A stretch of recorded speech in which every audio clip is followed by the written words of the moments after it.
save for a low growling, still having reference to those authorities which from time to time escaped him.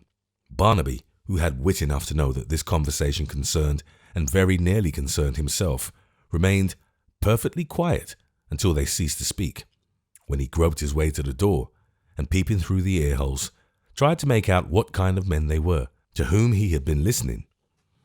The one who condemned the civil power in such strong terms was a sergeant, engaged just then, as the streaming ribbons in his cap announced, on the recruiting service. He stood leaning sideways against a pillar nearly opposite the door, and as he growled to himself, drew figures on the pavement with his cane. The other man had his back towards the dungeon, and Barnaby could only see his form. To judge from that, he was a gallant, manly, handsome fellow, but he had lost his left arm. It had been taken off between the elbow and the shoulder, and his empty coat sleeve hung across his breast. It was probably this circumstance which gave him an interest beyond any that his companion could boast of, and attracted Barnaby's attention. There was something soldierly in his bearing, and he wore a jaunty cap and jacket. Perhaps he had been in the service at one time or other. If he had, it could not have been very long ago, for he was but a young fellow now. "Well, well," he said thoughtfully, "let the fault be where it may, it makes a man sorrowful to come back to old England and see her in this condition." "I suppose the pigs will join them next," said the sergeant, with an imprecation on the rioters, "now that the birds have set 'em the example." "The birds?" repeated Tom Green. "Ah, birds," said the sergeant testily. "That's English, ain't it?" "I don't know what you mean. Go to the guardhouse and see. You'll find a bird there that's got their cry as pat as any of 'em, and bawls 'No popery,' like a man or like a devil, as he says he is. I shouldn't wonder. The devil's loose in London somewhere. Damn, if I wouldn't twist his neck round on the chance, if I had my way." The young man had taken 2 or 3 steps away, as if to go and see this creature, when he was arrested by the voice of Barnaby. "It's mine," he called out, half laughing and half weeping. "My pet, my friend Grip. Ha ha ha! Don't hurt him. He has done no harm. I taught him. It's my fault. Let me have him if you please. He's the only friend I have left now. He'll not dance or talk or whistle for you, I know, but he will for me, because he knows me and loves me. Though you wouldn't think it very well, you wouldn't hurt a bird, I'm sure. You're a brave soldier, sir, and wouldn't harm a woman or a child. No, nor a poor bird, I'm certain." This latter adjuration was addressed to the sergeant, whom Barnaby judged from his red coat to be high in office, and able to seal Grip's destiny by a word. But that gentleman in reply surlily damned him for a thief and rebel as he was, and with many disinterested imprecations on his own eyes, liver, blood, and body, assured him that if rested with him to decide, he would put a final stopper on the bird, and his master too. "You talk boldly to a caged man," said Barnaby in anger. "If I was on the other side of the door, and there were none to part us, you'd change your note. Aye, you may toss your head. You would. Kill the bird, do. Kill anything you can, and so revenge yourself on those who with their bare hands untied could do as much to you." Having vented his defiance, he flung himself into the furthest corner of his prison, and muttering, "Goodbye, Grip. Goodbye, dear old Grip," shed tears, for the first time since he had been taken captive, and hid his face in the straw. He had had some fancy at first that the one-armed man would help him, or would give him a kind word in answer. He hardly knew why, but he hoped and thought so. The young fellow had stopped when he called out, and checking himself in the very act of turning round, stood listening to every word he said. Perhaps he built his feeble trust on this, perhaps on his being young, and having a frank and honest manner. However that might be, he built on sand. The other went away directly he had finished speaking, and neither answered him nor returned. No matter, they were all against him here. He might have known as much. "Goodbye, old Grip. Goodbye." After some time, They came and unlocked the door and called him to come out. He rose directly and complied, for he would not have them think he was subdued or frightened. He walked out like a man and looked from face to face. None of them returned his gaze or seemed to notice it. They marched him back to the parade by the way they had brought him, and there they halted among a body of soldiers, at least twice as numerous as that which had taken him prisoner in the afternoon. The officer he had seen before bade him in a few brief words take notice that if he attempted to escape, no matter how favourable a chance he might suppose he had, certain of the men had orders to fire upon him that moment. They then closed round him as before and marched him off again. In the same unbroken order they arrived at Bow Street, followed and beset on all sides by a crowd which was continually increasing. Here he was placed before a blind gentleman and asked if he wished to say anything. Not he. What had he got to tell them? After a very little talking, which he was careless of and quite indifferent to, they told him he was to go to Newgate and took him away. He went out into the street, so surrounded and hemmed in on every side by soldiers that he could see nothing. But he knew there was a great crowd of people. By the murmur, and that they were not friendly to the soldiers, was soon rendered evident by their yells and hisses.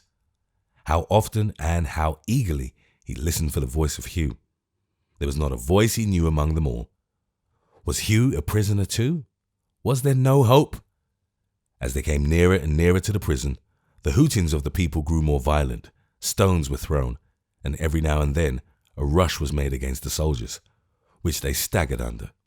One of them, close before him, smarting under a blow upon the temple, levelled his musket, but the officer struck it upwards with his sword, and ordered him on peril of his life to desist. This was the last thing he saw with any distinctness, for directly afterwards he was tossed about and beaten to and fro, as though in a tempestuous sea. But go where he would, there were the same guards about him. Twice or thrice he was thrown down, and so were they, but even then he could not elude their vigilance for a moment. They were up again, and had closed about him before he, with his wrist so tightly bound, could scramble to his feet. Fenced in thus, he felt himself hoisted to the top of a low flight of steps, and then for a moment he caught a glimpse of the fighting in the crowd, and of a few red coats sprinkled together here and there, struggling to rejoin their fellows. Next moment everything was dark and gloomy, and he was standing in the prison lobby, the centre of a group of men. A smith was speedily in attendance, who riveted upon him a set of heavy irons. Stumbling on as well as he could beneath the unusual burden of these fetters, he was conducted to a strong stone cell, where, fastening the door with locks and bolts and chains, they left him well secured, having first, unseen by him, thrust in Grip, who with his head drooping and his deep black plumes rough and rumpled, appeared to comprehend and to partake his master's fallen fortunes.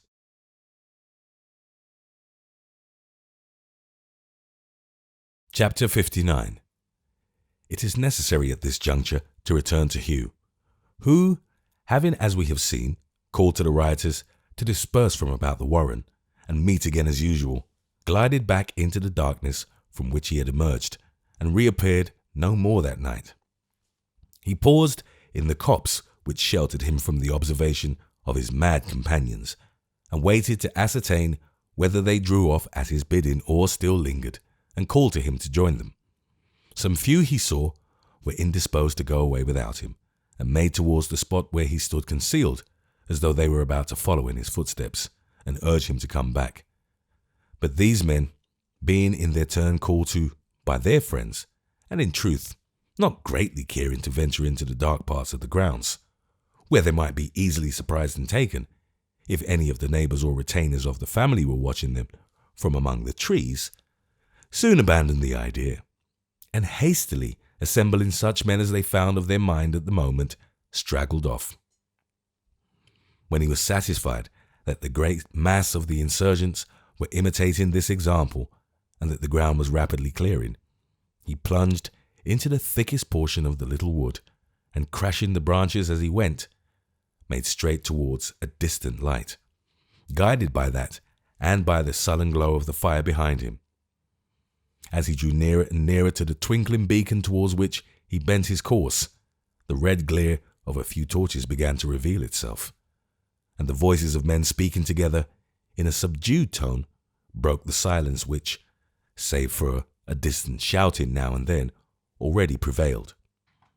At length he cleared the wood, and springing across a ditch, stood in a dark lane, where a small body of ill-looking vagabonds, whom he had left there some 20 minutes before, waited his coming with impatience.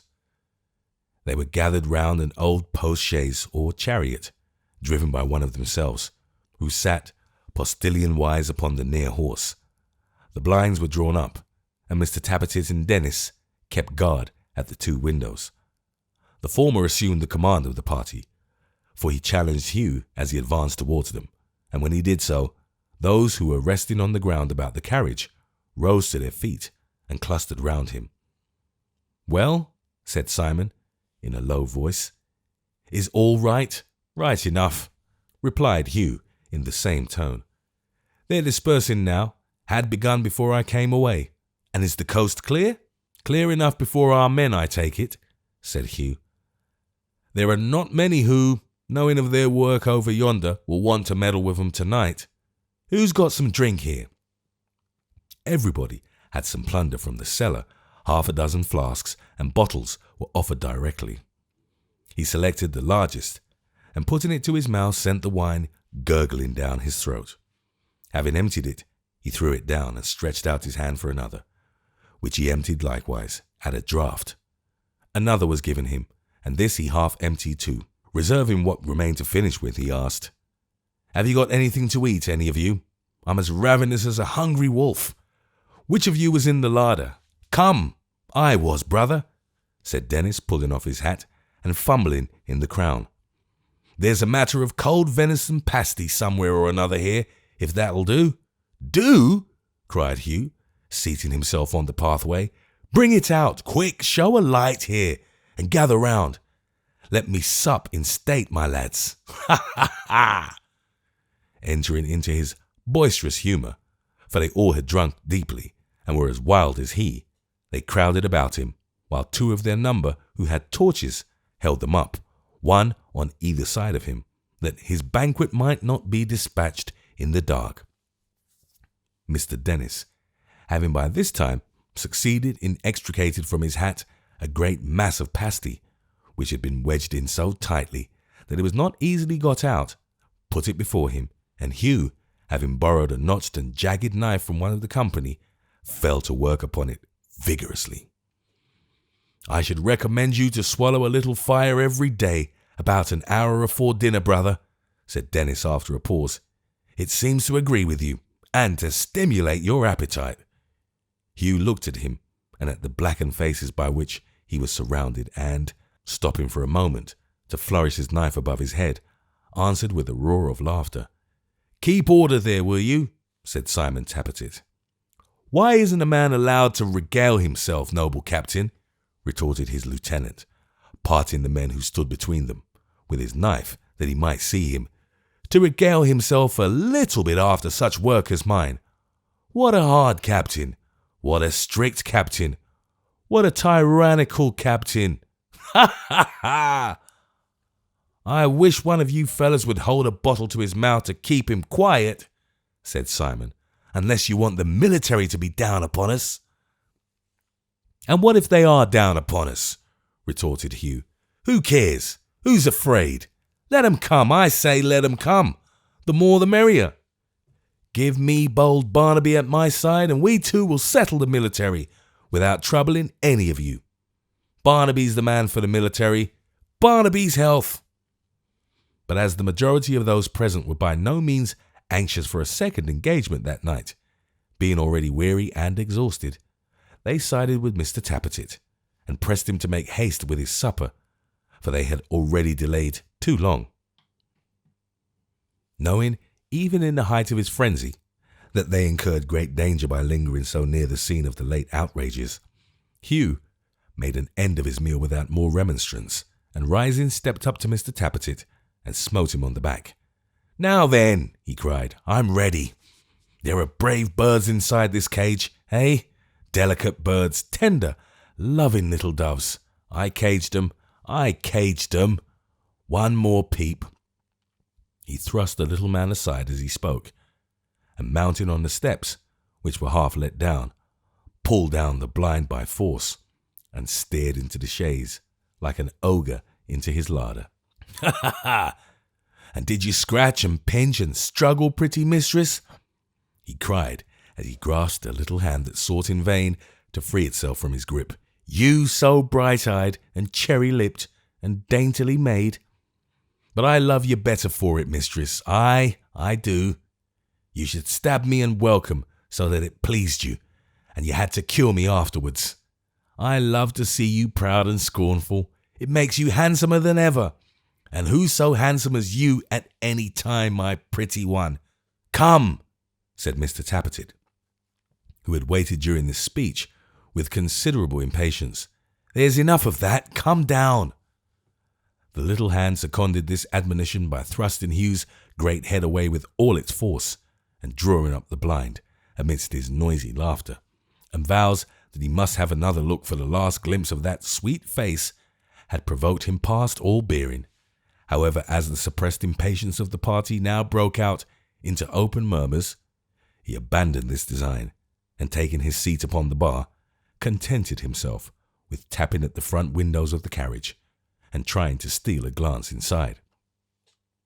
Mr. Tappertit, mounting the steps and hanging on by the door, issued his directions to the driver with a commanding voice and attitude.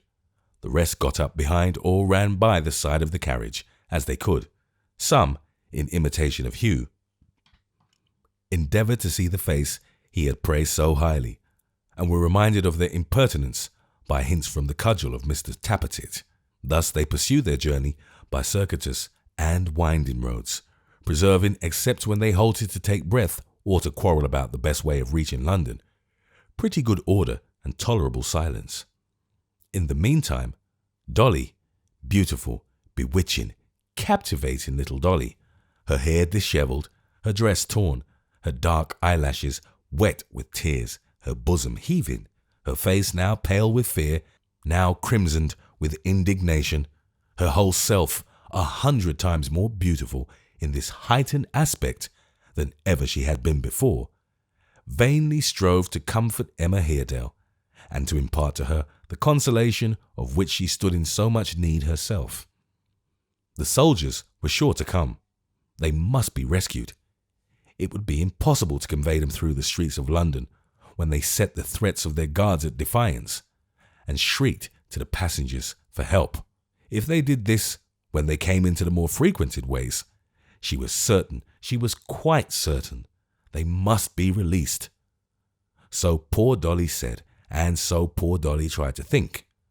But the invariable conclusion of all such arguments was that Dolly burst into tears, cried as she wrung her hands, what would they do or think, or who would comfort them at home at the Golden Key, and sobbed most piteously. Miss Haredale, whose feelings were usually of a quieter kind than Dolly's, and not so much upon the surface, was dreadfully alarmed, and indeed had only just recovered from a swoon.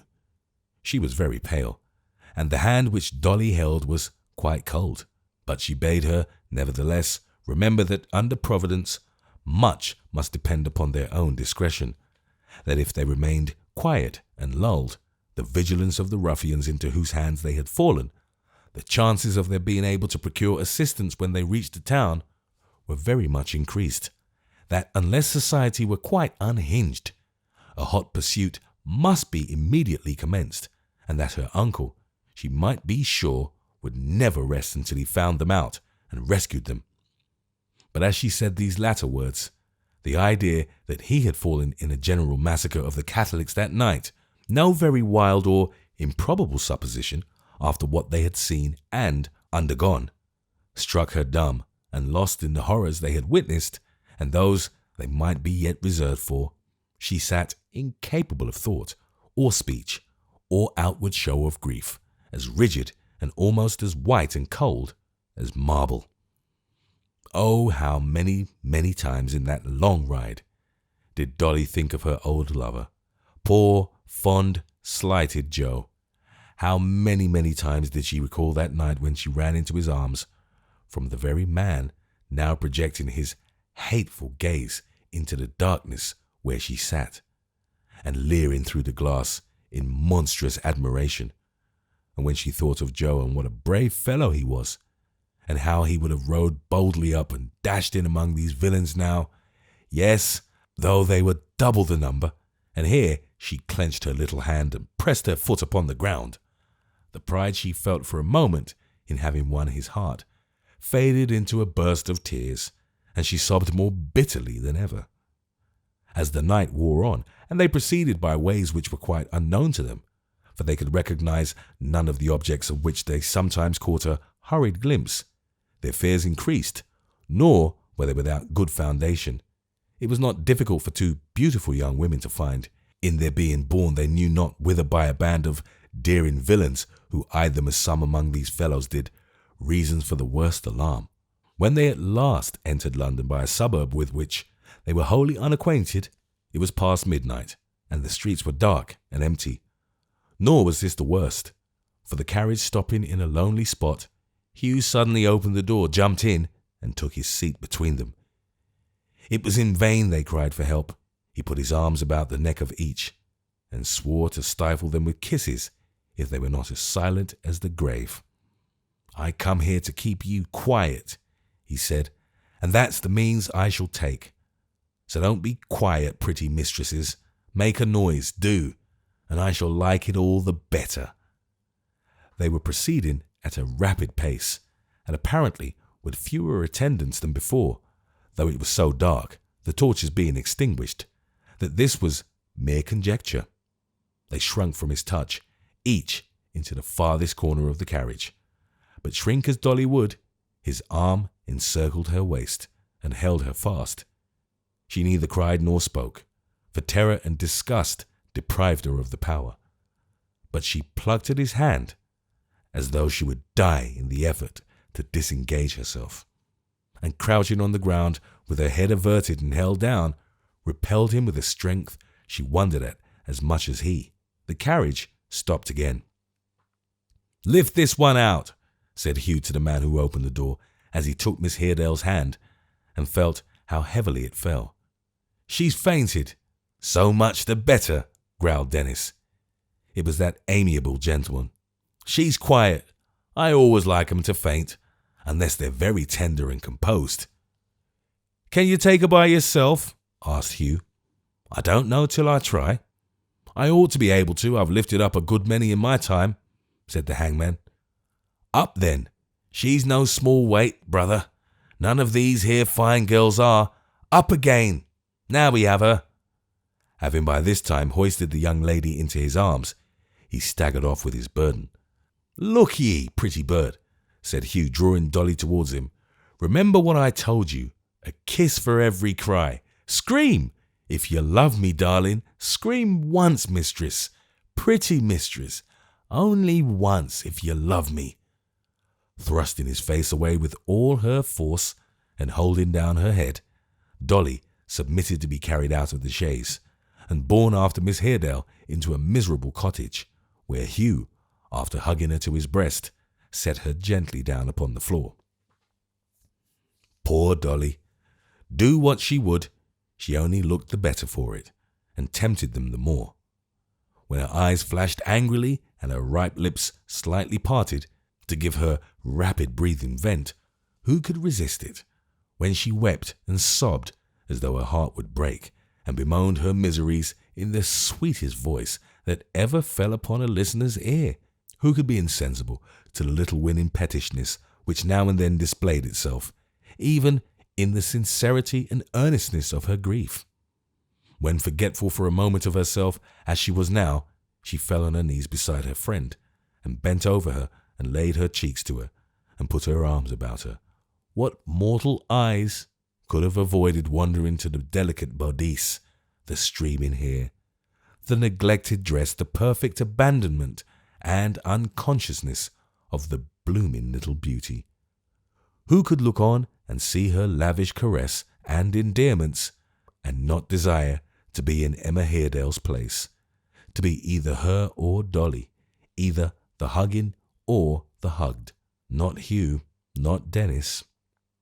"I tell you what it is, young women," said Mr. Dennis, "I ain't much of a ladies' man myself, nor am I a party in the present business further than lending a willing hand to my friends. But if I see much more of this here sort of thing, I shall become a principal instead of an accessory, I tell you candid."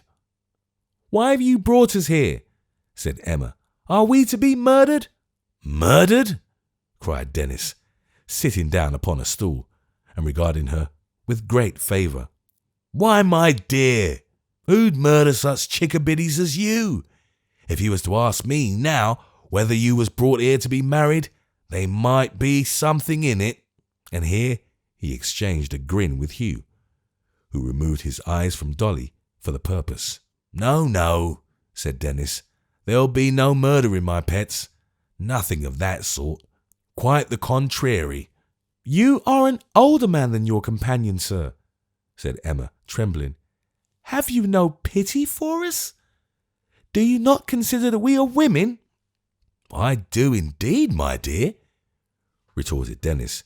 "It would be very hard not to, with two such specimens afore my eyes. Ha ha! Oh yes, I consider that. We all consider that, miss." He shook his head waggishly, leered at Hugh again, and laughed very much, as if he had said a noble thing, and rather thought he was coming out. "There'll be no murdering, my dear, not a bit on it. I tell you what, though, brother," said Dennis, cocking his hat for the convenience of scratching his head, and looking gravely at Hugh.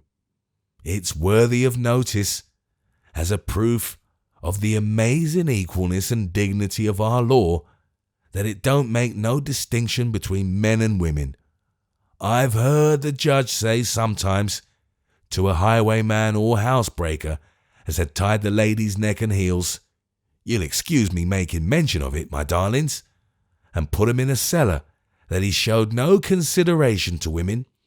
Now I say that there judge didn't know his business, brother, and that if I had been that there highwayman or housebreaker, I should have made answer, 'What are you a-talking of, my lord? I show the women as much consideration as the law does, and what more would you have me do? If you was to count up in the newspapers the number of females that has been worked off in this here city alone in the last 10 year," said Mr. Dennis thoughtfully, "you'd be surprised at the total, quite amazed you would. There's a dignified and equal thing, a beautiful thing, but we've no security for its lasting. Now that they've begun to favour these here papists, I shouldn't wonder if they went and altered even that. One of these days, upon my soul, I shouldn't." The subject, perhaps from being of too exclusive and professional a nature, failed to interest Hugh as much as his friend had anticipated. But he had no time to pursue it, for at this crisis Mr. Tappertit entered precipitately, at sight of whom Dolly uttered a scream of joy and fairly threw herself into his arms. "I knew it! I was sure of it!" cried Dolly. "My dear father's at the door! Thank God! Thank God! Bless you, Sime! Heaven bless you for this!"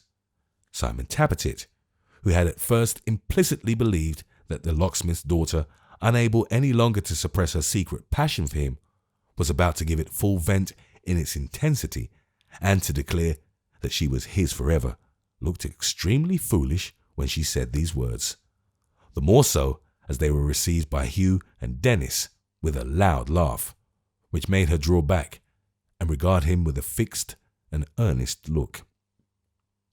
"Miss Haredale," said Sime, after a very awkward silence, "I hope you're as comfortable as circumstances will permit of. Dolly Varden, my darling, my own, my lovely one, I hope you're pretty comfortable likewise." Poor little Dolly, she saw how it was, hid her face in her hands, and sobbed more bitterly than ever. "You meet in me, Miss V, said Simon, laying his hand upon his breast. Not apprentice, not a workman, not a slave, not the victim of your father's tyrannical behaviour, but the leader of a great people, the captain of a noble band, in which these gentlemen are, as I may say, corporals and sergeants. You behold in me not a private individual, but a public character, not a mender of locks, but a healer of the wounds of his unhappy country. Dolly V, sweet Dolly V, for how many years has it been my intention to exalt and ennoble you? I redeem it. Behold in me your husband. Yes, beautiful Dolly, charmer, enslaver, Tapetit is all your own. As he said these words, he advanced towards her. Dolly retreated till she could go no farther, and then sank down upon the floor, thinking it very possible that this might be maiden modesty. Simon essayed to raise her, on which Dolly, goaded to desperation, wound her hands in his hair, and crying out amidst her tears that he was a dreadful little wretch, and always had been, shook and pulled and beat him, until he was fain to call for help most lustily. Hugh had never admired her half so much as at that moment. She's in an excited state tonight, said Simon, as he smoothed his rumpled feathers, and don't know when she's well off. Let her be by herself till tomorrow, and that'll bring her down a little. Carry her into the next house. Hugh had her in his arms directly. It might be that Mr. Tappertit's heart was really softened by her distress, or it might be that he felt it in some degree indecorous that his intended bride should be struggling in the grasp of another man. He commanded him on second thoughts to put her down again, and looked moodily on as she flew to Miss Haredale's side, and clinging to her dress, hid her flushed face in its folds. They shall remain here together till tomorrow, said Simon, who had now quite recovered his dignity. Till tomorrow. Come away. Aye, cried Hugh. Come away, Captain. Ha ha ha! What are you laughing at? Demanded Simon sternly. Nothing, Captain, nothing, Hugh rejoined, and as he spoke and clapped his hands upon the shoulder of the little man, he laughed again, for some unknown reason, with tenfold violence. Mr. Tappertit surveyed him from head to foot with lofty scorn. This only made him laugh the more, and turning to the prisoners said, You'll take notice, ladies, that this place is well watched on every side, and that the least noise is certain to be attended with unpleasant consequences. You'll hear, both of you, more of our intentions tomorrow. In the meantime, don't show yourselves at the window or appeal to any of the people you may see pass it, for if you do, it'll be known directly that you come from a Catholic house, and all the exertions our men can make may not be able to save your lives. With this last caution, which was true enough, he turned to the door, followed by Hugh and Dennis. They paused for a moment, going out to look at them clasped in each other's arms, and then left the cottage, fastening the door and setting a good watch upon it, and indeed all round the house. I say, growled Dennis as they walked away in company, that's a dainty pair. Master Gashford's one is as handsome as the other, eh? Hush, said Hugh hastily. Don't you mention names.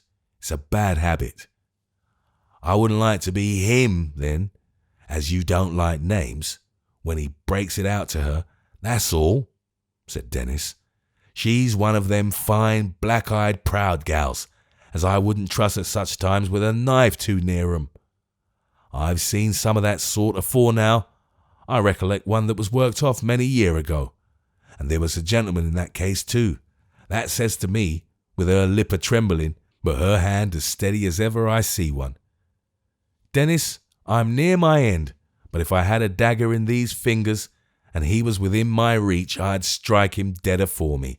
Ah, she did, and she'd have done it too. Strike who dead? Demanded Hugh.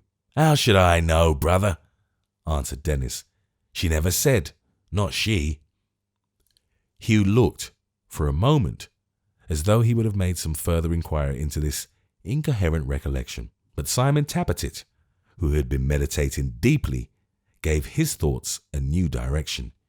"Hugh," said Simon, "you have done well today. You shall be rewarded. So have you, Dennis. There's no young woman you want to carry off, is there?"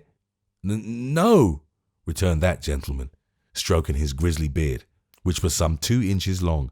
"None in particular, I think." "Very good," said Simon. "Then we'll find some other way of making it up to you.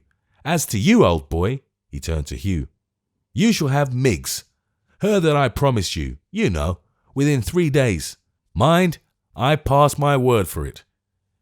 Hugh thanked him heartily, and as he did so, his laughing fit returned with such violence that he was obliged to hold his side with one hand and to lean with the other on the shoulder of his small captain, without whose support he would certainly have rolled upon the ground.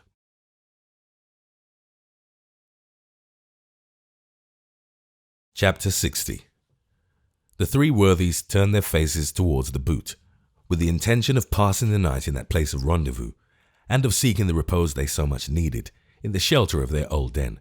For now that the mischief and destruction they had purposed were achieved, and their prisoners were safely bestowed for the night, they began to be conscious of exhaustion, and to feel the wasting effects of the madness which had led to such deplorable results.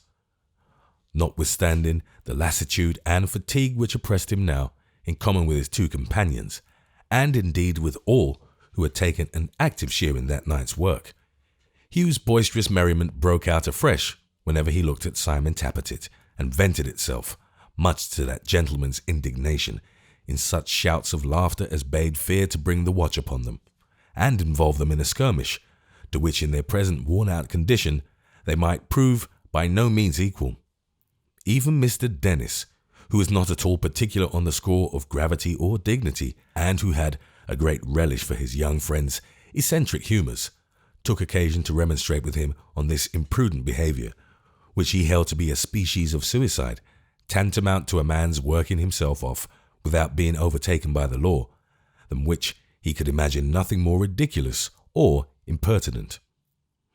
Not abating one jot of his noisy mirth for these remonstrances, Hugh reeled along between them, having an arm of each, until they hove in sight of the boot, and were within a field or 2 of that convenient tavern. He happened by great good luck to have roared and shouted himself into silence by this time.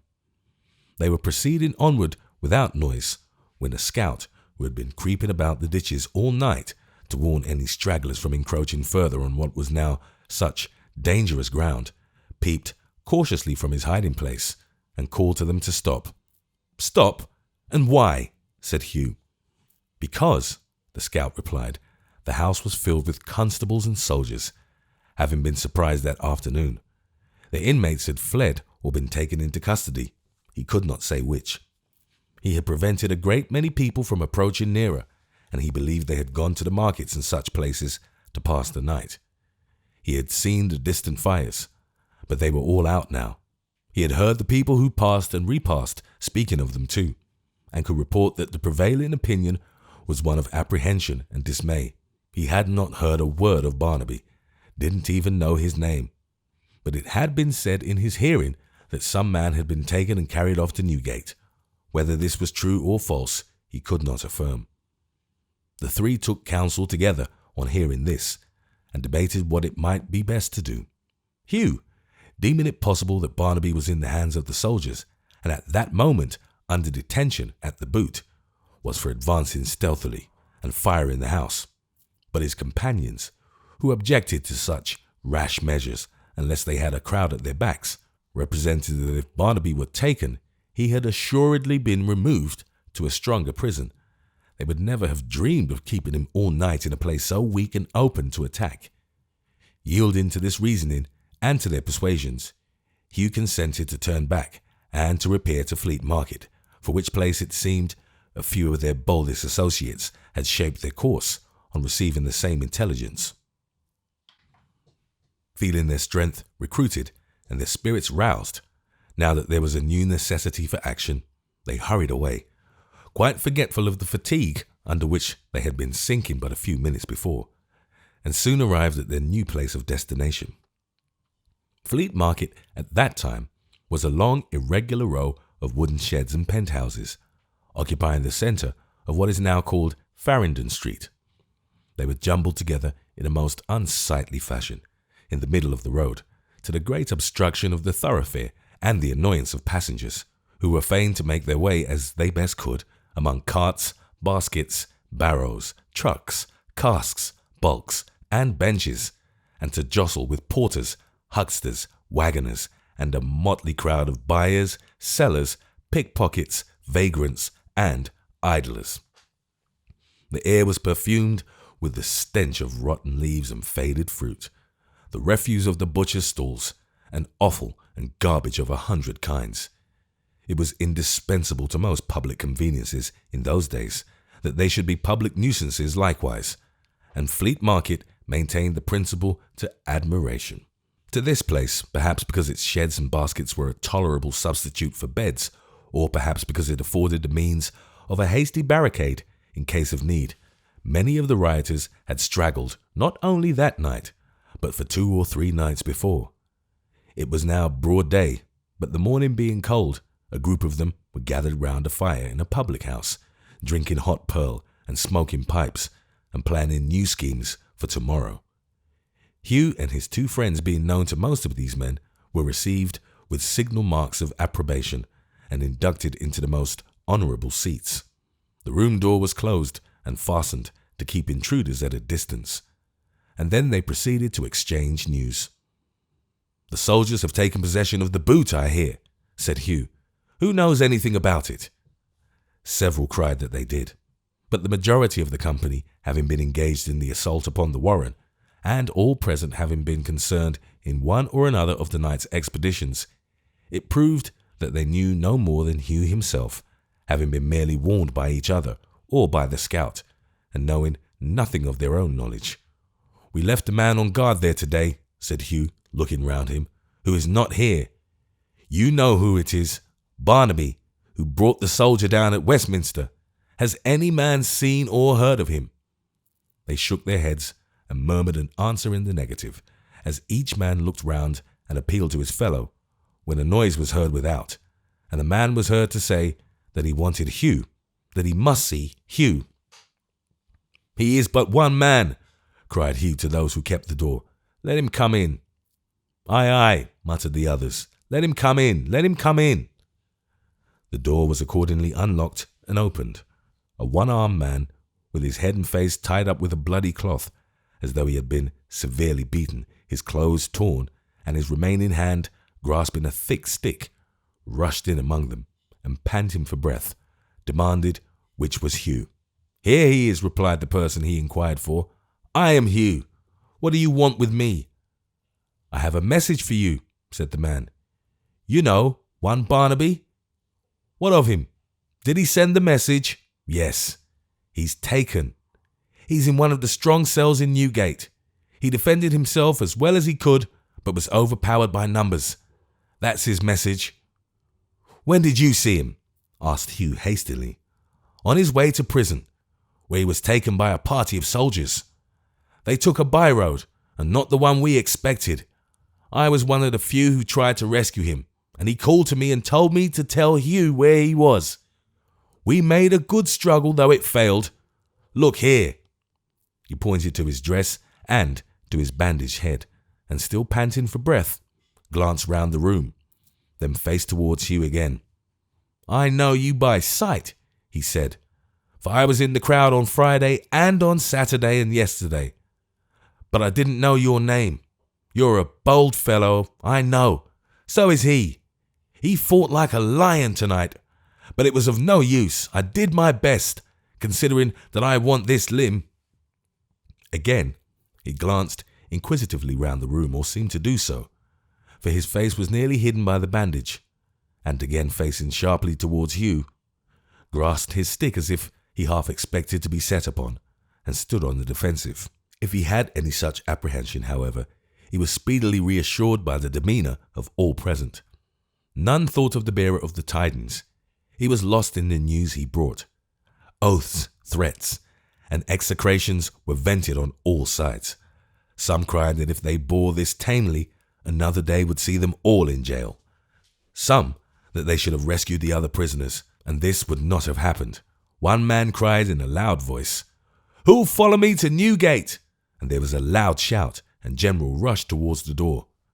But Hugh and Dennis stood with their backs against it and kept them back, until the clamour had so far subsided that their voices could be heard, when they called to them together that to go now, in broad day, would be madness, and that if they waited until night and arranged a plan of attack, they might release not only their own companions, but all the prisoners, and burn down the jail.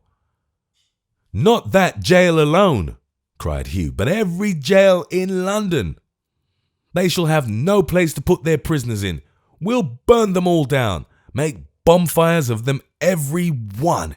Here," he cried, catching at the hangman's hand, "let all who are men here join with us. Shake hands upon it. Barnaby out of jail and not a jail left standing. Who joins?" Every man there. And they swore a great oath to release their friends from Newgate next night, to force the doors and burn the jail, or perish in the fire themselves.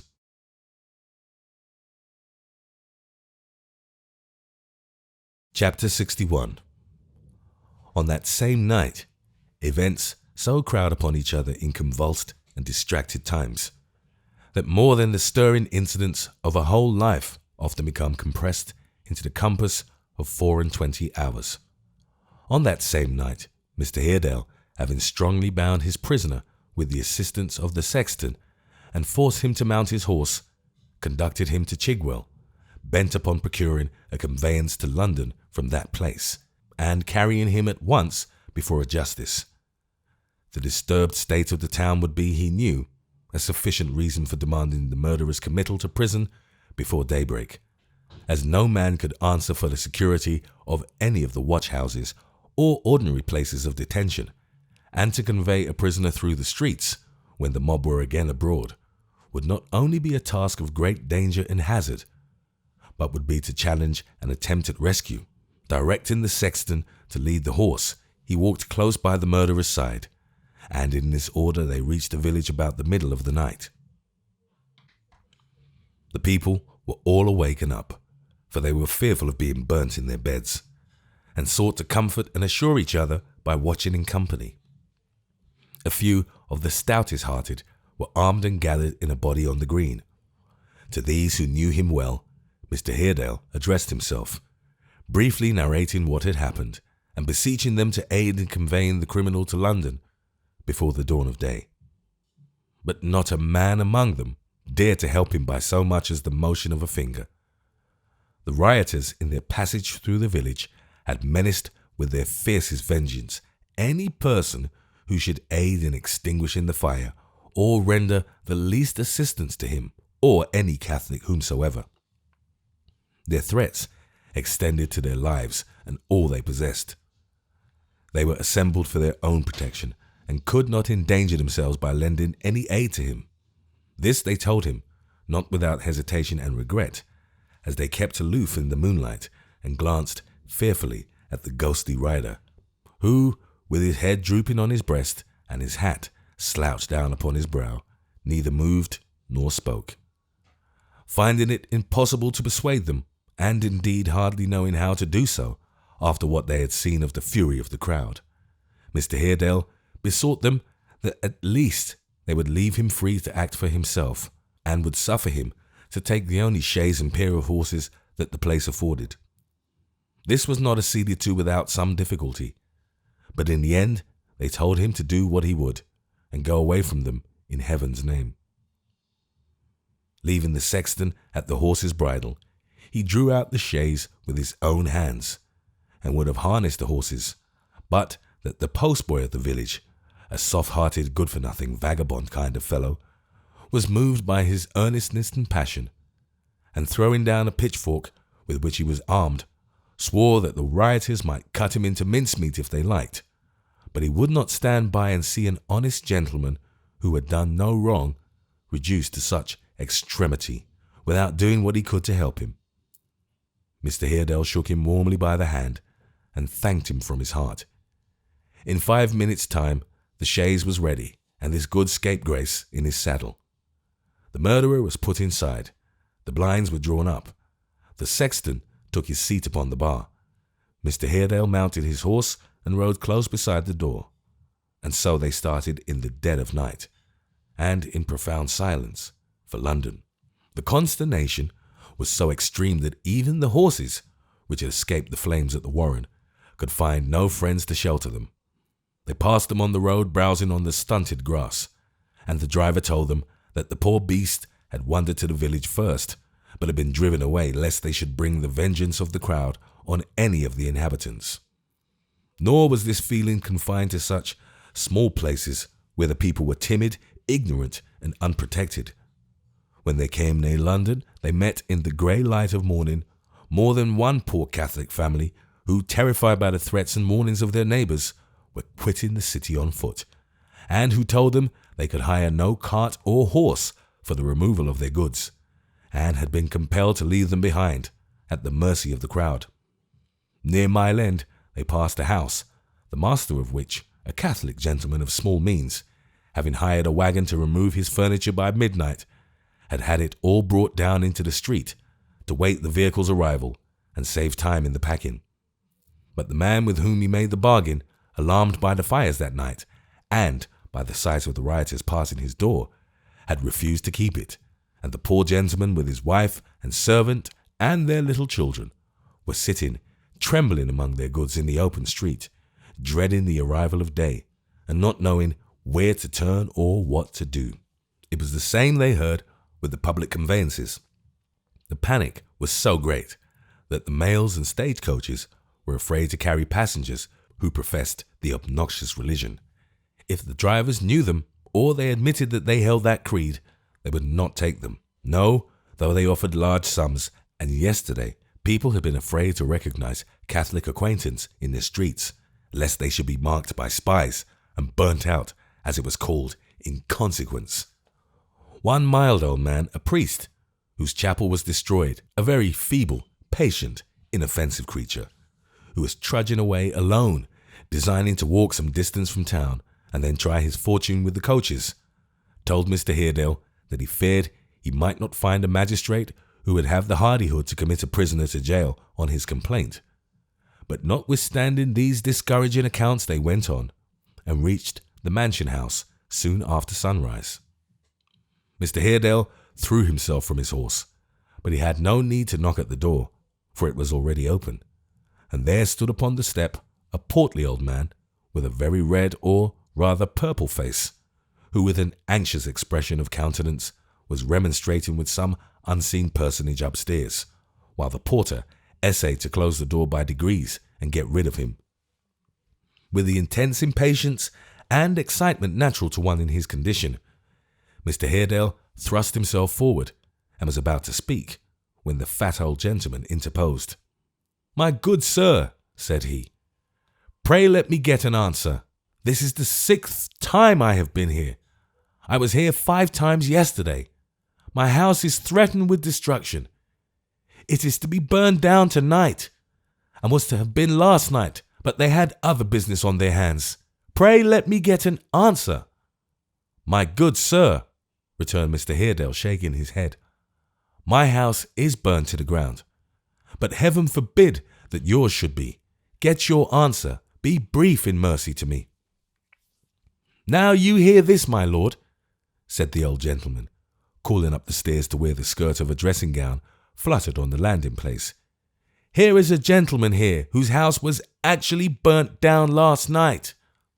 Dear me," replied a testy voice. "I am very sorry for it, but what am I to do? I can't build it up again. The chief magistrate of the city can't go and be rebuilding of people's houses, my good sir. Stuff and nonsense. But the chief magistrate of the city can prevent people's houses from having any need to be rebuilt. If the chief magistrate's a man and not a dummy, can't he, my lord?" cried the old gentleman in a choleric manner. "You are disrespectful, sir," said the Lord Mayor.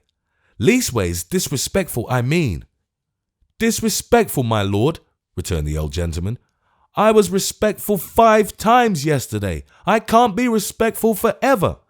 Men can't stand on being respectful when the houses are going to be burnt over their heads with them in 'em. What am I to do, my lord? Am I to have any protection? I told you yesterday, sir, said the Lord Mayor, that you might have an alderman in your house if you could get one to come. What the devil's the good of an alderman? Returned the choleric old gentleman. To awe the crowd, sir, said the Lord Mayor.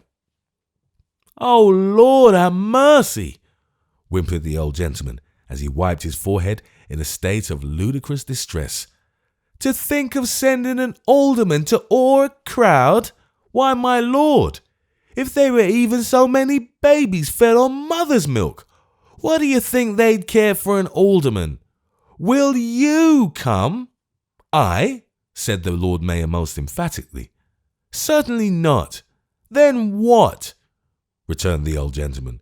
What am I to do? Am I a citizen of England? Am I to have the benefit of the laws? Am I to have any return for the king's taxes? I don't know, I am sure, said the Lord Mayor. What a pity it is you're a Catholic. Why couldn't you be a Protestant? And then you wouldn't have got yourself into such a mess. I'm sure I don't know what's to be done. There are great people at the bottom of these riots. Oh dear me, what a thing it is to be a public character. You must look in again in the course of the day. What did Javelin man do? Or there's Phillips the constable. He's disengaged. He's not very old for a man at his time of life, except in his legs.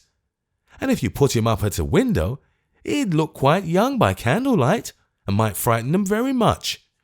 Oh dear! Well, we'll see about it. Stop! cried Mr. Haredale, pressing the door open as the porter strove to shut it, and speaking rapidly. My Lord Mayor, I beg you not to go away. I have a man here who committed a murder 28 years ago. 6 words from me, on oath, will justify you in committing him to prison for re-examination.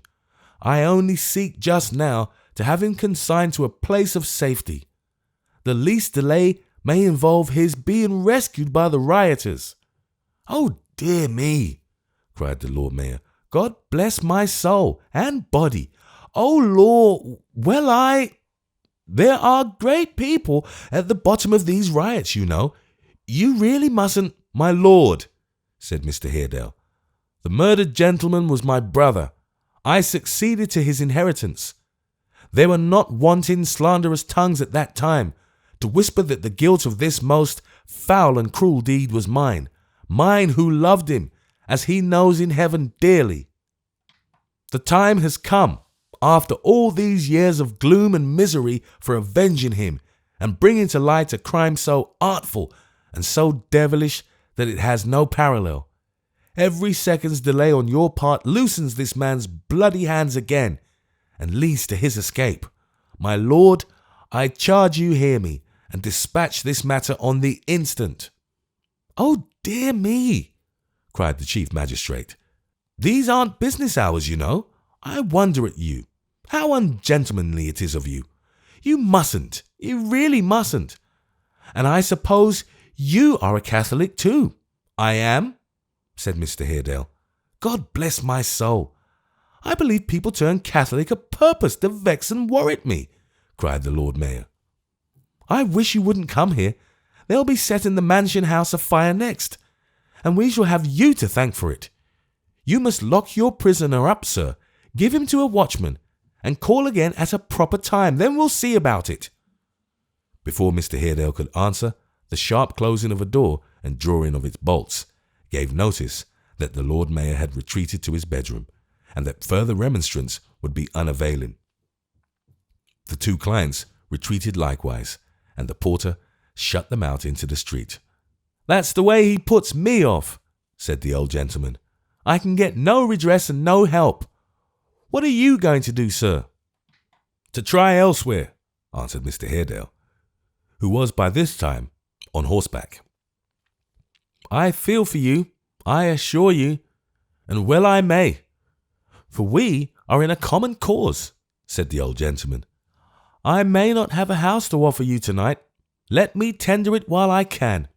On second thoughts, though," he added, putting up a pocketbook he had produced while speaking, "I'll not give you a card, for if it was found upon you, it might get you into trouble. Langdale, that's my name, vintner and distiller, Holborn Hill. You're heartily welcome if you'll come." Mr. Haredale bowed and rode off, close beside the chaise as before, determining to repair to the house of Sir John Fielding, who had the reputation of being a bold and active magistrate, and fully resolved, in case the rioters should come upon them, to do execution on the murderer with his own hands, rather than suffer him to be released. They arrived at the magistrate's dwelling, however, without molestation, for the mob, as we have seen, were then intent on deeper schemes, and knocked at the door.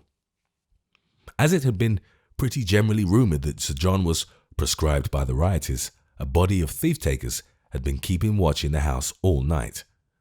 To one of them, Mr. Haredale stated his business, which, appearing to the man of sufficient moment to warrant his arousing the justice, procured him an immediate audience. No time was lost in committing the murderer to Newgate, then a new building, recently completed at a vast expense, and considered to be of enormous strength. The warrant being made out, 3 of the thief-takers bound him afresh. He had been struggling, it seemed, in the chaise, and had loosened his manacles, gagged him, lest they should meet with any of the mob, and he should call to them for help, and seated themselves along with him in the carriage.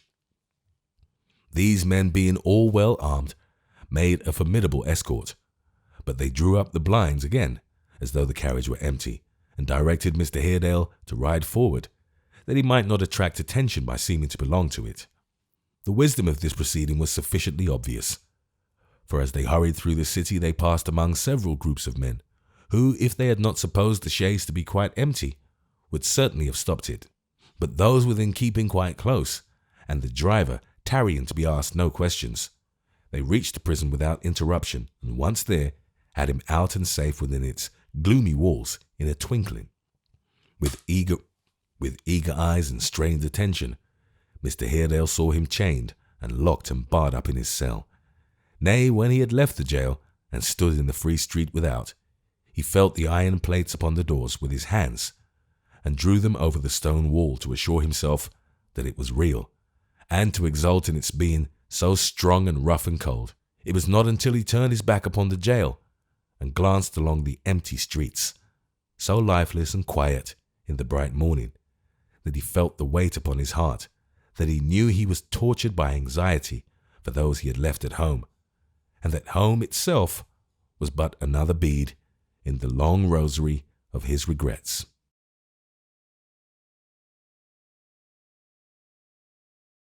Chapter 62.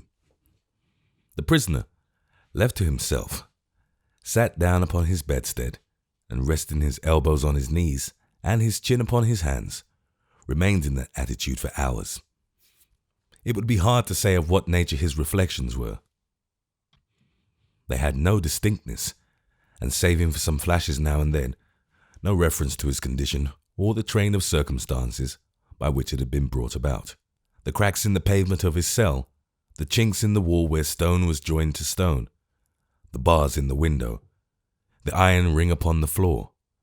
Such things as these, subsidizing strangely into one another, and awakening an indescribable kind of interest and amusement, engrossed his whole mind, and although at the bottom of his every thought there was an uneasy sense of guilt and dread of death, he felt no more than that vague consciousness of it which a sleeper has of pain. It pursues him through his dreams, gnaws at the heart of all his fancied pleasures, robs the banquet of its taste, music of its sweetness, makes happiness itself unhappy, and yet is no bodily sensation, but a phantom without shape or form, or visible presence, pervading everything but having no existence, recognizable everywhere but nowhere seen, or touched, or met with face to face, until the sleep is past and waking agony returns. After a long time, the door of his cell opened. He looked up, saw the blind man enter, and relapsed into his former position. Guided by his breathing, the visitor advanced to where he sat, and stopping beside him, and stretching out his hand to assure himself that he was right, remained for a good space silent. "This is bad, Rudge. This is bad," he said at length. The prisoner shuffled with his feet upon the ground in turning his body from him, but made no other answer. "How were you taken?" he asked. "And where? You never told me more than half your secret." "No matter, I know it now. How was it? And where, eh?" he asked again, coming still nearer to him. "At Chigwell," said the other. "At Chigwell? How came you there?" "Because I went there to avoid the man I stumbled on," he answered. "Because I was chased and driven there by him and fate. Because I was urged to go there by something stronger than my own will. When I found him watching in the house she used to live in, night after night, I knew I never could escape him. Never.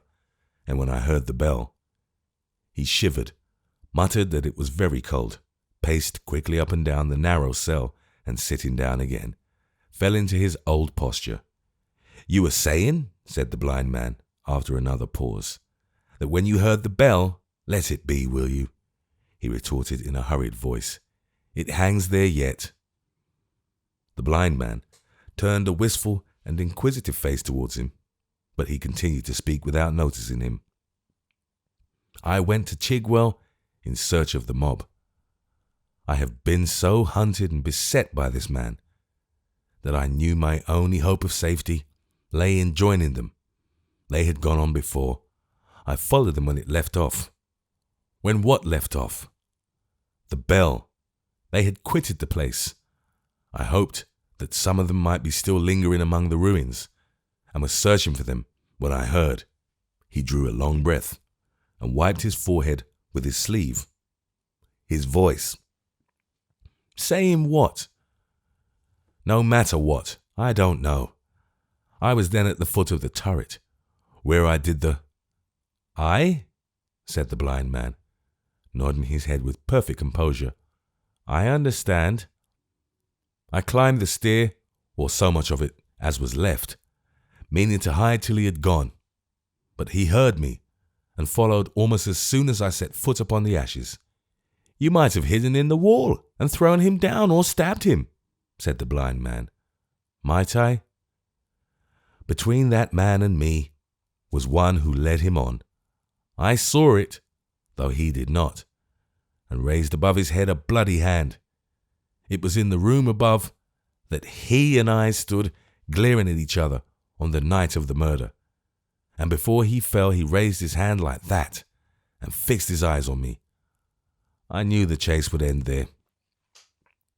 "You have a strong fancy," said the blind man with a smile. "Strengthen yours with blood and see what it will come to." He groaned and rocked himself, and looking up for the first time said, in a low, hollow voice, 28 years. 28 years. He has never changed in all that time, never grown older, nor altered in the least degree.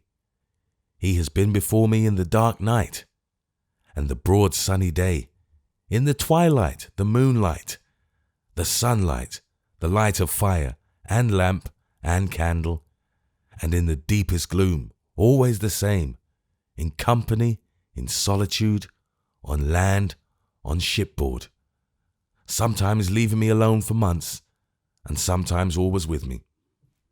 I have seen him at sea, come gliding in the dead of night along the bright reflection of the moon in the calm water, and I have seen him on quays and marketplaces, with his hand uplifted, towering, the centre of a busy crowd, unconscious of the terrible form that had its silent stand among them. Fancy? Are you real? Am I? Are these iron fetters riveted on me by the smith's hammer, or are they fancies I can shatter at a blow?" The blind man listened in silence. "Fancy? Do I fancy that I killed him? Do I fancy that as I left the chamber where he lay, I saw the face of a man peeping from a dark door, who plainly showed me by his fearful looks that he suspected what I had done? Do I remember that I spoke fairly to him, that I drew nearer yet, with the hot knife in my sleeve? Do I fancy how he died? Did he stagger back into the angle of the wall into which I had hemmed him, and bleeding inwardly, stand, not fail, a corpse before me? Did I see him for an instant, as I see you now, erect and on his feet, but dead?" The blind man, who knew that he had risen, motioned him to sit down again upon his bedstead, but he took no notice of the gesture. "It was then I thought for the first time of fastening the murder upon him. It was then I dressed him in my clothes and dragged him down the back stairs to the piece of water. Do I remember listening to the bubbles that came rising up when I had rolled him in? Do I remember wiping the water from my face, and because the body splashed it there in its descent, feeling as if it must be blood? Did I go home when I had done? And oh my God, how long it took to do! Did I stand before my wife and tell her? Did I see her fall upon the ground?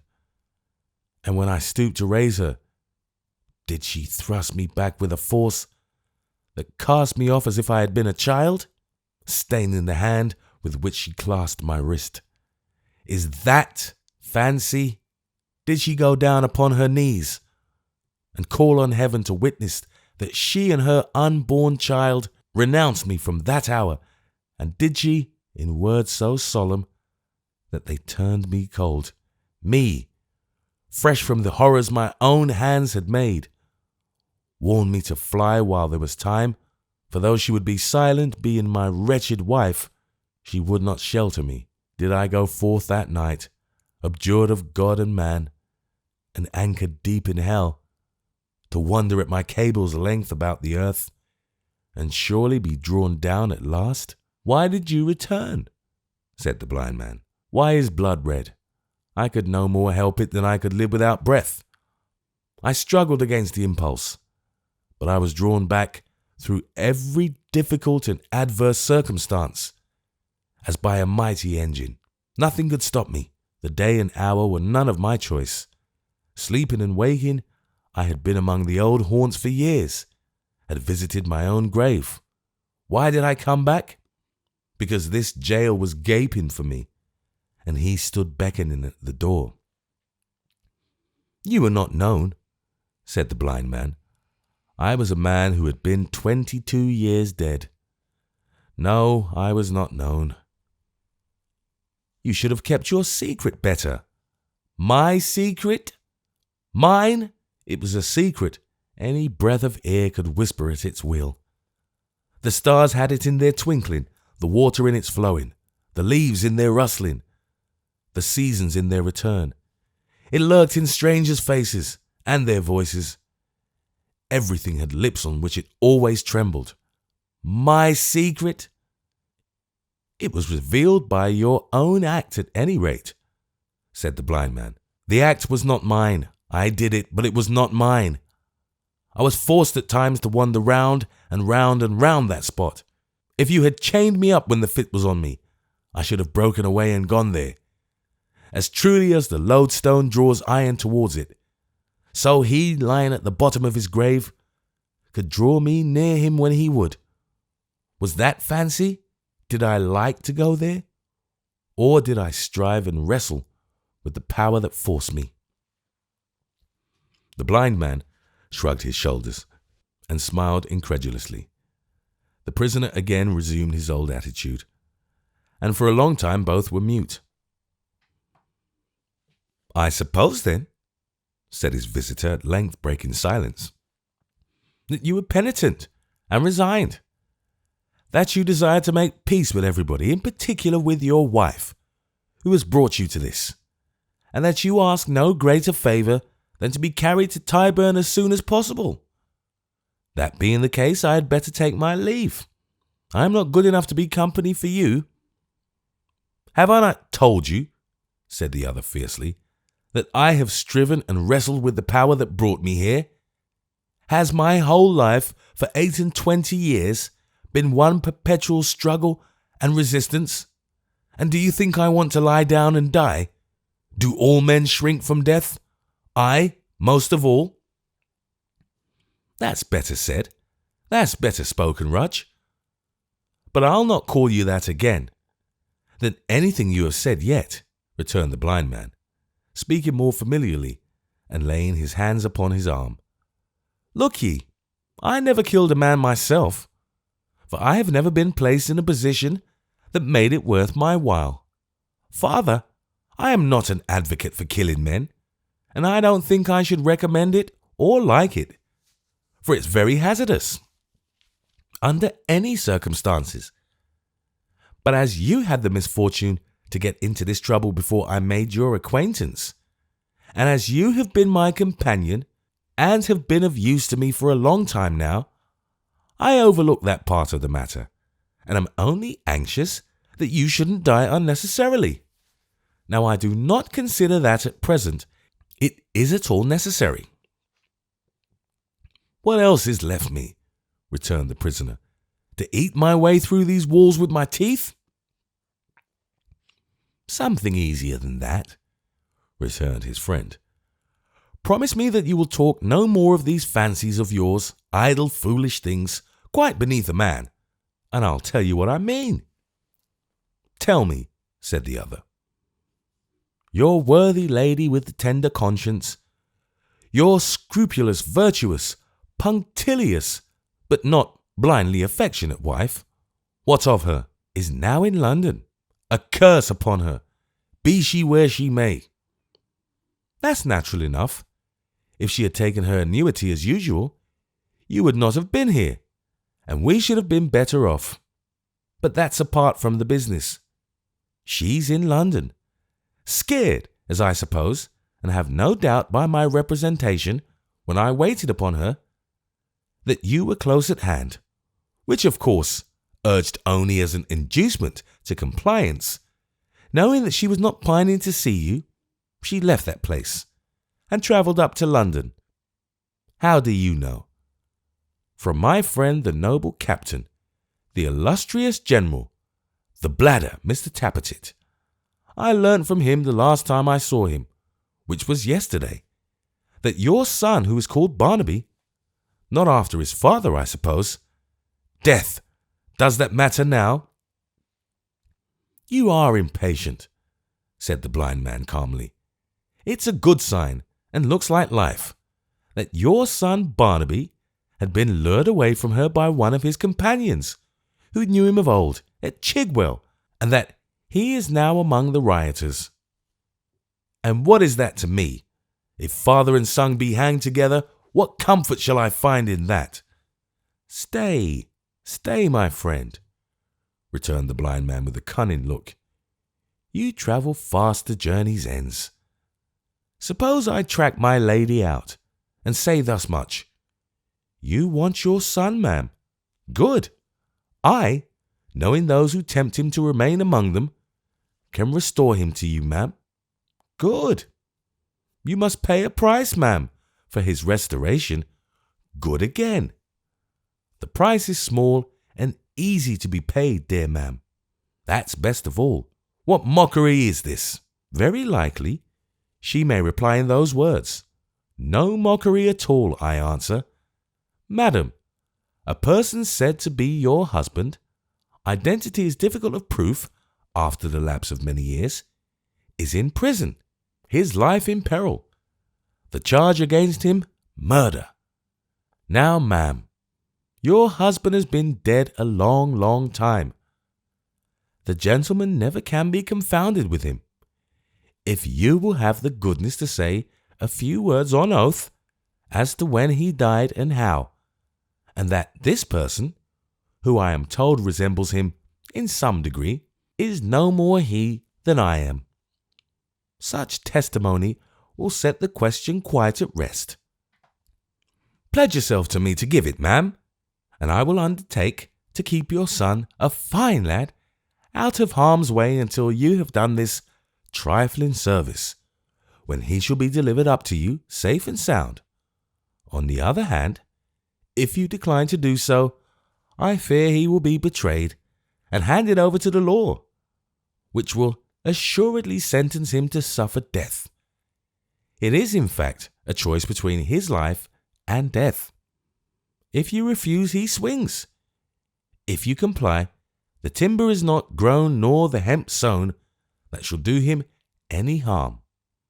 There is a gleam of hope in this, cried the prisoner. A gleam, returned his friend.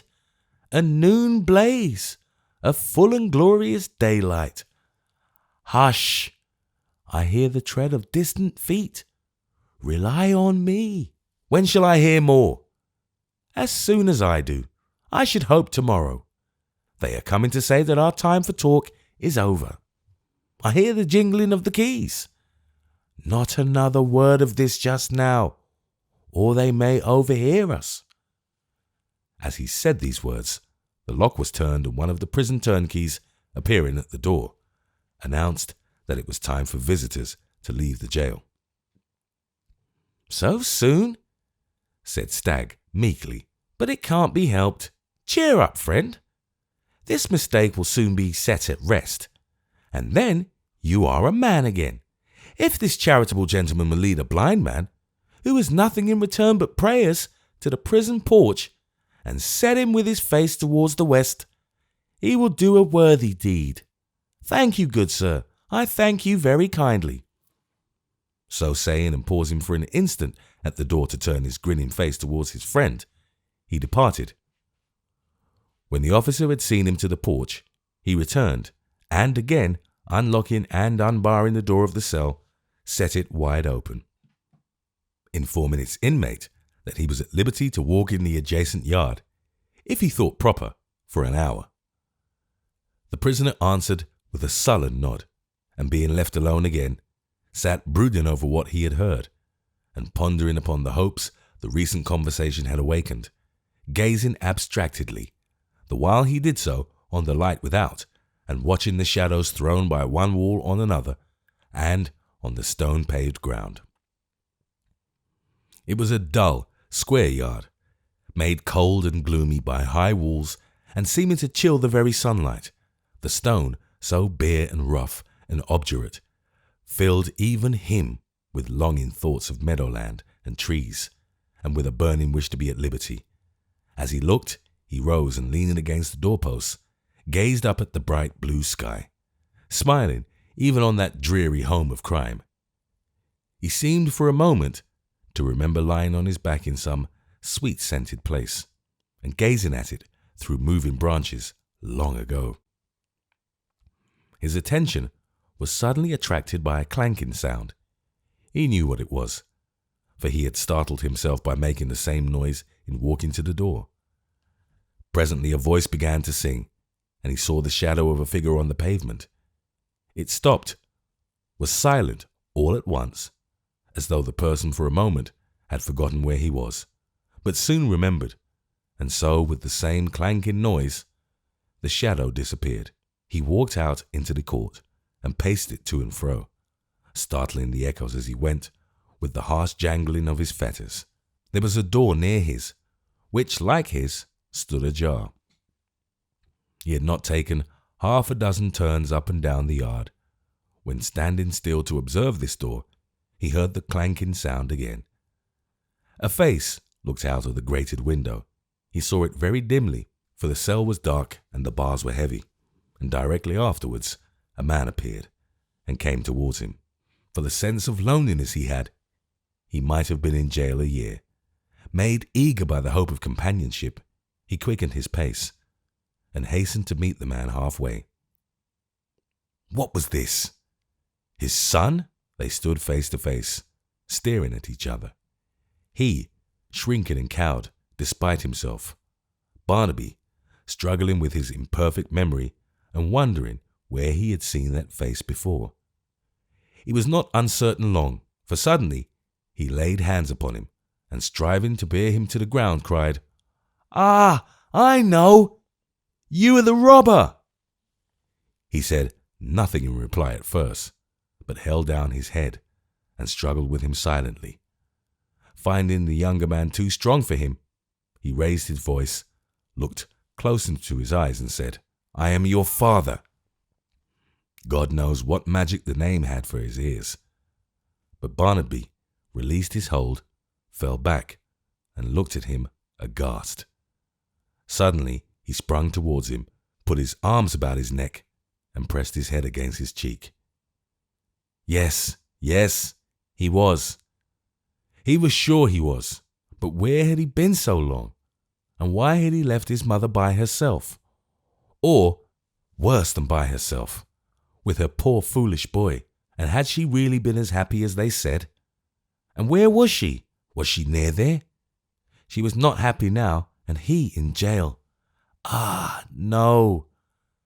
Not a word was said in answer, but Grip croaked loudly and hopped about them, round and round, as if enclosing them in a magic circle and invoking all the powers of mischief.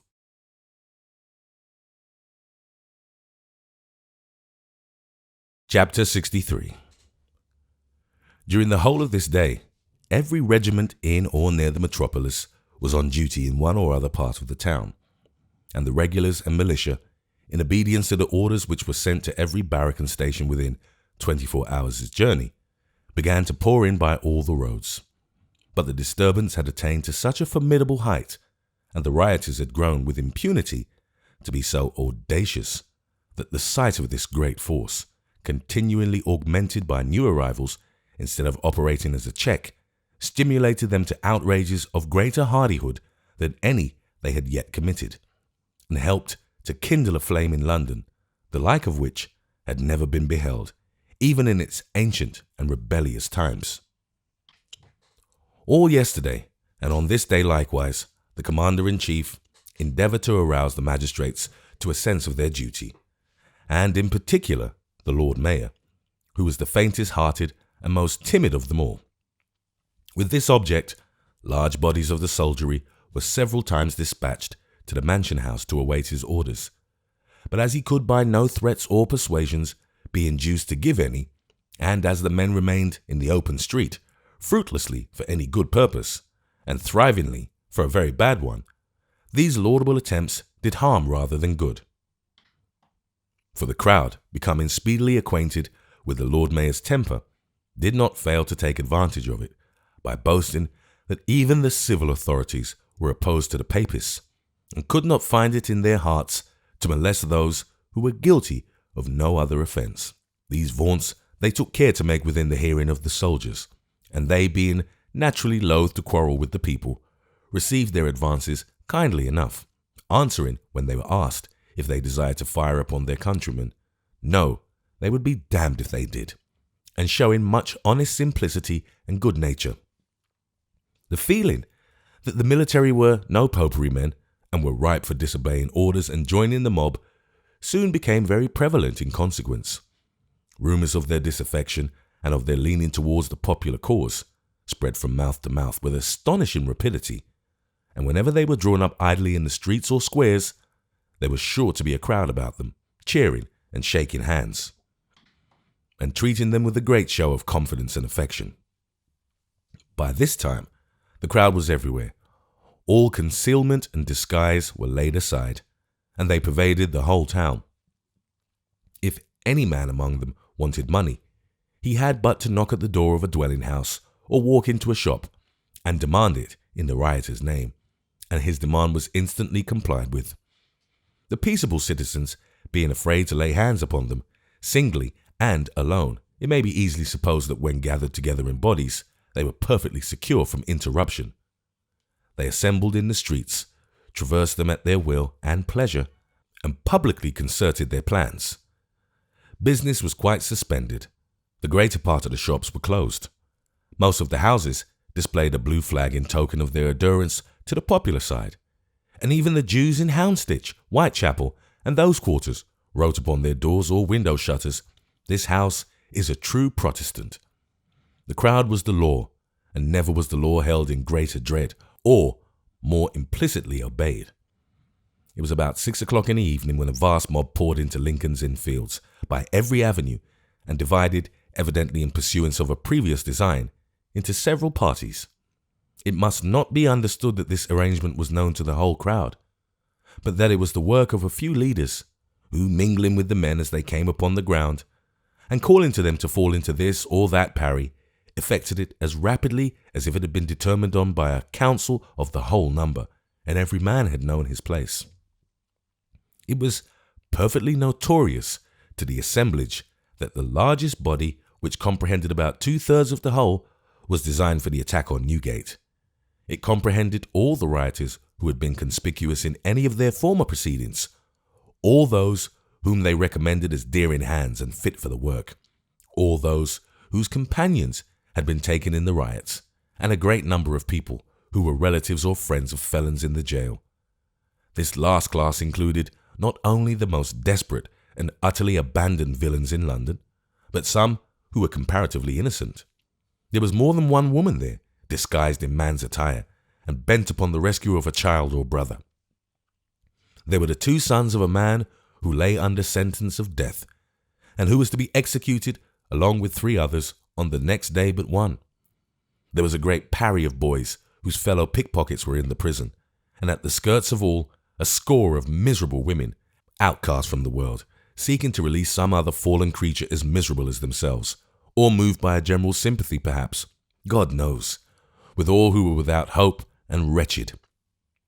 Old swords and pistols without ball or powder, sledgehammers, knives, axe, saws and weapons pillaged from the butcher's shops, a forest of iron bars and wooden clubs, long ladders for scaling the walls, each carried on the shoulders of a dozen men, lighted torches, tow smeared with pitch and tar and brimstone, staves roughly plucked from fence and paling, and even crutches taken from crippled beggars in the streets composed their arms.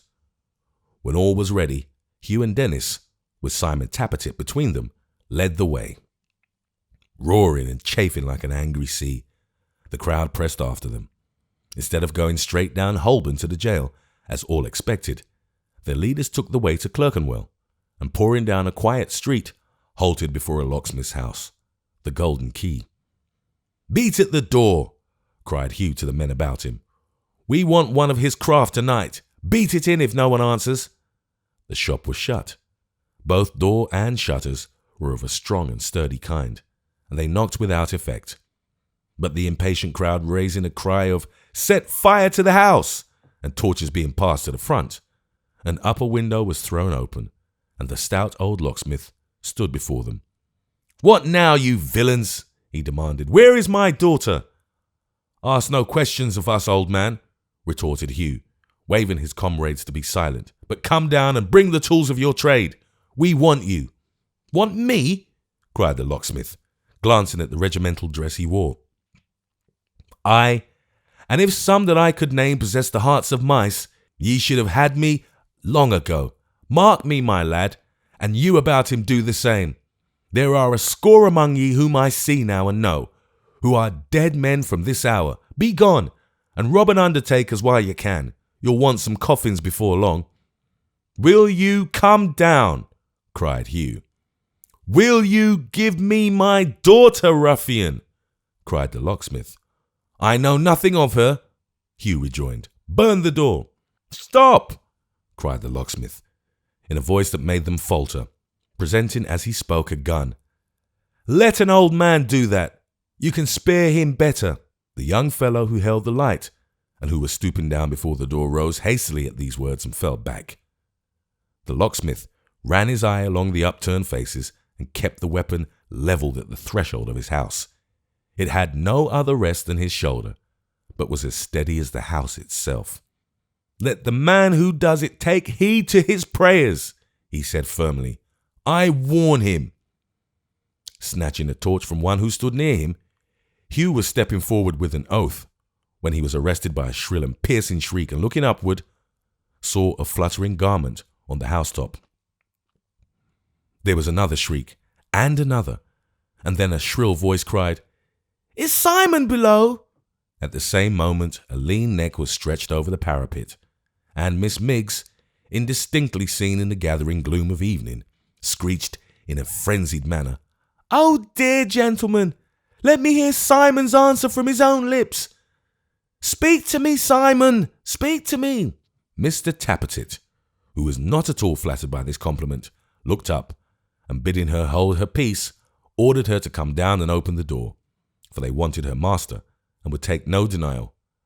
"Oh, good gentleman," cried Miss Miggs. "Oh, my own precious, precious Simon." "Hold your nonsense, will you?" retorted Mr. Tappertit, "and come down and open the door.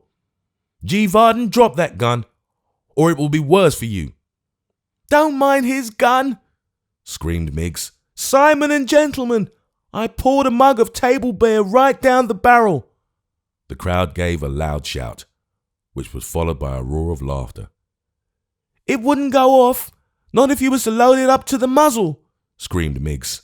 "Simon and gentlemen, I'm locked up in the front attic, through the little door on the right hand when you think you've got to the very top of the stairs, and up the flight of corner steps, being careful not to knock your heads against the rafters, and not to tread on one side in case you should fall into the two-pair bedroom through the lath and plaster, which do not bear, but the contrary.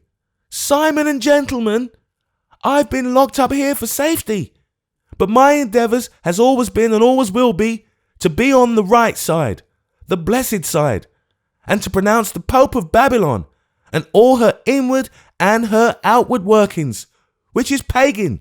My sentiments is of little consequences, I know," cried Miggs, with additional shrillness, "for my positions is but a servant and a sitch of humilities. Still, I gives expressions to my feelings, and places my reliances on them, which entertains my own opinions." Without taking much notice of these outpourings of Miss Miggs, after she had made her first announcement in relation to the gun, the crowd raised the ladder against the window where the locksmith stood, and notwithstanding that he closed and fastened and defended it manfully, soon forced an entrance by shivering the glass and breaking in the frames. After dealing a few stout blows about him, he found himself defenceless in the midst of a furious crowd, which overflowed the room and softened off in a confused heap of faces at the door and window. They were very wrathful with him, for he had wounded 2 men, and even called out to those in front to bring him forth and hang him on a lamp-post. But Gabriel was quite undaunted, and looked from Hugh and Dennis, who held him by either arm, to Simon Tappertit, who confronted him. "You robbed me of my daughter," said the locksmith, "who is far dearer to me than my life, and you may take my life if you will. I bless God that I have been enabled to keep my wife free of this scene, and that he has made me a man who will not ask mercy at such hands as yours." "And a very game old gentleman you are," said Mr. Dennis approvingly, "and you express yourself like a man. What's the odds, brother, whether it's a lamp-post tonight or a feather-bed 10 year to come, eh?" The locksmith glanced at him disdainfully, but returned no other answer. "For my part," said the hangman, who particularly favoured the lamp-post suggestion, "I honour your principles. They're mine exactly, in such sentiments as them." And here he emphasised his discourse with an oath.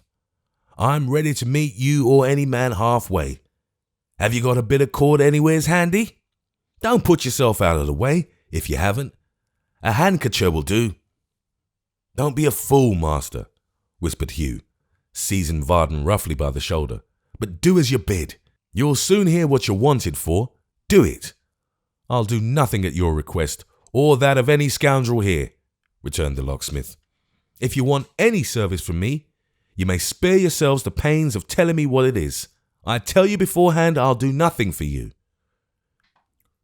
Mr. Dennis was so affected by this constancy on the part of the staunch old man that he protested, almost with tears in his eyes, that to balk his inclinations would be an act of cruelty and hard dealing to which he, for one, never could reconcile his conscience. The gentleman, he said, had avowed in so many words that he was ready for working off. Such being the case, he considered it their duty, as a civilized and enlightened crowd, to work him off. It was not often, he observed, that they had it in their power to accommodate themselves to the wishes of those from whom they had the misfortune to differ. Having now found an individual who expressed a desire which they could reasonably indulge, and for himself, he was free to confess that, in his opinion, that desire did honour to his feelings. He hoped they would decide to accede to his proposition before going any further. It was an experiment which, skillfully and dexterously performed, would be over in 5 minutes, with great comfort and satisfaction to all parties. And though it did not become him, Mr. Dennis, to speak well of himself, he trusted he might be allowed to say that he had practical knowledge of the subject, and being naturally of an obliging and friendly disposition, would work the gentleman off with a deal of pleasure. These remarks, which were addressed in the midst of a frightful din and turmoil to those immediately about him, were received with great favour, not so much perhaps because of the hangman's eloquence, as on account of the locksmith's obstinacy. Gabriel was in imminent peril, and he knew it, but he preserved a steady silence, and would have done so if they had been debating whether they should roast him at a slow fire. As the hangman spoke, there was some stir and confusion on the ladder, and directly he was silent, so immediately upon his holding his peace that the crowd below had no time to learn what he had been saying, or to shout in response. Someone at the window cried, "He has a grey head! He is an old man! Don't hurt him!" The locksmith turned with a start towards the place from which the words had come, and looked hurriedly at the people who were hanging on the ladder and clinging to each other. "Pay no respect to my grey hair, young man," he said, answering the voice and not anyone he saw. "I don't ask it. My heart is green enough to scorn and despise every man among you, band of robbers that you are." This incautious speech by no means tended to appease the ferocity of the crowd. They cried again to have him brought out, and it would have gone hard with the honest locksmith, but that Hugh reminded them in answer that they wanted his services, and must have them. "So tell him what we want," he said to Simon Tappertit, "and quickly, and open your ears, master, if you would ever use them after tonight." Gabriel folded his arms, which were now at liberty, and eyed his old prentice in silence. "Look ye, Varden," said Syme, "we're bound for Newgate." "I know you are," returned the locksmith. "You never said a truer word than that." "To burn it down, I mean," said Simon, "and force the gates, and set the prisoners at liberty. You helped to make the lock of the great door." "I did," said the locksmith. "You owe me no thanks for that, as you'll find before long." "Maybe," returned his journeyman. "But you must show us how to force it." "Must I?" "Yes. For you know and I don't. You must come along with us, and pick it with your own hands." "When I do," said the locksmith quietly, "my hands shall drop off at the wrists, and you shall wear them, Simon Tappertit, on your shoulders for epaulets." "We'll see that," cried Hugh, interposing, as the indignation of the crowd again burst forth. "You fill a basket with the tools he'll want, while I bring him downstairs. Open the doors below, some of you, and light the great captain, others. Is there no business afoot, my lads, that you can do nothing but stand and grumble?" They looked at one another, and quickly dispersing, swarmed over the house, plundering and breaking, according to their custom, and carrying off such articles of value as happened to please their fancy. They had no great length of time for these proceedings, for the basket of tools was soon prepared and slung over a man's shoulders. The preparations being now completed, and everything ready for the attack, those who were pillaging and destroying in the other rooms were called down to the workshop. They were about to issue forth, when the man who had been last upstairs stepped forward and asked if the young woman in the garret, who was making a terrible noise, he said, and kept on screaming without the least cessation, was to be released. For his own part, Simon Tappertit would certainly have replied in the negative, but the mass of his companions, mindful of the good service she had done in the matter of the gun, being of a different opinion, He had nothing for it but to answer yes. The man accordingly went back again to the rescue, and presently returned with Miss Miggs, limp and doubled up, and very damp from much weeping. As the young lady had given no tokens of consciousness on their way downstairs, the bearer reported her either dead or dying, and being at some loss what to do with her, was looking round for a convenient bench or heap of ashes on which to place her senseless form, when she suddenly came upon her feet by some mysterious means, thrust back her hair, stared wildly at Mr. Tappertit, cried, "My Simon's life is not a victim," and dropped into his arms with such promptitude that he staggered and reeled some paces back beneath his lovely burden. "Oh, bother!" said Mr. Tappertit. "Here, catch hold of her, somebody. Lock her up again. She never ought to have been let out." "My Simon!" cried Miss Miggs in tears, and faintly. "My forever, ever blessed Simon!"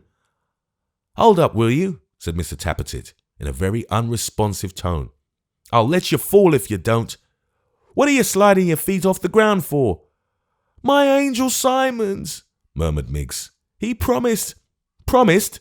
Well, and I'll keep my promise," answered Simon testily. "I mean to provide for you, don't I?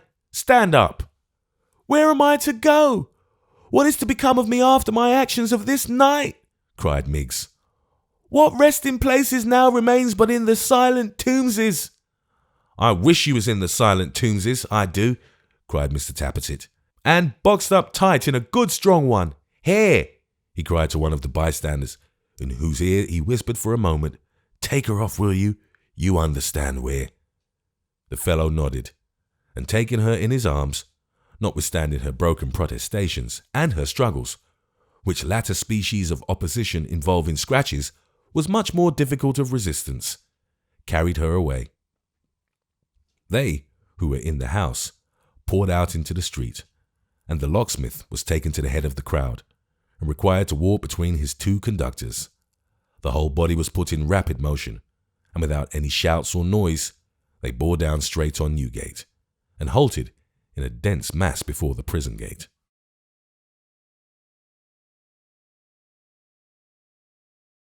Chapter 64.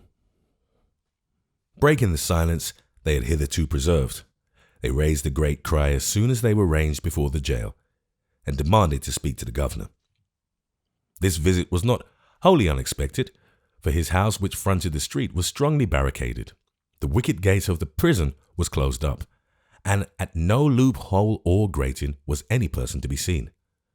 Before they had repeated their summons many times, a man appeared upon the roof of the governor's house, and asked what it was they wanted. Some said one thing, some another, and some only groaned and hissed. It being now nearly dark and the house high, many persons in the throng were not aware that anyone had come to answer them, and continued their clamour until the intelligence was gradually diffused through the whole concourse. 10 minutes or more elapsed before any one voice could be heard with tolerable distinctness, during which interval the figure remained perched alone against the summer evening sky, looking down into the troubled street. "Are you," said Hugh at length, "Mr. Ackerman, the head jailer here?" "Of course he is, brother," whispered Dennis, but Hugh, without minding him, took his answer from the man himself. "Yes," he said, "I am." "You have got some friends of ours in your custody, master." "I have a good many people in my custody." He glanced downward as he spoke into the jail, and the feeling that he could see into the different yards, and that he overlooked everything which was hidden from their view by the rugged walls, so lashed and goaded the mob that they howled like wolves. "Deliver up our friends," said Hugh, "and you may keep the rest. It's my duty to keep them all. I shall do my duty." "If you don't throw the doors open, we shall break them down," said Hugh, "for we will have the rioters out." "All I can do, good people," Ackerman replied, "is to exhort you to disperse, and to remind you that the consequences of any disturbance in this place will be very severe, and bitterly repented by most of you when it is too late." He made as though he would retire when he said these words, but he was checked by the voice of the locksmith. "Mr. Ackerman!" cried Gabriel. "Mr. Ackerman!" "I will hear no more from any of you," replied the governor, turning towards the speaker and waving his hand. But I am not one of them, said Gabriel. I am an honest man, Mr. Ackerman, a respectable tradesman. Gabriel Varden, the locksmith. You know me. You among the crowd? Cried the governor in an altered voice. Brought here by force. Brought here to pick the lock of the great door for them, rejoined the locksmith. Bear witness for me, Mr. Ackerman, that I refuse to do it, and that I will not do it, come what may of my refusal. If any violence is done to me, please to remember this. Is there no way of helping you? Said the governor. None, Mr. Ackerman. You'll do your duty and I'll do mine. Once again, you robbers and cutthroats, said the locksmith, turning round upon them. I refuse. Ah, howl till your horse, I refuse. Stay, said the jailer hastily. Mr. Varden, I know you for a worthy man, and one who would do no unlawful act except upon compulsion.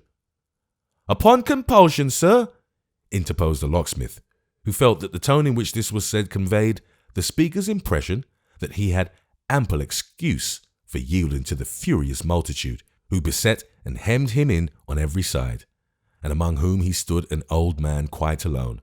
Upon compulsion, sir, I'll do nothing. Where is that man, said the keeper anxiously, who spoke to me just now? Here, Hugh replied. Do you know what the guilt of murder is, and that by keeping that honest tradesman at your side you endanger his life?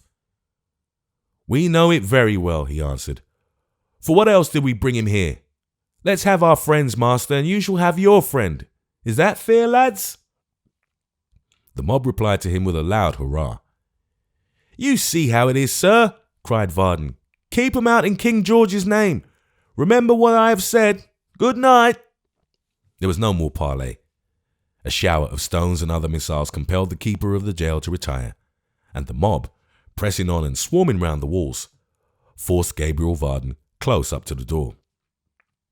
In vain, the basket of tools was laid upon the ground before him, and he was urged in turn by promises, by blows, by offers of reward, and threats of instant death, to do the office for which they had brought him there. No, cried the sturdy locksmith, I will not. He had never loved his life so well as then, but nothing could move him. The savage faces that glared upon him, look where he would, the cries of those who thirsted, like wild animals for his blood, the sight of men pressing forward and trampling down their fellows as they strove to reach him and struck at him above the heads of other men with axes and with iron bars, all failed to daunt him. He looked from man to man and face to face, and still, with quickened breath and lessening colour, cried firmly, I will not. Dennis dealt him a blow upon the face which felled him to the ground. He sprung upon him like a man in the prime of life, and with blood upon his forehead, caught him by the throat. You cowardly dog, he said, give me my daughter! Give me my daughter! They struggled together. Some cried, kill him! And some, but they were not near enough, strove to trample him to death. Tug as he would at the old man's wrists, the hangman could not force him to unclench his hands. Is this all the return you make me, you ungrateful monster? He articulated with great difficulty and with many oaths. Give me my daughter, cried the locksmith, who was now as fierce as those who gathered round him. Give me my daughter. He was down again and up and down once more, and buffeted him with a score of them, who banded him from hand to hand, when one tall fellow, fresh from a slaughterhouse, whose dress and great thigh boots smoked hot with grease and blood, raised a poleaxe, and swearing a horrible oath, aimed it at the old man's uncovered head. At that instant, and in the very act, he fell himself, as if struck by lightning, and over his body a one-armed man came darting to the locksmith's side. Another man was with him, and both caught the locksmith roughly in their grasp. Leave him to us, they cried to Hugh, struggling as they spoke to force a passage backward through the crowd. Leave him to us. Why do you waste your whole strength on such as he, when a couple of men can finish him in as many minutes? You lose time. Remember the prisoners. Remember Barnaby. The cry ran through the mob. Hammers began to rattle on the walls, and every man strove to reach the prison and be among the foremost rank, fighting their way through the press and struggle as desperately as if they were in the midst of enemies rather than their own friends. The two men retreated with the locksmith between them and dragged him through the very heart of the concourse. And now the strokes began to fall like hail upon the gate and on the strong building, for those who could not reach the door spent their fierce rage on anything, even on the great blocks of stone, which shivered their weapons into fragments and made their hands and arms to tingle as if the walls were active in their stout resistance, and dealt them back their blows. The clash of iron ringing upon iron mingled with the deafening tumult and sounded high above it. As the great sledgehammers rattled on the nailed and plaited door, the sparks flew off in showers. Men worked in gangs, and at short intervals relieved each other, that all their strength might be devoted to the work. But there stood the portal still, as grim and dark and strong as ever, and saving for the dints upon its battered surface, quite unchanged. While some brought all their energies to bear upon this toilsome task, and some, rearing ladders against the prison, tried to clamber to the summit of the walls they were too short to scale, and some again engaged a body of police 100 strong and beat them back and trod them underfoot by force of numbers. Others besieged the house on which the jailer had appeared, and driving in the door, brought out his furniture and piled it up against the prison gate to make a bonfire which should burn it down. As soon as this device was understood, all those who had laboured hitherto cast down their tools and helped to swell the heap, which reached halfway across the street and was so high that those who threw more fuel on top got up by ladders. When all the keeper's goods were flung upon this costly pile to the last fragment, they smeared it with the pitch and tar and rosin they had brought, and sprinkled it with turpentine. To all the woodwork round the prison doors they did the like, leaving not a joist or beam untouched. This infernal christening performed, they fired the pile with lighted matches and with blazing tow, and then stood by, awaiting the results. The furniture being very dry and rendered more combustible by wax and oil, besides the arts they had used, took fire at once. The flames roared high and fiercely, blackening the prison wall, and twining up its lofty front like burning serpents. At first they crowded round the blaze and vented their exultation only in their looks, but when it grew hotter and fiercer, when it crackled, leaped and roared like a great furnace, when it shone upon the opposite houses, and lighted up not only the pale and wondering faces at the windows, but the inmost corners of each habitation, when through the deep red heat and glow the fire was seen, sporting and toying with the door, now clinging to its obdurate surface, now gliding off with fierce inconstancy and soaring high into the sky, anon returning to fold it in its burning grasp and lure it to its ruin, when it shone and gleamed so brightly that the church clock of St. Sepulchre's, so often pointing to the hour of death, was legible as in broad day, and the vane upon its steeple top glittered in the unwonted light like something richly jewelled, when blackened stone and sombre brick grew ruddy in the deep reflection, and windows shone like burnished gold, dotting the longest distance in the fiery vista with their specks of brightness, when wall and tower and roof and chimney stack seemed drunk, and in the flickering glare appeared to reel and stagger, when scores of objects never seen before burst out upon the view, and things the most familiar put on some new aspect. Then the mob began to join the whirl, and with loud yells and shouts and clamour, such as happily is seldom heard, bestirred themselves to feed the fire and keep it at its height. Although the heat was so intense that the paint on the houses over against the prison parched and crackled up, and swelling into boils as it were from excess of torture, broke and crumpled away, although the glass fell from the window sashes, and the leaden iron on the roofs blistered the incautious hand that touched them, and the sparrows in the eaves took wing, and rendered giddy by the smoke fell fluttering down upon the blazing pile. Still the fire was tended unceasingly by busy hands, and round it men were going always. They never slackened in their zeal or kept aloof, but pressed upon the flames so hard that those in front had much ado to save themselves from being thrust in.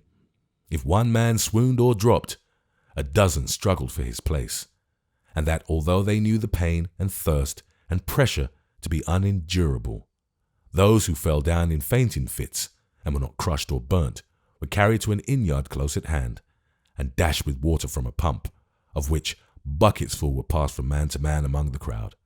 But such was the strong desire of all to drink, and such the fighting to be first, that for the most part the whole contents were spilled upon the ground, without the lips of one man being moistened. Meanwhile, and in the midst of all the roar and outcry, those who were nearest to the pile heaped up again the burning fragments that came toppling down, and raked the fire about the door, which, although a sheet of flame, was still a door, fast locked and barred, and kept them out. Great pieces of blazing wood were passed besides, above the people's heads, to such as stood about the ladders, and some of these, climbing up to the topmost stave, and holding on with one hand by the prison wall, exerted all their skill and force to cast these firebrands on the roof, or down into the yards within. In many instances their efforts were successful, which occasioned a new and appalling addition to the horrors of the scene. For the prisoners within, seeing from between their bars that the fire caught in many places and thrived fiercely, and being all locked up in strong cells for the night, began to know that they were in danger of being burnt alive. This terrible fear, spreading from cell to cell and from yard to yard, vented itself in such dismal cries and wailings, and in such dreadful shrieks for help, that the whole jail resounded with the noise, which was loudly heard even above the shouting of the mob and roaring of the flames, and was so full of agony and despair that it made the boldest tremble. It was remarkable that these cries began in that quarter of the jail which fronted Newgate Street, where it was well known the men who were to suffer death on Thursday were confined. And not only were these four who had so short a time to live, the first to whom the dread of being burnt occurred, but they were throughout the most importune of all, for they could be plainly heard, notwithstanding the great thickness of the walls, crying that the wind set that way, and that the flames would shortly reach them, and calling to the officers of the jail to come and quench the fire from a cistern which was in their yard and full of water. Judging from what the crowd outside the walls could hear from time to time, these four doomed wretches never ceased to call for help, and that with as much distraction and in as great a frenzy of attachment to existence as though each had had an honoured, happy life before him, instead of 48 hours of miserable imprisonment, and then a violent and shameful death. But the anguish and suffering of the two sons of one of these men, when they heard or fancied that they heard their father's voice, is past description. After wringing their hands and rushing to and fro as if they were stark mad, one mounted on the shoulders of his brother and tried to clamber up the face of the high wall, guarded at the top with spikes and points of iron. And when he fell among the crowd, he was not deterred by his bruises, but mounted up again and fell again, and when he found the feat impossible, began to beat the stones and tear them with his hands, as if he could that way make a breach in the strong building and force a passage in. At last they cleft their way among the mob about the door, though many men a dozen times their match had tried in vain to do so, and were seen in the fire, striving to prise it down with crowbars. Nor were they alone affected by the outcry from within the prison. The women who were looking on shrieked loudly, beat their hands together, stopped their ears, and many fainted. The men who were not near the walls and active in the siege, rather than do nothing, tore up the pavement of the street, and did so with a haste and fury they could not have surpassed if that had been the jail, and they were near their object. Not one living creature in the throng was for an instant still. The whole great mass were mad. A shout, another yet, though few knew why or what it meant, but those around the gate had seen it slowly yield and drop from its topmost hinge.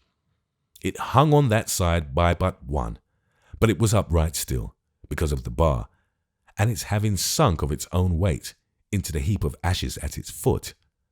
There was now a gap at the top of the doorway, through which could be descried a gloomy passage, cavernous and dark. Pile up the fire. It burnt fiercely. The door was red hot and the gap wider. They vainly tried to shield their faces with their hands, and standing as if in readiness for a spring, watched the place. Dark figures, some crawling on their hands and knees, some carried in the arms of others, were seen to pass along the roof. It was plain the jail could hold out no longer. The keeper and his officers and their wives and children were escaping. Pile up the fire. The door sank down again. It settled deeper in the cinders, tottered, yielded, was down. As they shouted again, they fell back for a moment and left a clear space about the fire that lay between them and the jail entry. Hugh leapt upon the blazing heap, and scattering a train of sparks into the air and making the dark lobby glitter with those that hung upon his dress, dashed into the jail. The hangman followed, and then so many rushed upon their track that the fire got trodden down and thinly strewn about the street. But there was no need of it now, for inside and out, the prison was in flames.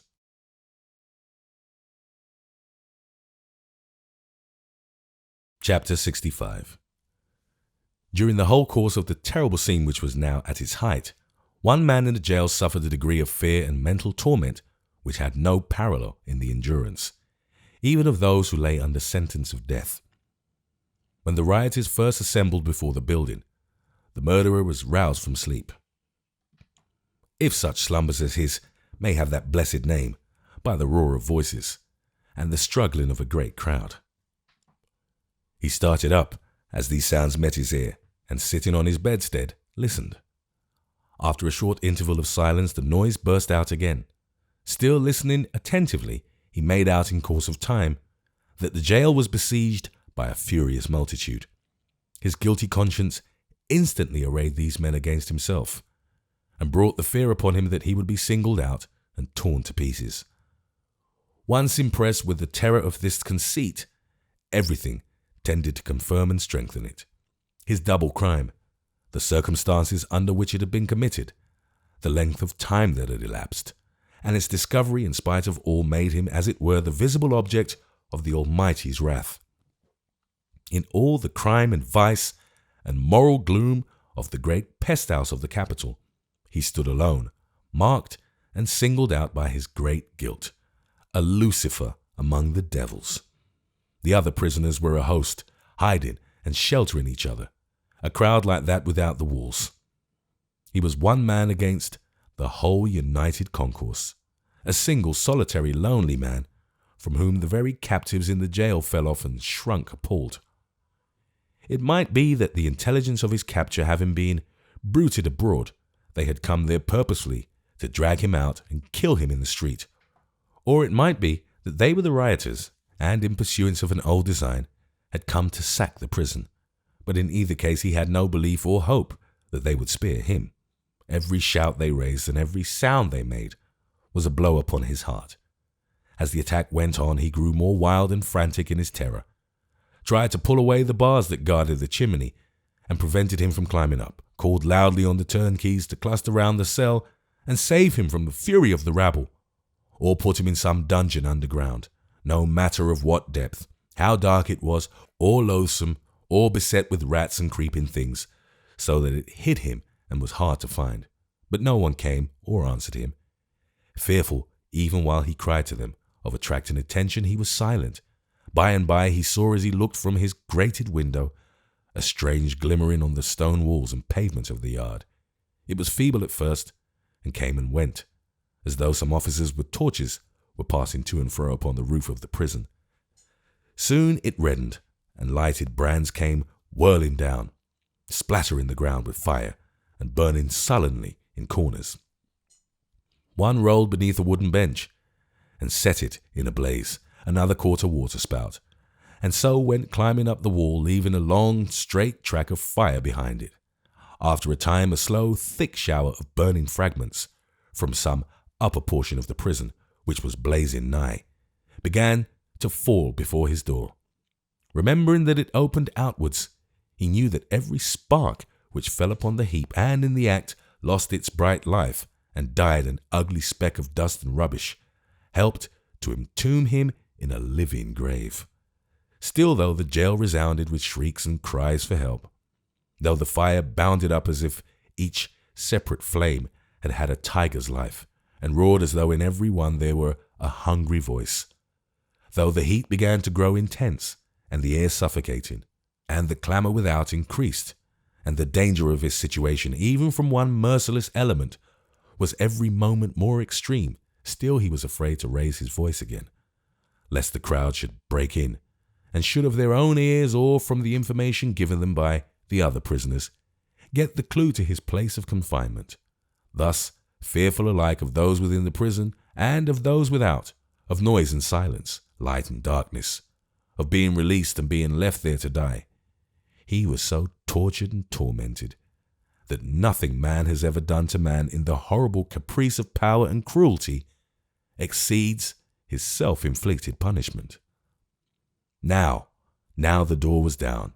Now they came rushing through the jail, calling to each other in the vaulted passages, clashing the iron gates dividing yard from yard, beating at the doors of cells and wards, wrenching off bolts and locks and bars, tearing down the doorposts to get men out, endeavouring to drag them by main force through gaps and windows where a child could scarcely pass, whooping and yelling without a moment's rest, and running through the heat and flames as if they were cased in metal. By their legs, their arms, the hair upon their heads, they dragged the prisoners out. Some threw themselves upon the captives as they got towards the door and tried to file away their irons. Some danced about them with a frenzied joy and rent their clothes, and were ready, as it seemed, to tear them limb from limb. Now a party of 12 men came darting through the yard into which the murderer cast fearful glances from his darkened window, dragging a prisoner along the ground whose dress they had nearly torn from his body in their mad eagerness to set him free, and who was bleeding and senseless in their hands. Now a score of prisoners ran to and fro, who had lost themselves in the intricacies of the prison, and were so bewildered with the noise and glare that they knew not where to turn or what to do, and still cried out for help as loudly as before. Anon, some famished wretch, whose theft had been a loaf of bread or scrap of butcher's meat, came skulking past, barefooted, going slowly away because that jail, his house, was burning, not because he had any other, or had friends to meet or old haunts to revisit, or any liberty to gain, but liberty to starve and die. And then a knot of highwaymen went trooping by, conducted by the friends they had among the crowd, who muffled their fetters as they went along, with handkerchiefs and bands of hay, and wrapped them in coats and cloaks, and gave them drink from bottles, and held it to their lips, because of their handcuffs, which there was no time to remove. All this, and heaven knows how much more, was done amidst a noise, a hurry, and distraction like nothing that we know of, even in our dreams, which seemed for ever on the rise and never to decrease for the space of a single instant. He was still looking down from his window upon these things, when a band of men with torches, ladders, axes, and many kinds of weapons poured into the yard, and hammering at his door, inquired if there were any prisoner within. He left the window when he saw them coming, and drew back into the remotest corner of the cell. But although he returned them no answer, they had a fancy that someone was inside, for they presently set ladders against it, and began to tear away the bars at the casement. Not only that, indeed, but with pickaxes to hew down the very stones in the wall. As soon as they had made a breach at the window large enough for the admission of a man's head, one of them thrust in a torch and looked all round the room. He followed this man's gaze until it rested on himself, and heard him demand why he had not answered, but made him no reply. In the general surprise and wonder, they were used to this. Without saying anything more, they enlarged the breach until it was large enough to admit the body of a man, and then came dropping down upon the floor, one after another, until the cell was full. They caught him up among them, handed him to the window, and those who stood upon the ladders passed him down upon the pavement of the yard. Then the rest came out, one after another, and bidding him fly and lose no time, or the way would be choked up, hurried away to rescue others. It seemed not a minute's work from first to last. He staggered to his feet, incredulous of what had happened, when the yard was filled again, and a crowd rushed on, hurrying Barnaby among them. In another minute, not so much, another minute, the same instant, with no lapse or interval between, he and his son were being passed from hand to hand through the dense crowd in the street, and were glancing backward at a burning pile, which someone said was Newgate. From the moment of their first entrance into the prison, the crowd dispersed themselves about it and swarmed into every chink and crevice, as if they had a perfect acquaintance with its innermost parts, and bore in their minds an exact plan of the whole. For this immediate knowledge of the place they were, no doubt, in a great degree indebted to the hangman, who stood in the lobby directing some to go this way, some that, and some the other, and who materially assisted in bringing about the wonderful rapidity with which the release of the prisoners was effected. But this functionary of the law reserved one important piece of intelligence and kept it snugly to himself.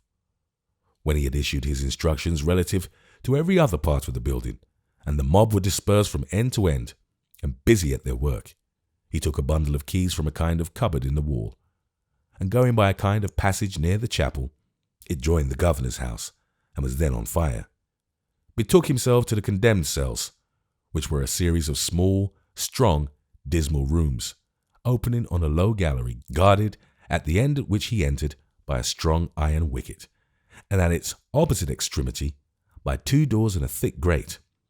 Having double-locked the wicket and assured himself that the other entrances were well secured, he sat down on a bench in the gallery and sucked the head of his stick with the utmost complacency, tranquillity, and contentment.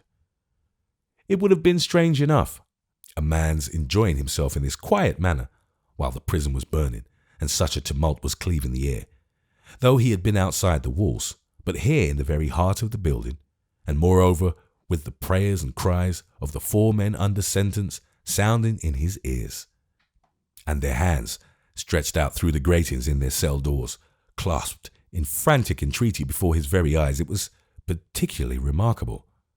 Indeed, Mr. Dennis appeared to think it an uncommon circumstance, and to banter himself upon it, for he thrust his hat on one side, as some men do when they are in a waggish humour, sucked the head of his stick with a higher relish, and smiled as though he would say, "Dennis, you're a rum dog.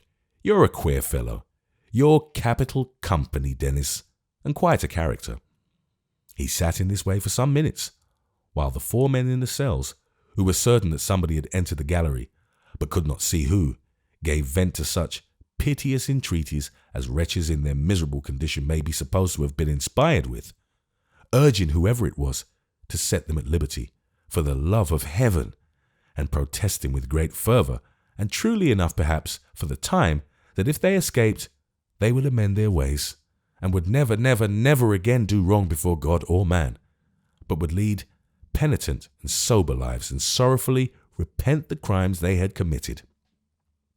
The terrible energy with which they spoke would have moved any person, no matter how good or just, if any good or just person could have strayed into that sad place that night, to have set them at liberty, and while he would have left any other punishment to its free course, to have saved them from this last dreadful and repulsive penalty, which never turned a man inclined to evil, and has hardened thousands who were half inclined to good.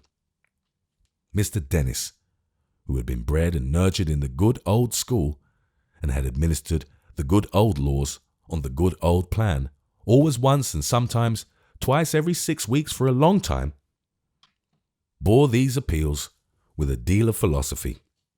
Being at last, however, rather disturbed in his pleasant reflection by their repetition, he rapped at one of the doors with his stick and cried, "Hold your noise there, will you?"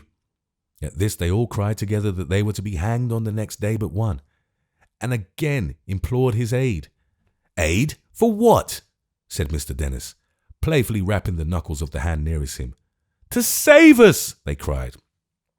"Oh, certainly," said Mr. Dennis, winking at the wall in the absence of any friend with whom he could humour the joke.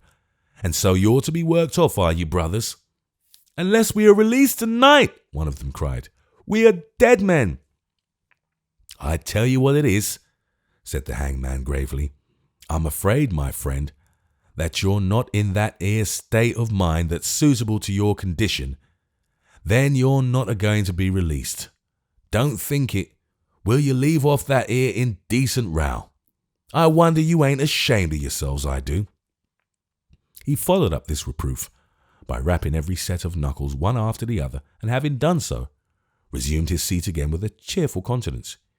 "You've had law," he said, crossing his legs and elevating his eyebrows. "Laws have been made a purpose for you. A very handsome prison's been made a purpose for you. A parson's kept a purpose for you. A constitutional officer's appointed a purpose for you. Carts has maintained a purpose for you. And yet you're not contented. Will you hold that noise, you sir in the furthest?" A groan was the only answer. "So well as I can make out," said Mr. Dennis in a tone of mingled badinage and remonstrance, "there's not a man among you. I begin to think I'm on the opposite side, and among the ladies, though for the matter of that I've seen a many ladies face it out in a manner that did honour to the sex. You in number 2, don't grind them teeth of yours. Worse manners," said the hangman, rapping at the door with his stick. "I never seen this place afore. I'm ashamed of you. You're a disgrace to the bailey." After pausing for a moment to hear if anything could be pleaded in justification, Mr. Dennis resumed in a sort of coaxing tone. "Now looky here, you four. I'm come here to take care of you and see that you ain't burnt instead of the other thing. It's no use your making any noise, for you won't be found out by them as has broken in, and you'll only be hoarse when you come to the speeches, which is a pity. What I say in respect to the speeches always is, give it mouth. That's my maxim, give it mouth. I've heard," said the hangman, pulling off his hat to take his handkerchief from the crown and wipe his face, and then putting it on again a little more on one side than before. "I've heard a eloquence on them boards, you know what boards I mean, and have heard a degree of mouth given to them speeches that they was as clear as a bell and as good as a play. There's a pattern, and always when a thing of this nature's to come off, what I stand up for is a proper frame of mind. Let's have a proper frame of mind, and we can go through with it. Creditable, pleasant, sociable. Whatever you do, and I address myself in particular to you in the furthest, never snivel. I'd sooner by half, though I lose by it, see a man tear his clothes a purpose to spile 'em before they come to me than find him snivelling. It's 10 to 1 a better frame of mind every way." While the hangman addressed them to this effect, in the tone and with the air of a pastor in familiar conversation with his flock, the noise had been in some degree subdued, for the rioters were busy in conveying the prisoners to the sessions house, which was beyond the main walls of the prison, though connected with it, and the crowd were busy too, in passing them from thence along the street. But when you had got thus far in his discourse, the sound of voices in the yard showed plainly that the mob had returned and were coming that way, and directly afterwards a violent crashing at the grate below gave note of their attack upon the cells, as they were called at last. It was in vain the hangman ran from door to door, and covered the grates one after another with his hat, in futile efforts to stifle the cries of the 4 men within. It was in vain he dogged their outstretched hands, and beat them with his stick, or menaced them with new and lingering pains in the execution of his office. The place resounded with their cries.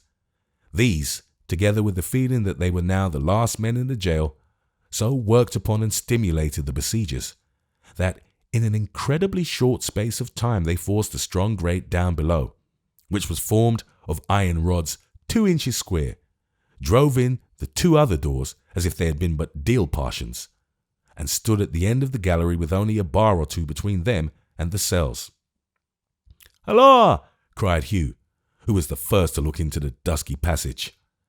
"Dennis, before us! Well done, old boy! Be quick and open here, for we shall be suffocated in the smoke going out." "Go out at once, then," said Dennis. "What do you want here?" "Want?" echoed Hugh. "The 4 men." "4 devils!" cried the hangman. "Don't you know they're left for death on Thursday? Don't you respect the law, the Constitution?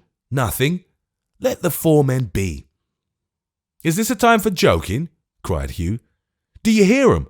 Pull away these bars that have got fixed between the door and the ground, and let us in." "Brother," said the hangman in a low voice, as he stooped under pretence of doing what Hugh desired, but only looked up in his face. "Can't you leave these here 4 men to me?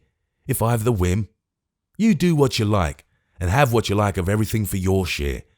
Give me my share. I want these 4 men left alone, I tell you. Pull the bars down or stand out of the way, was Hugh's reply. You can turn the crowd if you like. You know that well enough, brother, said the hangman slowly. What? You will come in, will you? Yes. You won't let these men alone and leave them to me? You've no respect for nothing, haven't you? Said the hangman, retreating to the door by which he had entered, and regarding his companion with a scowl. You will come in, will you, brother? I tell you, yes. What the devil ails you? Where are you going? No matter where I'm going, rejoined the hangman, looking in again at the iron wicket, which he had nearly shut upon himself and held ajar. Remember where you're coming, that's all.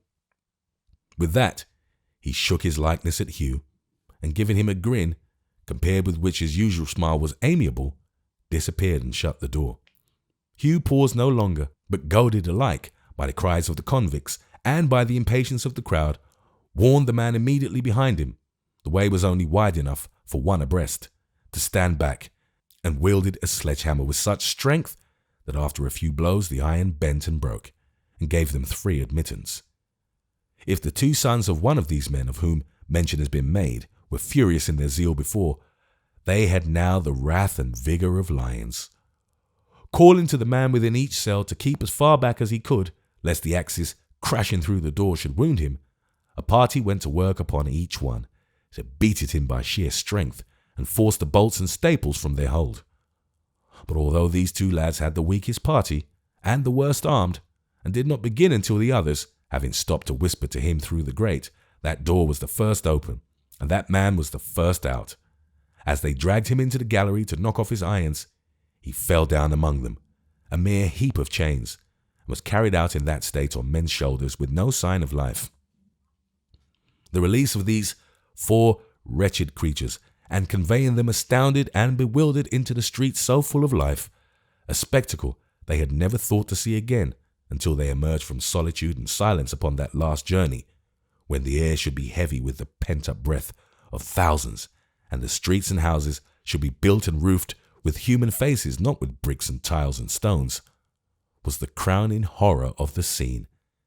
Their pale and haggard looks and hollow eyes, their staggering feet, and hands stretched out as if to save themselves from falling, their wandering and uncertain air, the way they heaved and gasped for breath, as though in water, when they were first plunged into the crowd, all marked them for the men. No need to say this one was doomed to die, for there were the words broadly stamped and branded on his face. The crowd fell off, as if they had been laid out for burial, and had risen in their shrouds, and many were seen to shudder, as though they had been actually dead men, when they chanced to touch or brush against their garments. At the bidding of the mob, the houses were all illuminated that night, lighted up from top to bottom, as at a time of public gaiety and joy. Many years afterwards, old people who lived in their youth near this part of the city remembered being in a great glare of light, within doors and without, and as they looked, timid and frightened children from the windows seeing a face go by. Though the whole great crowd and all its other terrors had faded from their recollection, this one object remained alone, distinct, and well remembered. Even in the unpractised minds of infants, one of these doomed men darting past, and but an instant seen, was an image of force enough to dim the whole concourse, to find itself an all-absorbing place, and hold it ever after. When this last task had been achieved, the shouts and cries grew fainter, the clank of fetters, which had resounded on all sides as the prisoners escaped, was heard no more. All the noises of the crowd subsided into a hoarse and sullen murmur as it passed into the distance, and when the human tide had rolled away, a melancholy heap of smoking ruins marked the spot where it had lately chafed and roared.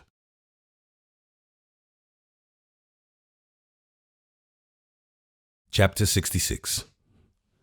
Although he had had no rest upon the previous night, and had watched with little intermission for some weeks past, sleeping only in the day by starts and snatches, Mr. Haredale from the dawn of morning until sunset, sought his niece in every place where he deemed it possible she could have taken refuge. All day long, nothing save a draught of water passed his lips, though he prosecuted his inquiries far and wide, and never so much as sat down once. In every quarter he could think of, at Chigwell and in London, at the houses of the tradespeople with whom he dealt, and of the friends he knew, he pursued his search. A prey to the most harrowing anxieties and apprehensions, he went from magistrate to magistrate, and finally to the Secretary of State. The only comfort he received was from his minister, who assured him that the government, being now driven to the exercise of the extreme prerogatives of the Crown, were determined to exert them, that a proclamation would probably be out upon the morrow, giving to the military discretionary and unlimited power in the suppression of the riots, that the sympathies of the King, the administration, and both Houses of Parliament, and indeed of all good men of every religious persuasion, were strongly with the injured Catholics, and that justice should be done them at any cost or hazard. He told him, moreover, that other persons whose houses had been burnt had for a time lost sight of their children, but had in every case within his knowledge succeeded in discovering them, that his complaint should be remembered and fully stated in the instructions given to the officers in command, and to all inferior myrmidons of justice, and that everything that could be done to help him should be done, with a good will and in good faith. Grateful for this consolation, feeble as it was in its reference to the past, and little hope as it afforded him in connection with the subject of distress, which lay nearest to his heart, and really thankful for the interest the minister expressed and seemed to feel in his condition, Mr. Haredale withdrew. He found himself, with the night coming on, alone in the streets, and destitute of any place in which to lay his head. He entered an hotel near Charing Cross and ordered some refreshment and a bed. He saw that his faint and worn appearance attracted the attention of the landlord and his waiters, and thinking that they might suppose him to be penniless, took out his purse and laid it on the table. It was not that, the landlord said in a faltering voice. If he were one of those who had suffered by the rioters, he durst not give him entertainment. He had a family of children, and had been twice warned to be careful in receiving guests. He heartily prayed his forgiveness, but what could he do? Nothing. No man felt that more sincerely than Mr. Haredale. He told the man as much, and left the house, feeling that he might have anticipated this occurrence after what he had seen at Chigwell in the morning, where no man dared to touch a spade, though he offered a large reward to all who would come and dig among the ruins of his house.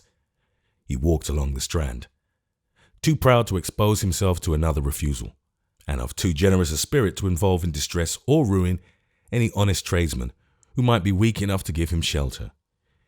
He wandered into one of the streets by the side of the river, and was pacing in a thoughtful manner up and down, thinking of things that had happened long ago, when he heard a servant man at an upper window call to another on the opposite side of the street that the mob was setting fire to Newgate. To Newgate, where that man was, his failing strength returned. His energies came back with tenfold vigour on the instant. If it were possible, if they should set the murderer free, was he, after all he had undergone, to die with the suspicion of having slain his own brother, dimly gathering about him? He had no consciousness of going to the jail, but there he stood before it. There was the crowd, wedged and pressed together in a dense, dark, moving mass. And there were the flames, soaring up into the air. His head turned round and round. Lights flashed before his eyes, and he struggled hard with two men. "Nay, nay," said one. "Be more yourself, my good sir. We attract attention here. Come away. What can you do among so many men?" "The gentleman's always for doing something," said the other, forcing him along as he spoke. "I like him for that. I do like him for that." They had by this time got him into a court, hard by the prison. He looked from one to the other, and as he tried to release himself, felt that he tottered on his feet. He who had spoken first was the old gentleman whom he had seen at the Lord Mayor's. The other was John Gruby, who had stood by him so manfully at Westminster. "What does this mean?" he asked them faintly. "How came we together? On the skirts of the crowd," returned the distiller. "But come with us. Pray come with us." You seem to know my friend here." "Surely," said Mr. Haredale, looking in a kind of stupor at John. "He'll tell you then," returned the old gentleman, "that I am a man to be trusted. He's my servant. He was lately, as you know, I have no doubt, in Lord George Gordon's service. But he left it, and brought in pure goodwill to me and others, who were marked by the rioters, such intelligence as he had picked up of their designs." "On one condition, please, sir," said John, touching his hat. "No evidence against my lord, a misled man. A kind-hearted man, sir. My lord never intended this." "The condition will be observed, of course," rejoined the old distiller. "It's a point of honour. But come with us, sir. Pray come with us." John Gruby added no entreaties, but he adopted a different kind of persuasion by putting his arm through one of Mr. Haredale's, while his master took the other, and leading him away with all speed. Sensible, from a strange lightness in his head, and a difficulty in fixing his thoughts on anything even to the extent of bearing his companions in his mind for a minute together without looking at them, that his brain was affected by the agitation and suffering through which he had passed, and to which he was still a prey, Mr. Haredale let them lead him where they would. As they went along, he was conscious of having no command over what he said or thought, and that he had a fear of going mad. The distiller lived, as he told him when they first met, on Holborn Hill, where he had great storehouses and drove a large trade. They approached his house by a back entrance, lest they should attract the notice of the crowd, and went into an upper room which faced towards the street. The windows, however, in common with those of every other room in the house, were boarded up inside, in order that out of doors all might appear quite dark. They laid him on a sofa in this chamber, perfectly insensible, but John immediately fetching a surgeon, who took from him a large quantity of blood, he gradually came to himself. As he was for the time too weak to walk, they had no difficulty in persuading him to remain there all night, and got him to bed without loss of a minute. That done, they gave him cordial and some toast, and presently a pretty strong composing draught, under the influence of which he soon fell into a lethargy, and for a time forgot his troubles. The vintner, who was a very hearty old fellow, and a worthy man, had no thoughts of going to bed himself, for he had received several threatening warnings from the rioters, and had indeed gone out that evening to try and gather from the conversation of the mob whether his house was to be the next attacked. He sat all night in an easy chair in the same room, dozing a little now and then, and received from time to time the reports of John Gruby and 2 or 3 other trustworthy persons in his employ, who went out into the streets as scouts, and for whose entertainment an ample allowance of good cheer, which the old vintner, despite his anxiety, now and then attacked himself, was set forth in an adjoining chamber. These accounts were of a sufficiently alarming nature from the first, but as the night wore on they grew so much worse, and involved such a fearful amount of riot and destruction, that in comparison with these new tidings all the previous disturbances sunk to nothing. The first intelligence that came was of the taking of Newgate, and the escape of all the prisoners, whose track, as they made up Holborn and into the adjacent streets, was proclaimed to those citizens who were shut up in their houses by the rattling of their chains, which formed a dismal concert, and was heard in every direction as though so many forges were at work. The flames too shone so brightly through the vintner's skylights that the rooms and staircases below were nearly as light as in broad day, while the distant shouting of the mob seemed to shake the very walls and ceilings. At length they were heard approaching the house, and some minutes of terrible anxiety ensued. They came up close and stopped before it, but after giving 3 loud yells went on, and although they returned several times that night, creating new alarms each time, they did nothing there, having their hands full. Shortly after they had gone away for the first time, one of the scouts came running in with the news that they had stopped before Lord Mansfield's house in Bloomsbury Square. Soon afterwards there came another, and then the first returned again, and so, by little and little, their tale was this, that the mob, gathering round Lord Mansfield's house, had called on those within to open the door, and receiving no reply, for Lord and Lady Mansfield were at that moment escaping by the back way, forced an entrance according to their usual custom. That they then began to demolish the house with great fury and setting fire to it in several parts involved in a common ruin the whole of the costly furniture, the plate and jewels, a beautiful gallery of pictures, the rarest collection of manuscripts ever possessed by any one private person in the world, and worse than all, because nothing could replace this loss, the great law library, on almost every page of which were notes in the judge's own hand of inestimable value, being the results of the study and experience of his whole life.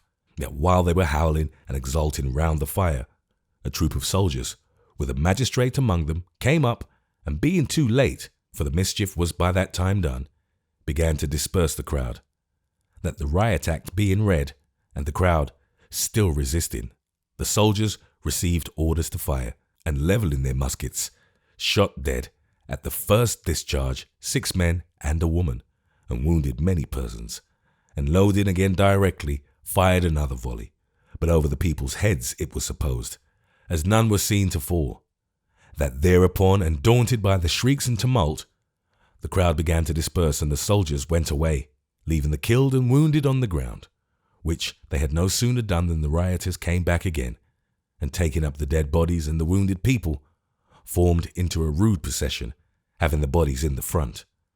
That in this order they paraded off with a horrible merriment, fixing weapons in the dead men's hands to make them look as if alive, and preceded by a fellow ringing Lord Mansfield's dinner bell with all his might.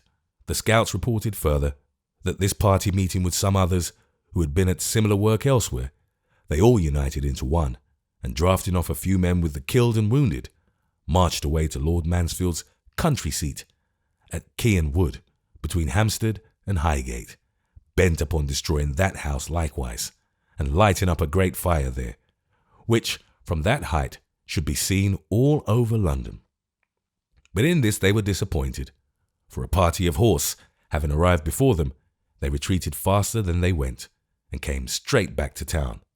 There being now a great many parties in the streets, each went to work according to its humour, and a dozen houses were quickly blazing, including those of Sir John Fielding and 2 other justices, and 4 in Holborn, one of the greatest thoroughfares in London, which were all burning at the same time, and burned until they went out of themselves. For the people cut the engine hose, and would not suffer the firemen to play upon the flames. At one house near Moorfields, they found in one of the rooms some canary birds in cages, and they cast them into the fire alive. The poor little creatures screamed, it was said, like infants, when they were flung upon the blaze, and one man was so touched that he tried in vain to save them, which roused the indignation of the crowd, and nearly cost him his life. At this same house, one of the fellows who went through the rooms breaking the furniture and helping to destroy the building found a child's doll, a poor toy, which he exhibited at the window to the mob below as the image of some unholy saint which the late occupants had worshipped. While he was doing this, another man with an equally tender conscience, they had both been foremost in throwing down the canary birds for roasting alive, took his seat on the parapet of the house, and harangued the crowd from a pamphlet circulated by the association, relative to the true principles of Christianity. Meanwhile, the Lord Mayor, with his hands in his pockets, looked on as an idle man might look at any other show, and seemed mightily satisfied to have got a good place. Such were the accounts brought to the old vintner by his servants as he sat at the side of Mr. Haredale's bed, having been unable even to doze after the first part of the night, too much disturbed by his own fears, by the cries of the mob, the light of the fires, and the firing of the soldiers.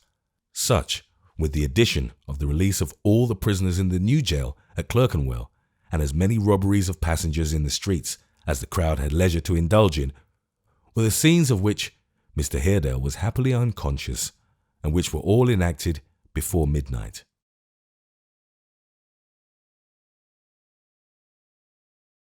Chapter 67. When darkness broke away and morning began to dawn, the town wore a strange aspect indeed. Sleep had hardly been thought of all night. The general alarm was so apparent in the faces of the inhabitants, and its expression was so aggravated by want of rest. Few persons with any property to lose having dared to go to bed since Monday, that a stranger coming into the streets would have supposed some mortal pest or plague to have been raging. In place of the usual cheerfulness and animation of morning, everything was dead and silent. The shops remained closed. Offices and warehouses were shut. The coach and chair stands were deserted. No carts or wagons rumbled through the slowly waking streets. The early cries were all hushed. A universal gloom prevailed. Great numbers of people were out even at daybreak, but they flitted to and fro as though they shrank from the sound of their own footsteps.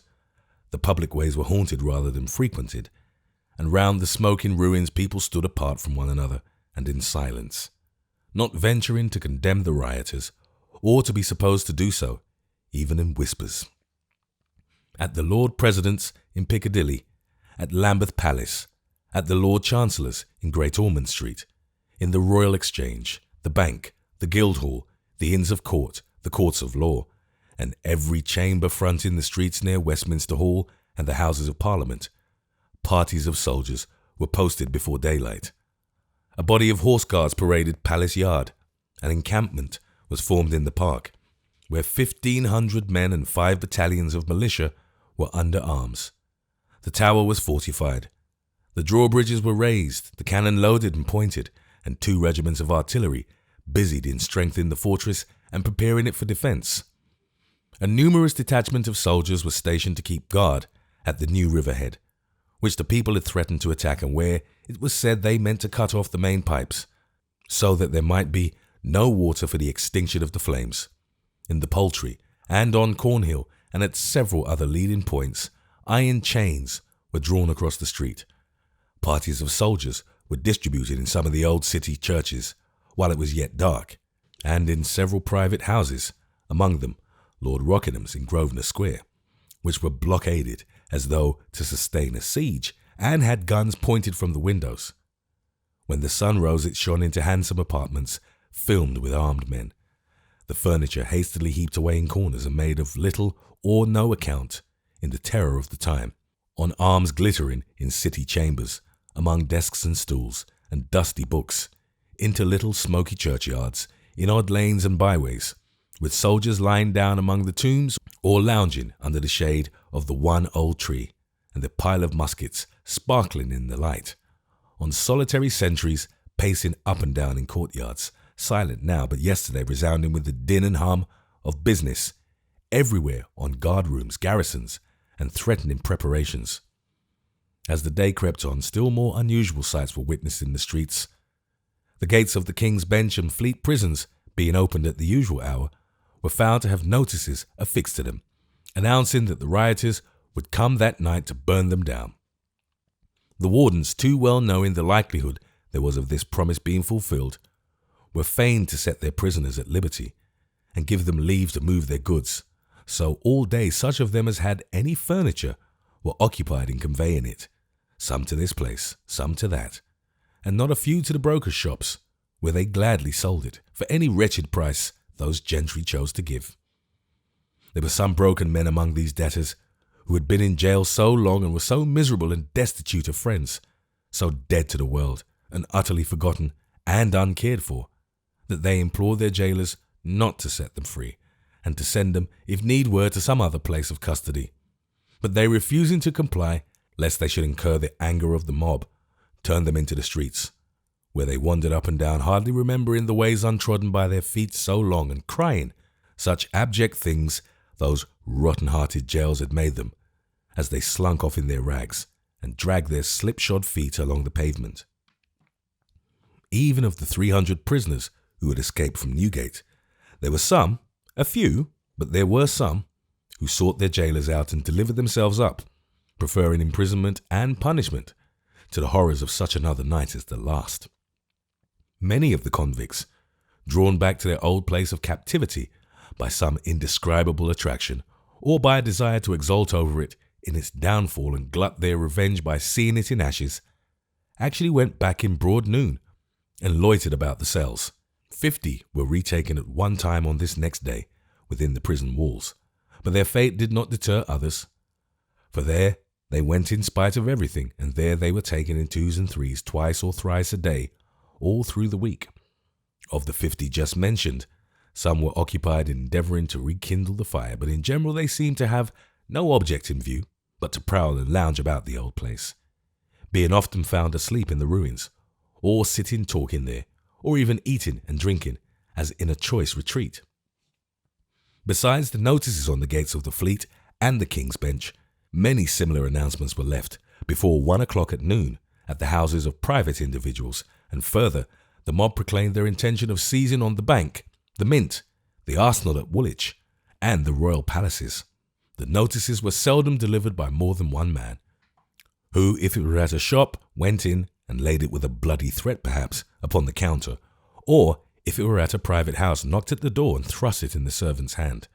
Notwithstanding the presence of the military in every quarter of the town and the great force in the park, these messengers did their errands with impunity all through the day. So did 2 boys who went down Holborn alone, armed with bars taken from the railings of Lord Mansfield's house, and demanded money for the rioters. So did a tall man on horseback, who made a collection for the same purpose in Fleet Street, and refused to take anything but gold. A rumour had now gotten into circulation too, which diffused a greater dread all through London, even than these publicly announced intentions of the rioters, though all men knew that if they were successfully effected, there must ensue a national bankruptcy and general ruin. It was said that they meant to throw the gates of Bedlam open and let all the madmen loose. This suggested such dreadful images to the people's minds, and was indeed an act so fraught with new and unimaginable horrors in the contemplation, that it beset them more than any loss or cruelty of which they could foresee the worst, and drove many sane men nearly mad themselves. So the day passed on, the prisoners moving their goods, people running to and fro in the streets, carrying away their property, groups standing in silence round the ruins, all business suspended, and the soldiers, disposed, as has been already mentioned, remaining quite inactive. So the day passed on, and dreaded night drew near again. At last, at 7 o'clock in the evening, the Privy Council issued a solemn proclamation that it was now necessary to employ the military, and that the officers had most direct and effectual orders by an immediate exertion of their utmost force to repress the disturbances, and warning all good subjects of the king to keep themselves, their servants, and apprentices within doors that night. There was then delivered out to every soldier on duty 36 rounds of powder and ball. The drums beat, and the whole force was under arms at sunset. The city authorities, stimulated by these vigorous measures, held a common council, passed a vote thanking the military associations who attended their aid to the civil authorities, accepted it, and placed them under the direction of the 2 sheriffs. At the Queen's Palace, a double guard, the yeomen on duty, the groom porters, and all other attendants were stationed in the passages and on the staircases at 7 o'clock, with strict instructions to be watchful on their posts all night, and all the doors were locked. The gentlemen of the Temple and the other inns mounted guard within their gates, and strengthened them with the great stones of the pavement, which they took up for the purpose. In Lincoln's Inn, they gave up the hall and commons to the Northumberland militia, under the command of Lord Algernon Percy. In some few of the city wards, the burgesses turned out, and without making a very fierce show, looked brave enough. Some hundreds of stout gentlemen threw themselves, armed to the teeth, into the halls of the different companies, double-locked and bolted all the gates, and dared the rioters, among themselves, to come on at their peril. These arrangements being all made simultaneously, or nearly so, were completed by the time it got dark, and then the streets were comparatively clear, and were guarded at all the great corners and chief avenues by the troops, while parties of the officers rode up and down in all directions, ordering chance stragglers home, and admonishing the residents to keep within their houses, and, if any firing ensued, not to approach the windows. More chains were drawn across such of the thoroughfares as were of a nature to favour the approach of a great crowd, and at each of these points a considerable force was stationed. All these precautions having been taken, and it being now quite dark, those in command awaited the result in some anxiety, and not without a hope that such vigilant demonstrations might of themselves dishearten the populace and prevent any new outrages. But in this reckoning they were cruelly mistaken, for in half an hour or less, as though the setting in of night had been their preconcerted signal, the rioters, having previously in small parties prevented the lighting of the street lamps, rose like a great sea, and that in so many places at once, and with such inconceivable fury, that those who had the direction of the troops knew not at first where to turn or what to do. One after another, new fires blazed up in every quarter of the town, as though it were the intention of the insurgents to wrap the city in a circle of flames, which, contracting by degrees, should burn the whole to ashes. The crowd swarmed and roared in every street, and none but rioters and soldiers being out of doors, it seemed to the latter as if all London were arrayed against them, and they stood alone against the town. In 2 hours, 36 fires were raging. 36 great conflagrations, among them the Borough Clink in Tooley Street, the King's Bench, the Fleet, and the New Bridewell. In almost every street there was a battle, and in every quarter the muskets of the troops were heard above the shouts and tumult of the mob. The firing began in the Poultry, where the chain was drawn across the road, where nearly a score of people were killed on the first discharge. Their bodies having been hastily carried into St. Mildred's Church by the soldiers, the latter fired again, and following fast upon the crowd, who began to give way when they saw the execution that was done, formed across Cheapside, and charged them at the point of the bayonet. The streets were now a dreadful spectacle. The shouts of the rabble, the shrieks of women, the cries of the wounded, and the constant firing formed a deafening and an awful accompaniment to the sights which every corner presented. Wherever the road was obstructed by the chains, there the fighting and the loss of life were greatest. But there was hot work and bloodshed in almost every leading thoroughfare. At Holborn Bridge and on Holborn Hill, the confusion was greater than in any other part. For the crowd that poured out of the city in 2 great streams, one by Ludgate Hill and one by Newgate Street, united at that spot and formed a mass so dense that at every volley the people seemed to fall in heaps. At this place a large detachment of soldiery were posted, who fired now up Fleet Market, now up Holborn, now up Snow Hill, constantly raking the streets in each direction. At this place, too, several large fires were burning so that all the terrors of that terrible night seemed to be concentrated in one spot. Full 20 times the rioters, headed by one man who wielded an axe in his right hand and bestrode a brewer's horse of great size and strength, caparisoned with fetters taken out of Newgate, which clanked and jingled as he went, made an attempt to force a passage at this point and fire the vintner's house. Full 20 times they were repulsed with loss of life and still came back again, and though the fellow at their head was marked and singled out by all, and was a conspicuous object as the only rioter on horseback, not a man could hit him. So surely as the smoke cleared away, so surely there was he, calling hoarsely to his companions, brandishing his axe above his head and dashing on as though he bore a charmed life, and was proof against ball and powder. This man was Hugh, and in every part of the riot he was seen. He headed 2 attacks upon the bank, helped to break open the toll houses on Blackfriars Bridge, and cast the money into the street, fired 2 of the prisons with his own hand, was here and there and everywhere, always foremost, always active, striking at the soldiers, cheering on the crowd, making his horse's iron music heard through all the yell and uproar, but never hurt or stopped. Turn him at one place, and he made a new struggle in another. Force him to retreat at this point, and he advanced on that directly. Driven from Holborn, for the 20th time he rode at the head of a great crowd straight upon St. Paul's, attacked a guard of soldiers who kept watch over a body of prisoners within the iron railings, forced them to retreat, rescued the men they had in custody, and with this accession to his party, came back again, mad with liquor and excitement, and hallooing them on like a demon. It would have been no easy task for the most careful rider to sit a horse in the midst of such a throng and tumult. But though this madman rolled upon his back, he had no saddle. Like a boat upon the sea, he never for an instant lost his seat, or failed to guide him where he would.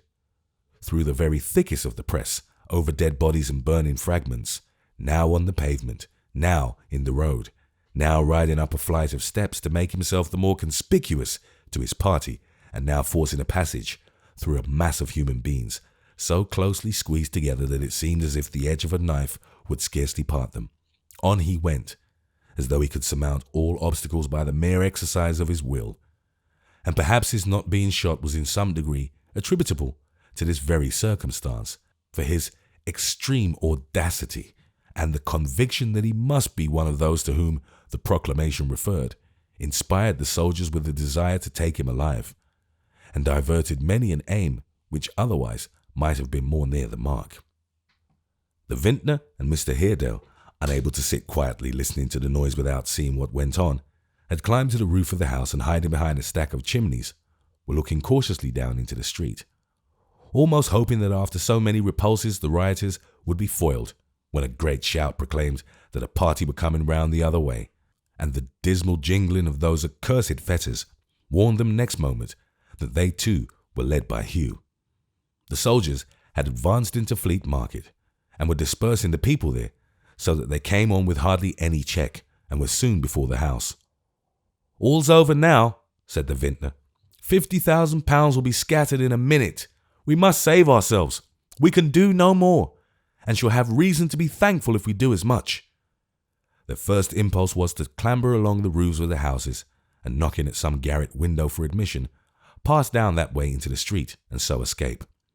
But another fierce cry from below, and a general upturning of the faces of the crowd, apprised them that they were discovered, and even that Mr. Haredale was recognized.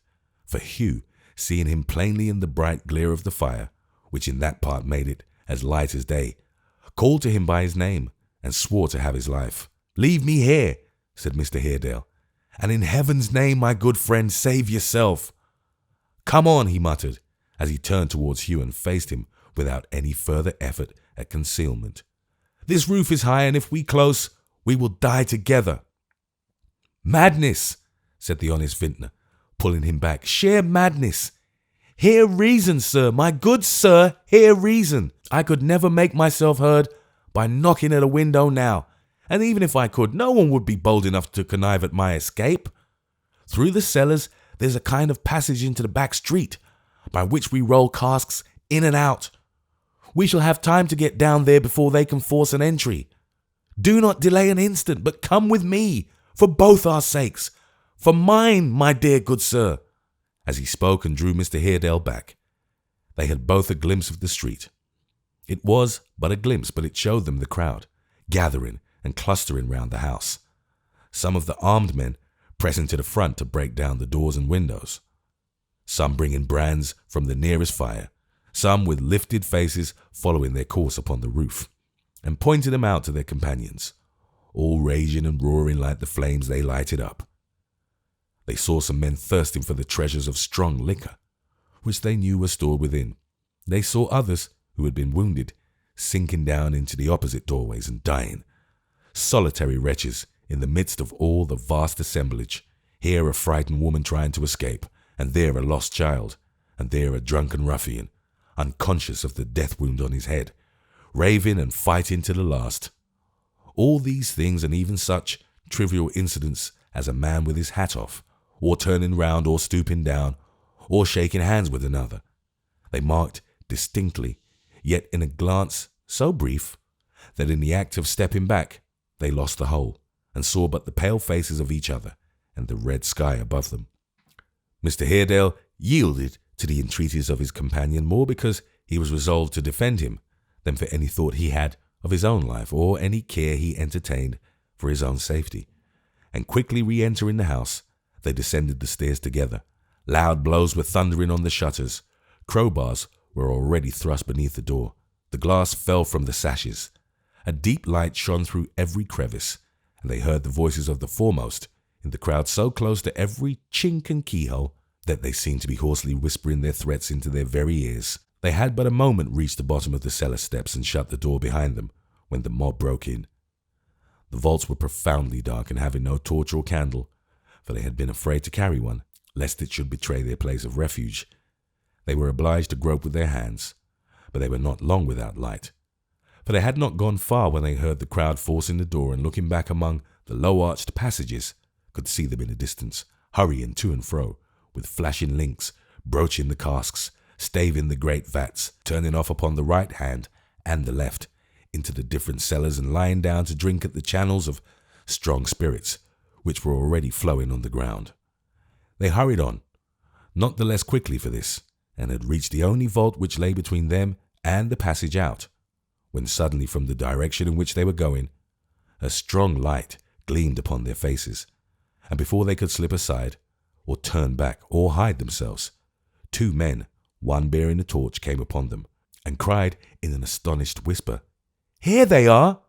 At the same instant they pulled off what they wore upon their heads. Mr. Haredale saw before him Edward Chester, and then saw, when the vintner gasped his name, Joe Willett. Aye, the same Joe, though with an arm the less, who used to make the quarterly journey on the grey mare to pay the bill to the purple-faced vintner. And that very same purple-faced vintner, formerly of Thames Street, now looked him in the face and challenged him by name. "Give me your hand," said Joe softly, taking it whether the astonished vintner would or no. "Don't fear to shake it. It's a friendly one, and a hearty one, though it has no fellow. Why, how well you look, and how bluff you are. And you, God bless you, sir. Take heart, take heart. We'll find them. Be of good cheer. We have not been idle." There was something so honest and frank in Joe's speech that Mr. Haredale put his hand in his involuntarily, though their meeting was suspicious enough. But his glance at Edward Chester, and that gentleman's keeping aloof, were not lost upon Joe, who said bluntly, glancing at Edward while he spoke, "Times are changed, Mr. Haredale, and times have come when we ought to know friends from enemies, and make no confusion of names. Let me tell you that but for this gentleman, you would most likely have been dead by this time, or badly wounded at the best." "What do you say?" cried Mr. Haredale. "I say," said Joe, "first, that it was a bold thing to be in the crowd at all disguised as one of them, though I won't say much about that, on second thoughts, for that's my case too. Secondly, that it was a brave and glorious action, that's what I call it, to strike that fellow off his horse before their eyes." "What fellow? Whose eyes?" "What fellow, sir?" cried Joe. "A fellow who has no good will to you, and who has the daring and devilry in him of 20 fellows. I know him of old. Once in the house, he would have found you, here or anywhere. The rest owe you no particular grudge, and unless they see you, will only think of drinking themselves dead. But we lose time. Are you ready?" "Quite," said Edward. "Put out the torch, Joe, and go on. And be silent, there's a good fellow." "Silent or not silent," murmured Joe, as he dropped the flaring link upon the ground, crushed it with his foot, and gave his hand to Mr. Haredale. "It was a brave and glorious action. No man can alter that." Both Mr. Haredale and the worthy vintner were too amazed and too much hurried to ask any further questions, so followed their conductors in silence. It seemed, from a short whispering which presently ensued between them and the vintner relative to the best way of escape, that they had entered by the back door, with the connivance of John Gruby, who watched outside with the key in his pocket, and whom they had taken into their confidence.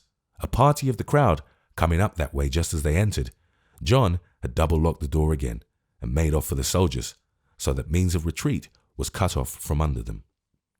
However, as the front door had been forced, and this minor crowd, being anxious to get at the liquor, had no fancy for losing time in breaking down another, but had gone round and got in from Holborn with the rest, the narrow lane in the rear was quite free of people.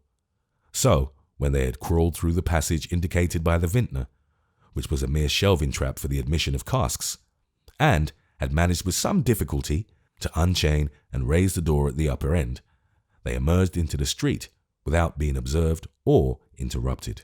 Joe, still holding Mr. Haredale tight, and Edward, taking the same care of the vintner, they hurried through the streets at a rapid pace, occasionally standing aside to let some fugitives go by, or to keep out of the way of the soldiers who followed them, and whose questions, when they halted to put any, were speedily stopped by one whispered word from Joe.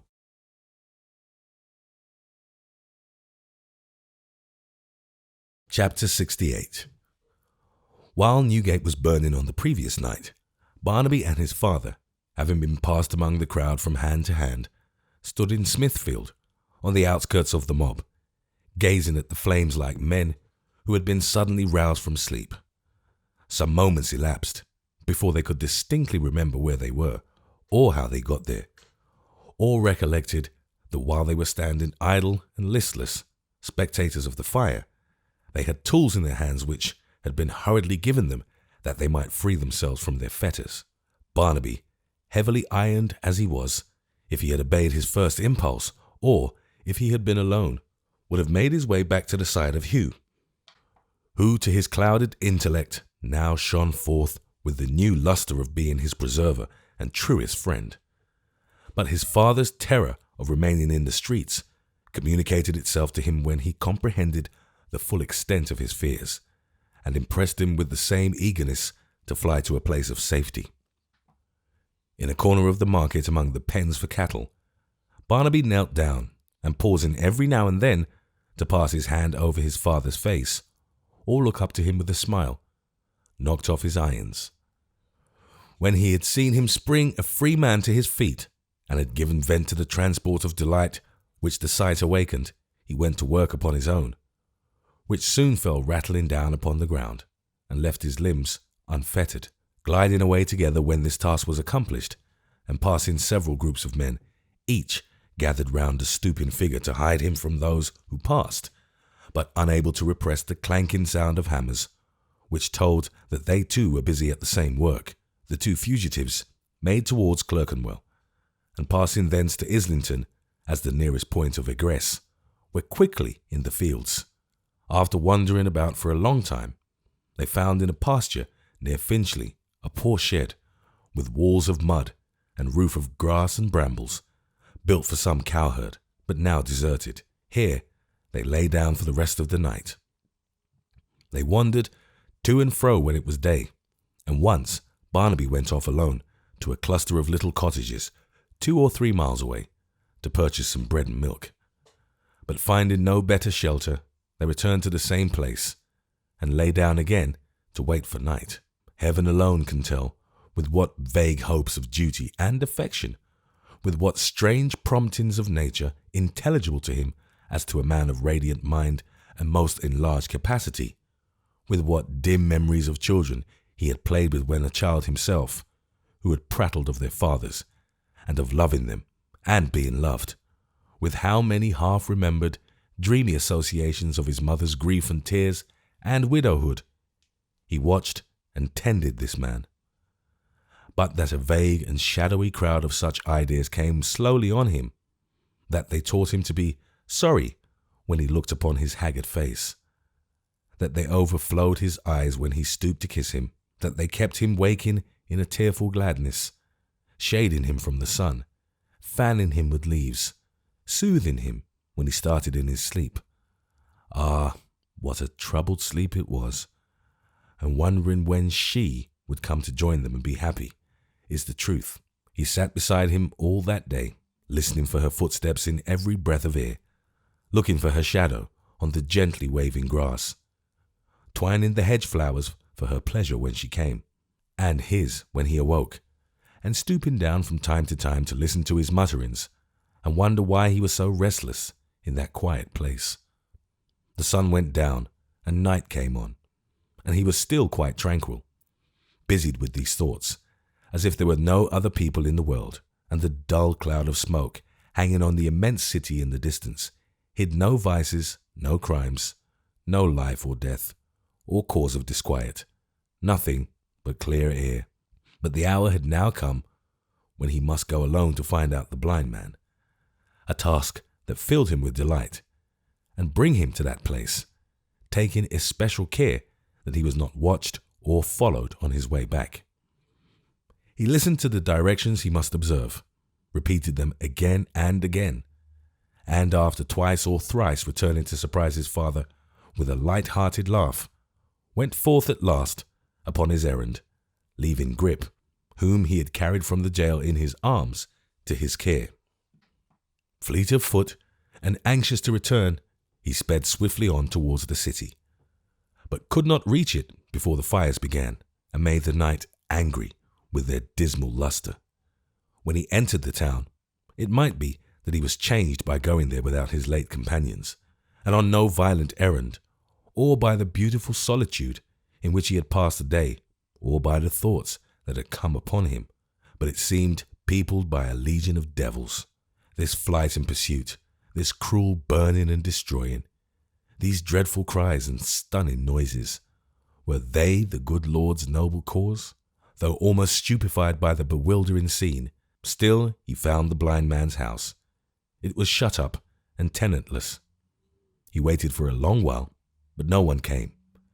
At last he withdrew, and as he knew by this time that the soldiers were firing, and many people must have been killed, he went down into Holborn, where he had heard the great crowd was, to try if he could find Hugh, and persuade him to avoid the danger and return with him. If he had been stunned and shocked before, his horror was increased 1,000-fold when he got into this vortex of the riot, and not being an actor in the terrible spectacle, had it all before his eyes. But there in the midst, towering above them all, close before the house they were attacking now, was Hugh on horseback, calling to the rest. Sickened by the sights surrounding him on every side, and by the heat and roar and crash, he forced his way among the crowd, where many recognized him, and with shouts pressed back to let him pass, and in time was nearly up with Hugh, who was savagely threatening someone, but whom or what he said he could not, in the great confusion, understand. At that moment the crowd forced their way into the house, and Hugh, it was impossible to see by what means, in such a concourse, fell headlong down. Barnaby was beside him when he staggered to his feet. It was well he made him hear his voice, or Hugh, with his uplifted axe, would have cleft his skull in twain. "Barnaby, you? Whose hand was that struck me down? Not mine." "Whose, I say, whose?" he cried, reeling back and looking wildly round. "What are you doing? Where is he? Show me." "You are hurt," said Barnaby, as indeed he was in the head, both by the blow he received and by his horse's hoof. "Come away with me." As he spoke, he took the horse's bridle in his hand, turned him, and dragged Hugh several paces. This brought them out of the crowd, which was pouring from the street into the vintner's cellars. Where's Dennis?" said Hugh, coming to a stop and checking Barnaby with his strong arm. "Where has he been all day? What did he mean by leaving me as he did in the jail last night? Tell me, you!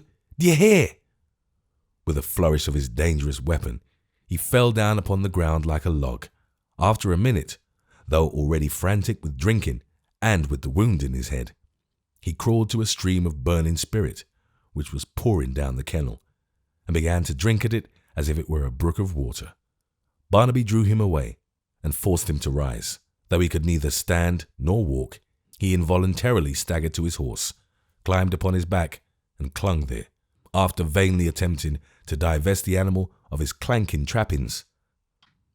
Barnaby sprung up behind him, snatched the bridle, turned into Leather Lane, which was close at hand, and urged the frightened horse into a heavy trot.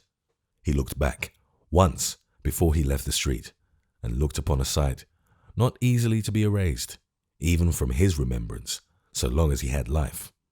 The vintner's house, with 6 others near at hand, was one great glowing blaze. All night no one had essayed to quench the flames or stop their progress, but now a body of soldiers were actively engaged in pulling down 2 old wooden houses, which were every moment in danger of taking fire, and which could scarcely fail, if they were left to burn, to extend the conflagration immensely. The tumbling down of nodding walls and heavy blocks of wood, the hooting and the execrations of the crowd, the distant firing of other military detachments, the distracted looks and cries of those whose habitations were in danger, the hurrying to and fro of frightened people with their goods, the reflections in every quarter of the sky of deep, red, soaring flames, as though the last day had come and the whole universe were burning, the dust and smoke and drift of fiery particles, scorching and kindling all it fell upon.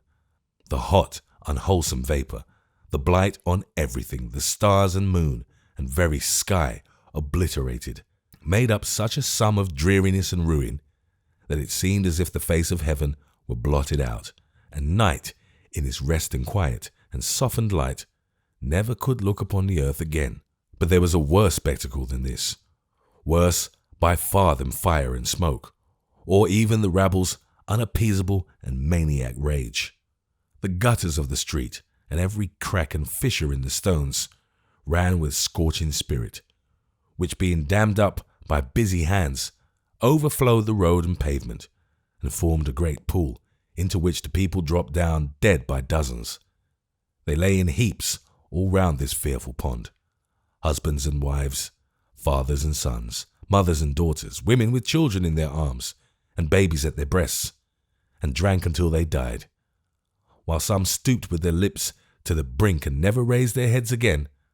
Others sprang up from their fiery draught and danced, half in a mad triumph and half in the agony of suffocation, until they fell, and steeped their courses in the liquor that had killed them. Nor was even this the worst or most appalling kind of death that happened on this fatal night.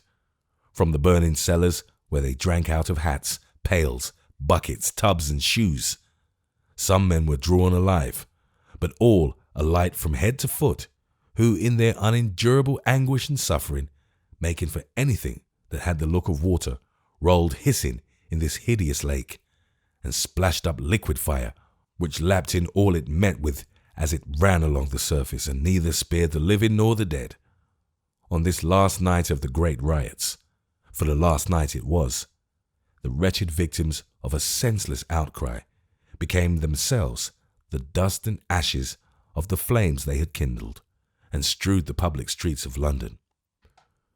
With all he saw in this last glance fixed indelibly upon his mind, Barnaby hurried from the city which enclosed such horrors, and holding down his head that he might not even see the glare of the flames upon the quiet landscape, was soon in the still country roads. He stopped at about half a mile from the shed where his father lay, and with some difficulty making Hugh sensible that he must dismount, sunk the horse's furniture in a pool of stagnant water, and turned the animal loose. That done, he supported his companion as well as he could, and led him slowly forward.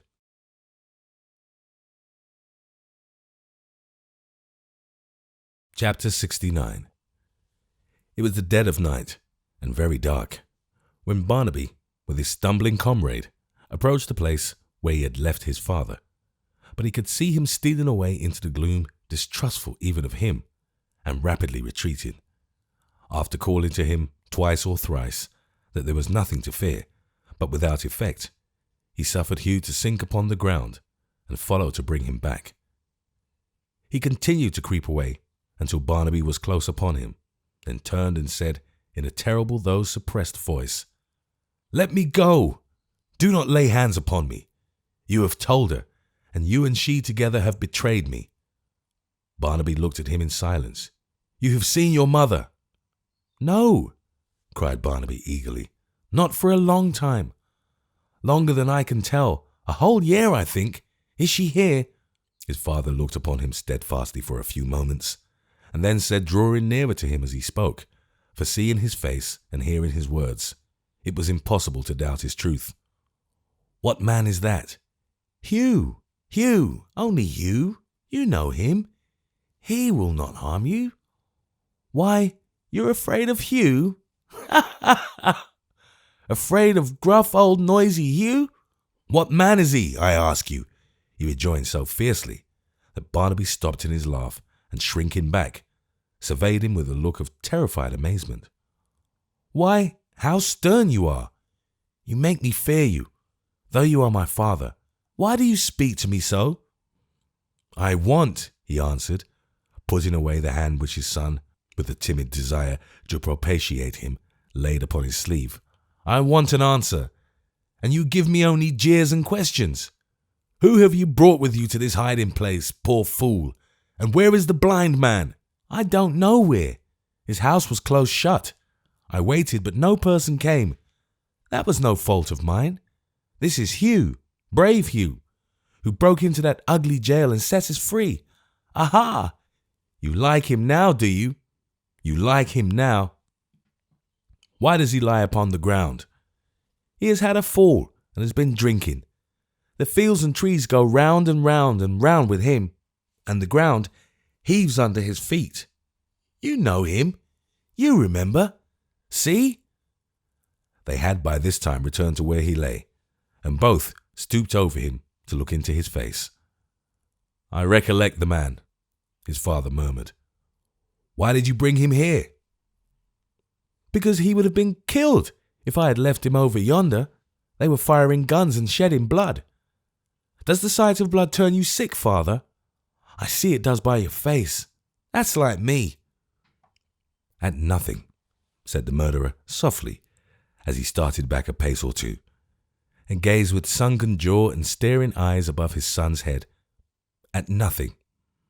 He remained in the same attitude and with the same expression on his face for a minute or more, then glanced slowly round as if he had lost something, and went shivering back towards the shed. Shall I bring him in, father? Asked Barnaby, who had looked on wondering. He only answered with a suppressed groan, and lying down upon the ground, wrapped his cloak about his head, and shrunk into the darkest corner. Finding that nothing would rouse Hugh now, or make him sensible for a moment, Barnaby dragged him along the grass, and laid him on a little heap of refuse hay and straw, which had been his own bed, first having brought some water from a running stream hard by, and washed his wound, and laved his hands and face. Then he lay down himself between the two to pass the night, and looking at the stars, fell fast asleep. Awakened early in the morning by the sunshine and the songs of birds and hum of insects, he left them sleeping in the hut and walked into the sweet and pleasant air.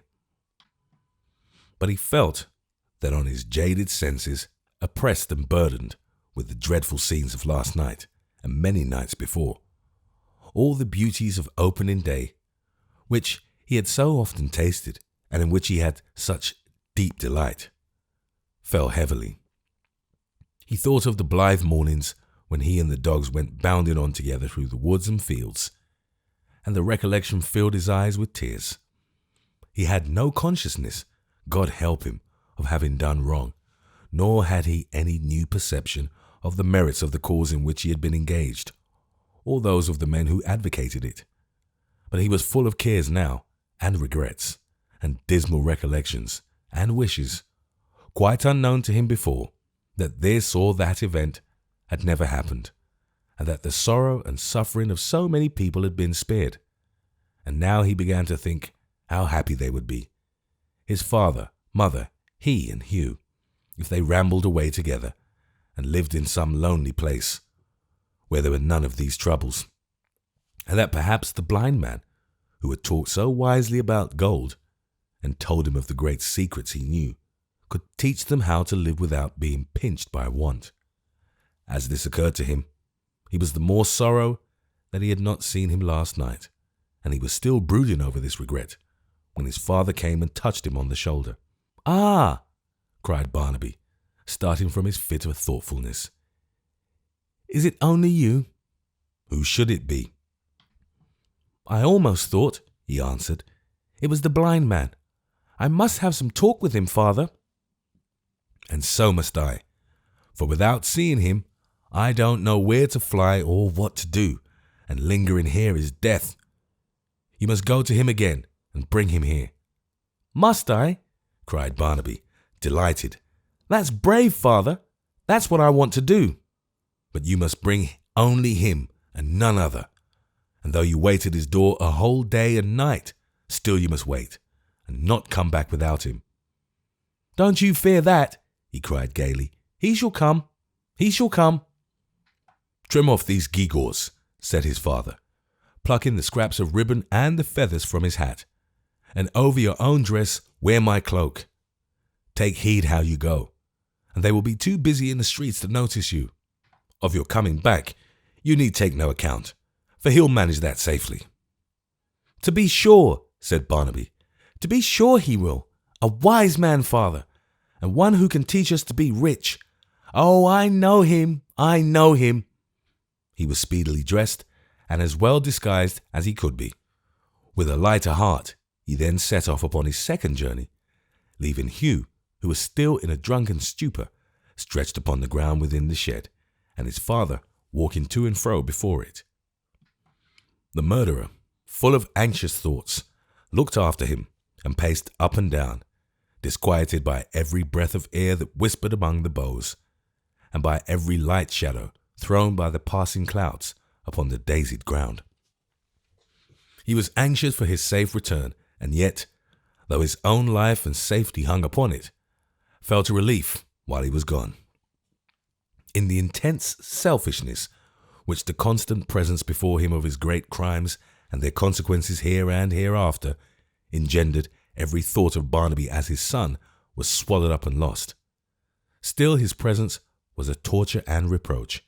In his wild eyes there were terrible images of that guilty night, with his unearthly aspect and his half-formed mind. He seemed to the murderer a creature who had sprung into existence from his victim's blood.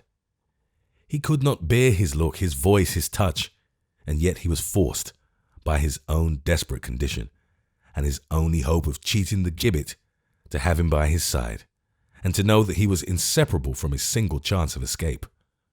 He walked to and fro, with little rest, all day, revolving these things in his mind, and still Hugh lay unconscious in the shed.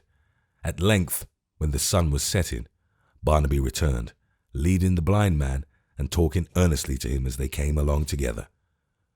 The murderer advanced to meet them, and bidding his son go on and speak to Hugh, who had just then staggered to his feet, took his place at the blind man's elbow, and slowly followed towards the shed.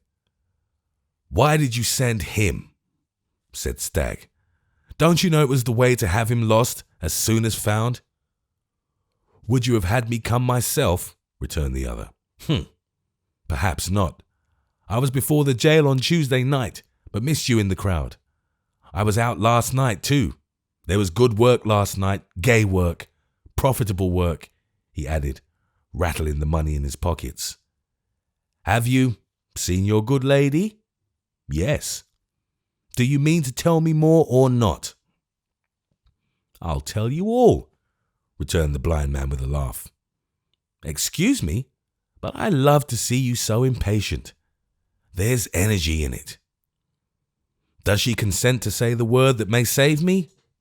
"No," returned the blind man emphatically, as he turned his face towards him. "No, thus it is. She has been at death's door since she lost her darling, has been insensible, and I know not what. I tracked her to a hospital, and presented myself, with your leave, at her bedside. Our talk was not a long one, for she was weak, and there being people near, I was not quite easy. But I told her all that you and I agreed upon, and pointed out the young gentleman's position, in strong terms. She tried to soften me, but that, of course, as I told her, was lost time. She cried and moaned, you may be sure, all women do. Then, of a sudden, she found her voice and strength, and said that heaven would help her and her innocent son, and that to heaven she appealed against us, which she did, in really very pretty language, I assure you. I advised her as a friend not to count too much on assistance from any such distant quarter, recommended her to think of it, told her where I lived, said I knew she would send to me before noon next day, and left her either in a faint or shamming. When he had concluded this narration, during which he made several pauses for the convenience of cracking and eating nuts, of which he seemed to have a pocket full, the blind man pulled a flask from his pocket, took a draught himself, and offered it to his companion. "You won't you?" he said, feeling that he pushed it from him. "Well, then the gallant gentleman who's lodging with you will." "Hello, bully." "Death," said the other, holding him back. "Will you tell me what I am to do?" "Do? Nothing easier. make a moonlight flitting in 2 hours' time with the young gentleman. He's quite ready to go. I have been giving him good advice as we came along. And get as far from London as you can. Let me know where you are and leave the rest to me. She must come round. She can't hold out long. And as to the chances of your being retaken in the meanwhile, why, it wasn't one man who got out of Newgate, but 300. Think of that for your comfort. We must support life. How? How? Repeated the blind man. By eating and drinking. And how get meat and drink but by paying for it? Money, he cried, slapping his pocket. Is money the word? Why, the streets have been running money. Devil send that the sport's not over yet. For these are jolly times, golden, rare, roaring, scrambling times. Hello, bully, hello. Hello, drink, bully, drink. Where are ye there? Hello. With such vociferations and with a boisterous manner, which bespoke his perfect abandonment to the general license and disorder, he groped his way towards the shed, where Hugh and Barnaby were sitting on the ground. Put it about, he cried, handing his flask to Hugh. The kennels run with wine and gold. Guineas and strong water flow from the very pumps. About with it, don't spare it. Exhausted, unwashed, unshorn, begrimed with smoke and dust, his hair clotted with blood, his voice quite gone, so that he spoke in whispers, his skin parched up by fever, his whole body bruised and cut and beaten about. Hugh still took the flask and raised it to his lips.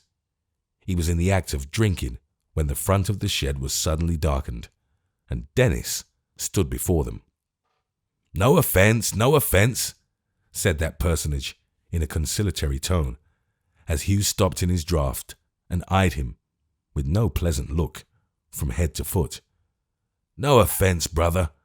Barnaby here too, eh? How are you, Barnaby? And 2 other gentlemen. Your humble servant, gentlemen. No offence to you either, I hope, eh, brothers? Notwithstanding that he spoke in this very friendly and confident manner, he seemed to have considerable hesitation about entering, and remained outside the roof.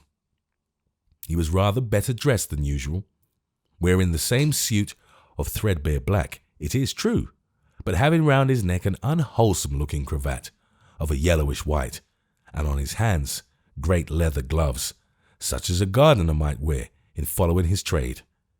His shoes were newly greased, and ornamented with a pair of rusty iron buckles. The pack-thread at his knees had been renewed, and where he wanted buttons, he wore pins. Altogether, he had something the look of a tipstaff or a bailiff's follower, desperately faded, but who had a notion of keeping up the appearance of a professional character, and making the best of the worst means. You're very snug here, said Mr. Dennis, pulling out a mouldy pocket handkerchief, which looked like a decomposed halter, and wiping his forehead in a nervous manner. Not snug enough to prevent your finding us, it seems, Hugh answered sulkily. Why, I'll tell you what, brother, said Dennis with a friendly smile. When you don't want me to know which way you're riding, you must wear another sort of bells on your horse. Ah, I know the sound of them you wore last night, and have got quick ears for 'em. That's the truth. Well, but how are you, brother? He had by this time approached, and now ventured to sit down by him. How am I? Answered Hugh. Where were you yesterday? Where did you go when you left me in the jail? Why did you leave me, and what did you mean by rolling your eyes and shaking your fist at me, eh? I shake my fist at you, brother, said Dennis, gently checking Hugh's uplifted hand, which looked threatening. Your stick, then, it's all one. Lord love you, brother, I meant nothing. You don't understand me by half. I shouldn't wonder now, he added, in the tone of a despondent and injured man. But you thought, because I wanted them chaps left in the prison, that I was going to desert the Banners? Hugh told him with an oath that he had thought so. Well, said Mr. Dennis mournfully, if you ain't enough to make a man mistrust his fellow creatures. I don't know what is. Desert the banners, me, Ned Dennis, as was so christened by his own father. Is this axe your own, brother? Yes, it's mine, said Hugh, in the same sullen manner as before. It might have hurt you if you had come in its way once or twice last night. Put it down. Might have hurt me, said Mr. Dennis, still keeping it in his hand and feeling the edge with an air of abstraction. Might have hurt me, and me exerting myself all the time to the very best advantage. Here's a world. And you're not a-going to ask me to take a sup out of that here bottle, eh? Hugh passed it towards him. As he raised it to his lips, Barnaby jumped up and, motioning them to be silent, looked eagerly out. What's the matter, Barnaby? Said Dennis, glancing at Hugh and dropping the flask, but still holding the axe in his hand. Hush, he answered softly. What do I see glittering behind the hedge? What? Cried the hangman, raising his voice to its highest pitch and laying hold of him and Hugh. Not soldiers, surely. That moment, the shed was filled with armed men, and a body of horse, galloping into the field, drew up before it.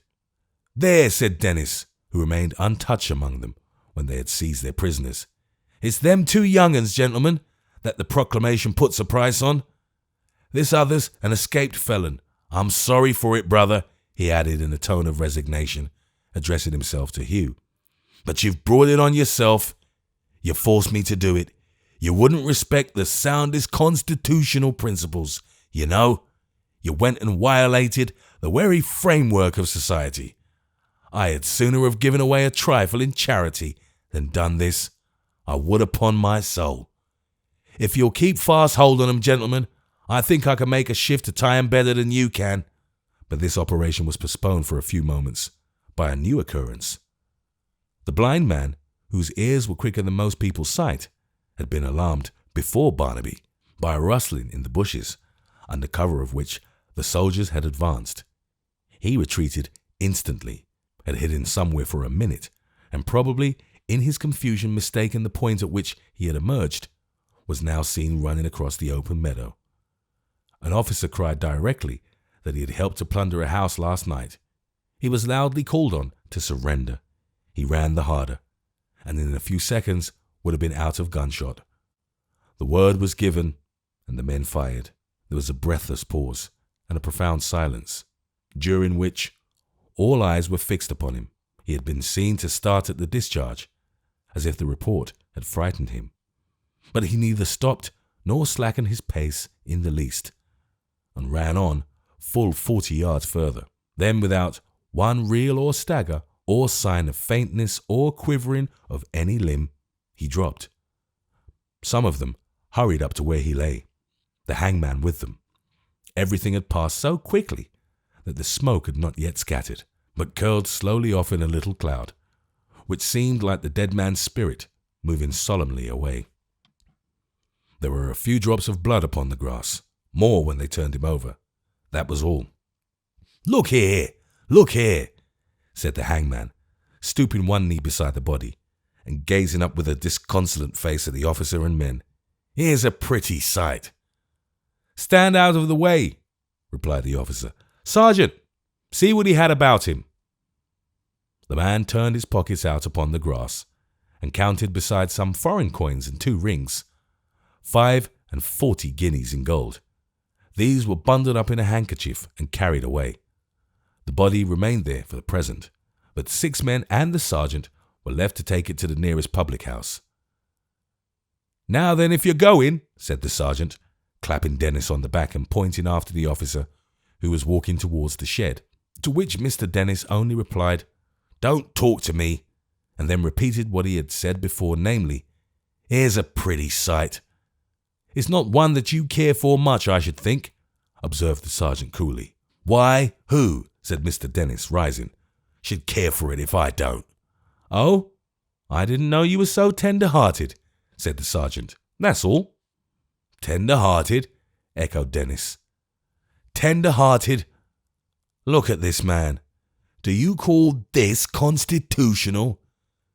Do you see him shot through and through instead of being worked off like a Briton? Damn if I know which party to side with. You're as bad as the other. What's to become of the country if the military's power to go has superseded the civilians in this way? Where's this poor fellow creature's rights as a citizen? That he didn't have me in his last moments. I was here, I was willing, I was ready.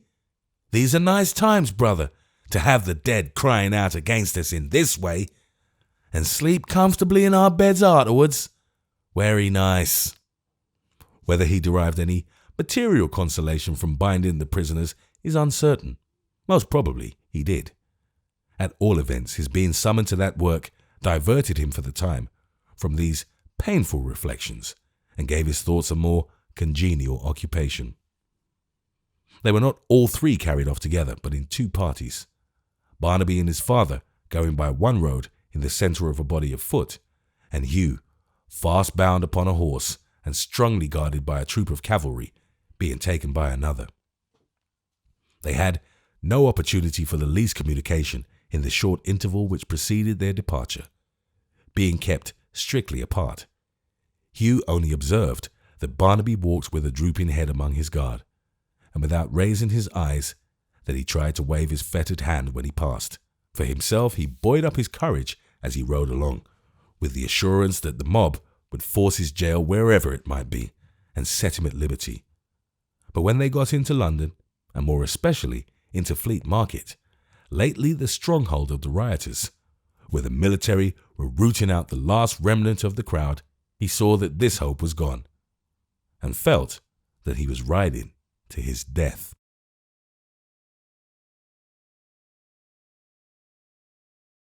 Chapter 70. Mr. Dennis, having dispatched this piece of business without any personal hurt or inconvenience, and having now retired into the tranquil respectability of private life, resolved to solace himself with half an hour or so of female society. With this amiable purpose in his mind, he bent his steps towards the house where Dolly and Miss Haredale were still confined, and whither Miss Miggs had also been removed by order of Mr. Simon Tappertit. As he walked along the streets with his leather gloves clasped behind him, and his face indicative of cheerful thought and pleasant calculation, Mr. Dennis might have been likened unto a farmer ruminating among his crops, and enjoying by anticipation the bountiful gifts of Providence. Look where he would, some heap of ruins afforded him rich promise of a working off. The whole town appeared to have been ploughed and sown, and nurtured by most genial weather, and a goodly harvest was at hand. Having taken up arms and resorted to deeds of violence, with the great main object of preserving the Old Bailey in all its purity, and the gallows in all its pristine usefulness and moral grandeur, it would perhaps be going too far to assert that Mr. Dennis had ever distinctly contemplated and foreseen this happy state of things. He rather looked upon it as one of those beautiful dispensations which are inscrutably brought about for the behoof and advantage of good men. He felt, as it were, personally referred to in this prosperous ripening for the gibbet, and had never considered himself so much the pet and favourite child of destiny, or loved that lady so well or with such a calm and virtuous reliance in all his life. As to being taken up himself for a rioter and punished with the rest, Mr. Dennis dismissed that possibility from his thoughts as an idle chimera, arguing that the line of conduct he had adopted at Newgate and the service he had rendered that day would be more than a set-off against any evidence which might identify him as a member of the crowd, that any charge of companionship which might be made against him by those who were themselves in danger would certainly go for naught, and that if any trivial indiscretion on his part should unluckily come out, the uncommon usefulness of his office at present and the great demand for the exercise of its functions would certainly cause it to be winked at and passed over. In a word, he had played his cards throughout with great care, had changed sides at the very nick of time, had delivered up two of the most notorious rioters and a distinguished felon to boot, and was quite at his ease, saving for there is a reservation, and even Mr. Dennis was not perfectly happy, saving for one circumstance, to wit, the forcible detention of Dolly and Miss Haredale in a house almost adjoining his own. This was a stumbling block, for if they were discovered and released, they could, by the testimony they had it in their power to give, place him in a situation of great jeopardy, and to set them at liberty, first extorting from them an oath of secrecy and silence, was a thing not to be thought of. It was more perhaps with an eye to the danger which lurked in this quarter than from his abstract love of conversation with the sex, that the hangman, quickening his steps, now hastened into their society, cursing the amorous natures of Hugh and Mr. Tappertit with great heartiness at every step he took. When he entered the miserable room in which they were confined, Dolly and Miss Haredale withdrew in silence to the remotest corner, but Miss Miggs, who was particularly tender of her reputation, immediately fell upon her knees and began to scream very loud, crying, "What will become of me? Where is my Simons? Have mercy, good gentlemen, on my sex's weaknesses," with other doleful lamentations of that nature, which she delivered with great propriety and decorum. Miss, whispered Dennis, beckoning to her with his forefinger, "come here, I won't hurt you. Come here, my lamb, will you?" On hearing this tender epithet, Miss Miggs, who had left off screaming when he opened his lips, and had listened to him attentively, began again crying, "Oh, I'm his lamb. He says I'm his lamb. Oh, gracious, why wasn't I born old and ugly? Why was I ever made to be the youngest of 6, and all of them dead and in their blessed graves, excepting one married sister, which is settled in Golden Lion Court, number 27, second bell handle on the—" "Don't I say I ain't a-going to hurt you?" said Dennis, pointing to a chair. "Why, miss, what's the matter?" "I don't know what might be the matter," cried Miss Miggs, clasping her hands distractedly. "Anything may be the matter." "But nothing is, I tell you," said the hangman. "First stop that noise and come and sit down here, will you, Chucky?"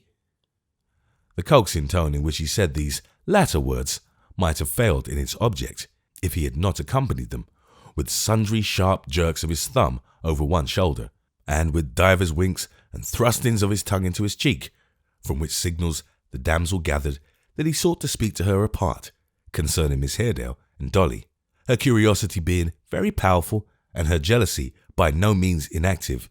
She arose, and with a great deal of shivering and starting back, and much muscular action among all the small bones in her throat, gradually approached him. "Sit down," said the hangman. Suiting the action to the word, he thrust her suddenly and prematurely into a chair, and designing to reassure her by a little harmless jocularity, such as is adapted to please and fascinate the sex, converted his right forefinger into an ideal bradawl or gimlet, and made as though he would screw the same into her side, whereat Miss Miggs shrieked again, and evinced symptoms of faintness. "Lovey, my dear," whispered Dennis, drawing his chair close to hers, "when was your young man here last, eh?" "My young man, good gentleman," answered Miggs, in a tone of exquisite distress. "Ah, Simons, you know, him," said Dennis. "Mine indeed," cried Miggs, with a burst of bitterness, and as she said it, she glanced towards Dolly. "Mine, good gentleman." This was just what Mr. Dennis wanted and expected. "Ah," he said, looking so soothingly, not to say amorously, on Miggs, that she sat, as she afterwards remarked, on pins and needles of the sharpest Whitechapel kind, not knowing what intentions might be suggesting that expression to his features. "I was afraid of that. I saw as much myself. It's her fault. She will entice 'em." "I wouldn't," cried Miggs, folding her hands and looking upwards with a kind of devout blankness. "I wouldn't lay myself out as she does. I wouldn't be as bold as her. I wouldn't seem to say all male creatures, 'Come and kiss me,'" and here a shudder quite convulsed her frame, "for any earthly crowns as might be offered, worlds," Miss Miggs added solemnly, "should not reduce me. No, not if I was Wennis." "Well, but you are Wenus, you know," said Mr. Dennis confidently. "No, I am not, good gentleman," answered Miggs. shaking her head with an air of self-denial, which seemed to imply that she might be, if she chose. But she hoped she knew better.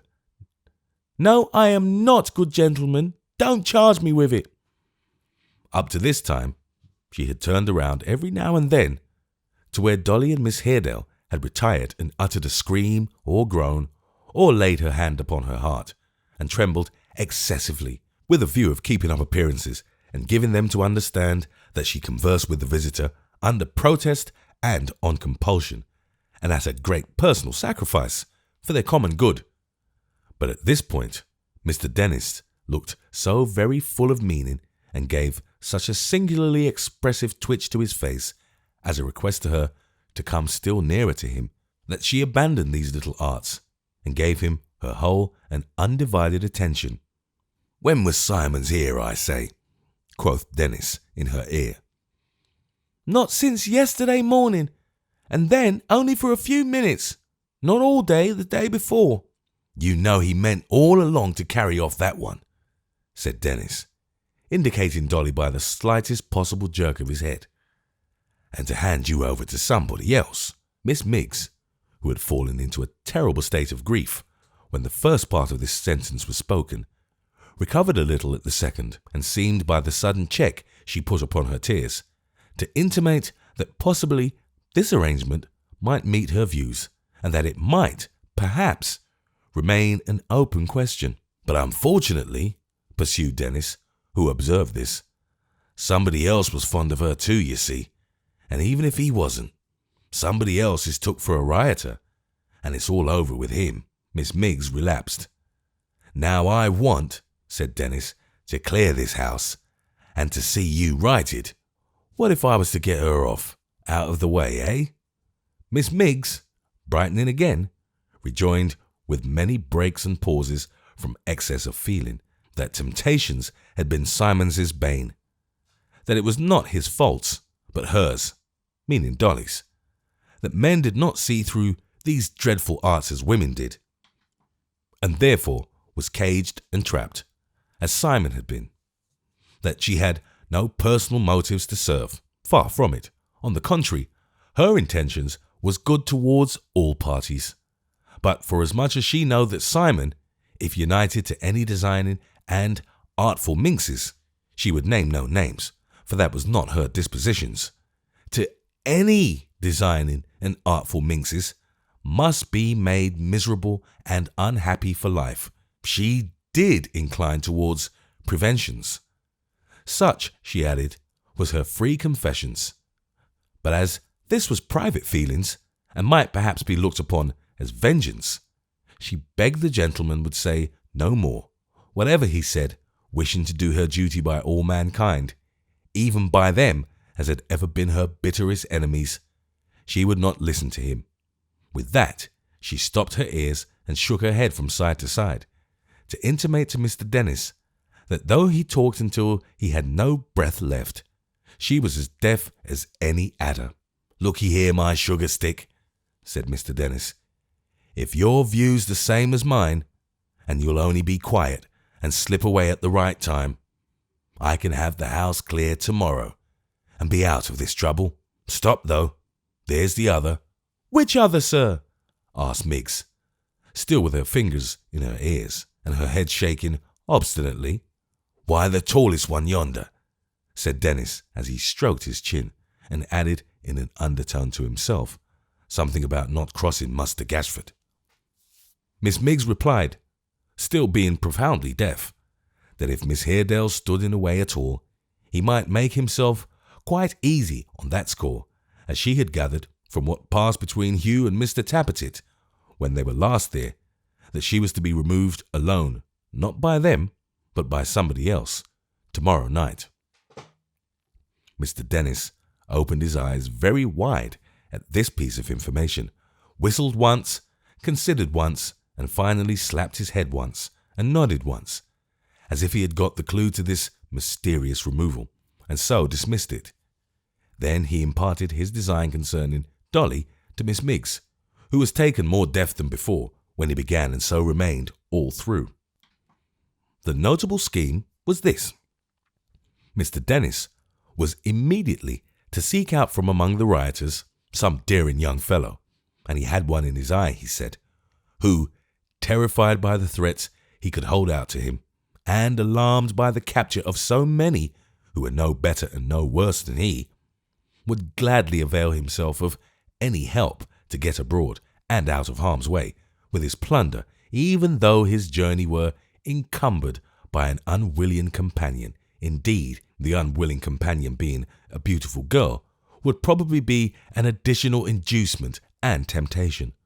Such a person found, he proposed to bring him there on the ensuing night, when the tall one was taken off and Miss Miggs had purposely retired, and then that Dolly should be gagged, muffled in a cloak, and carried in any handy conveyance down to the riverside, where there was an abundant means of getting her smuggled snugly off in any small craft of doubtful character, and no questions asked. With regard to the expense of this removal, he would say, at a rough calculation, that 2 or 3 silver tea or coffee pots, with something additional for drink, such as a muffiner or toast rack, would more than cover it. Articles of plate of every kind having been buried by the rioters in several lonely parts of London, and particularly, as he knew, in St. James's Square, which, though easy of access, was little frequented after dark, and had a convenient piece of water in the midst, that needful funds were close at hand, and could be had upon the shortest notice. With regard to Dolly, the gentleman would exercise his own discretion. He would be bound to do nothing but to take her away and keep her away. All other arrangements and dispositions would rest entirely with himself. If Miss Miggs had had her hearing, no doubt she would have been greatly shocked by the indelicacy of a young female's going away with a stranger by night, for her moral feelings, as we have said, were of the tenderest kind. But directly Mr. Dennis ceased to speak, she reminded him that he had only wasted breath. She then went on to say, still with fingers in her ears, that nothing less than a severe practical lesson would save the locksmith's daughter from utter ruin, and that she felt it, as it were, a moral obligation and a sacred duty to the family to wish that someone would devise one for her reformation. Miss Miggs remarked, and very justly, as an abstract sentiment, which happened to occur to her at the moment, that she dared to say the locksmith and his wife would murmur and repine if they were ever by forcible abduction or otherwise to lose their child, but that we seldom knew in this world what was best for us, such being our sinful and imperfect natures, that very few arrived at that clear understanding. Having brought their conversation to this satisfactory end, they parted, Dennis to pursue his design and take another walk about his farm, Miss Miggs to launch, when he left her, into such a burst of mental anguish, which she gave them to understand was occasioned by certain tender things he had had the presumption and audacity to say, that little Dolly's heart was quite melted. Indeed, she said and did so much to soothe the outraged feelings of Miss Miggs, and looked so beautiful while doing so, that if that young maid had not had ample vent for her surpassing spite in a knowledge of the mischief that was brewing, she must have scratched her features on the spot.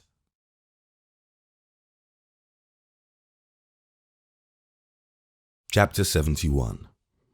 All next day, Emma Haredale, Dolly and Miggs remained cooped up together in what had now been their prison for so many days, without seeing any person or hearing any sound but the murmured conversation in an outer room of the men who kept watch over them. There appeared to be more of these fellows than there had been hitherto, and they could no longer hear the voices of women, which they had before plainly distinguished. Some new excitement, too, seemed to prevail among them, for there was much stealthy going in and out, and a constant questioning of those who were newly arrived. They had previously been quite reckless in their behaviour, often making a great uproar, quarrelling among themselves, fighting, dancing and singing. They were now very subdued and silent, conversing almost in whispers, and stealing in and out with a soft and stealthy tread, very different from the boisterous trampling in which their arrivals and departures had hitherto been announced to the trembling captives. Whether this change was occasioned by the presence among them of some person of authority in their ranks, or by any other cause, they were unable to decide. Sometimes they thought it was in part attributable to there being a sick man in the chamber, for last night there had been a shuffling of feet, as though a burden were brought in, and afterwards a moaning noise. But they had no means of ascertaining the truth, for any question or entreaty on their parts only provoked a storm of execrations, or something worse, and they were too happy to be left alone, unassailed by threats or admiration, to risk even that comfort by any voluntary communication with those who held them in durance. It was sufficiently evident, both to Emma and to the locksmith's poor little daughter herself, that she, Dolly, was the great object of attraction, and that so soon as they should have leisure to indulge in the softer passion, Hugh and Mr. Tappertit would certainly fall to blows for her sake, in which latter case it was not very difficult to see whose prize she would become, with all her old horror of that man revived, and deepened into a degree of aversion and abhorrence which no language can describe, with 1,000 old recollections and regrets, and causes of distress, anxiety, and fear besetting her on all sides. Poor Dolly Varden, sweet, blooming, buxom Dolly, began to hang her head and fade and droop like a beautiful flower. The colour fled from her cheeks, her courage forsook her, her gentle heart failed. Unmindful of all her provoking caprices, forgetful of all her conquests and inconstancy, with all her winning little vanities quite gone, she nestled all the livelong day in Emma Haredale's bosom, and sometimes, calling on her dear old grey-haired father, sometimes on her mother, and sometimes even on her old home, pined slowly away, like a poor bird in its cage. Light hearts that float so gaily on a smooth stream, that are so sparkling and buoyant in the sunshine, down upon fruit, bloom upon flowers, blush in summer air, life of the winged insect, whose whole existence is a day, how soon ye sink in troubled water. Poor Dolly's heart, a little, gentle, idle, fickle thing, giddy, restless, fluttering, constant to nothing but bright looks and smiles and laughter. Dolly's heart was breaking. Emma had known grief, and could bear it better. She had little comfort to impart, but she could soothe and tend her, and she did so. And Dolly clung to her like a child to its nurse. In endeavouring to inspire her with some fortitude, she increased her own, and though the nights were long and the days dismal, and she felt the wasting influence of watching and fatigue, and had perhaps a more defined and clear perception of their destitute condition and its worst dangers, she uttered no complaint. Before the ruffians, in whose power they were, she bore herself so calmly and with such an appearance, in the midst of all her terror, of a secret conviction that they dared not harm her, that there was not a man among them, but held her in some degree of dread, and more than one believed she had a weapon hidden in her dress, and was prepared to use it. Such was their condition when they were joined by Miss Miggs, who gave them to understand that she too had been taken prisoner because of her charms, and detailed such feats of resistance she had performed, her virtue having given her supernatural strength, that they felt it quite a happiness to have her for a champion. Nor was this the only comfort they derived at first from Miggs's presence and society, for that young lady displayed such resignation and long-suffering, and so much meek endurance under her trials, and breathed in all her chaste discourse a spirit of such holy confidence and resignation, and devout belief that all would happen for the best, that Emma felt her courage strengthened by the bright example, never doubting but that everything she said was true, and that she, like them, was torn from all she loved, and agonized by doubt and apprehension. As to poor Dolly, she was roused at first by seeing one who came from home, but when she heard under what circumstances she had left it, and into whose hands her father had fallen, she wept more bitterly than ever, and refused all comfort. Miss Miggs was at some trouble to reprove her for this state of mind, and to entreat her to take example by herself, who, she said, was now receiving back with interest tenfold the amount of her subscriptions to the red brick dwelling house in the articles of peace of mind and a quiet conscience. And while on serious topics, Miss Miggs considered it her duty to try her hand at the conversion of Miss Haredale, for whose improvement she launched into a polemic address of some length, in the course whereof she likened herself unto a chosen missionary, and that young lady to a cannibal in darkness. Indeed, she returned so often to these subjects and so frequently called upon them to take a lesson from her, at the same time vaunting and, as it were, rioting in her huge unworthiness and abundant excess of sin, that in the course of a short time she became in that small chamber rather a nuisance than a comfort, and rendered them, if possible, even more unhappy than they had been before. The night had now come, and for the first time, for the jailers had been regular in bringing food and candles, they were left in darkness. Any change in their condition in such a place inspired new fears, and when some hours had passed, and the gloom was still unbroken, Emma could no longer repress her alarm. They listened attentively. There was the same murmuring in the outer room, and now and then a moan, which seemed to be wrung from a person in great pain, who made an effort to subdue it, but could not. Even these men seemed to be in darkness too, for no light shone through the chinks in the door, nor were they moving, as their custom was, but quite still, the silence being unbroken by so much as the creaking of a board.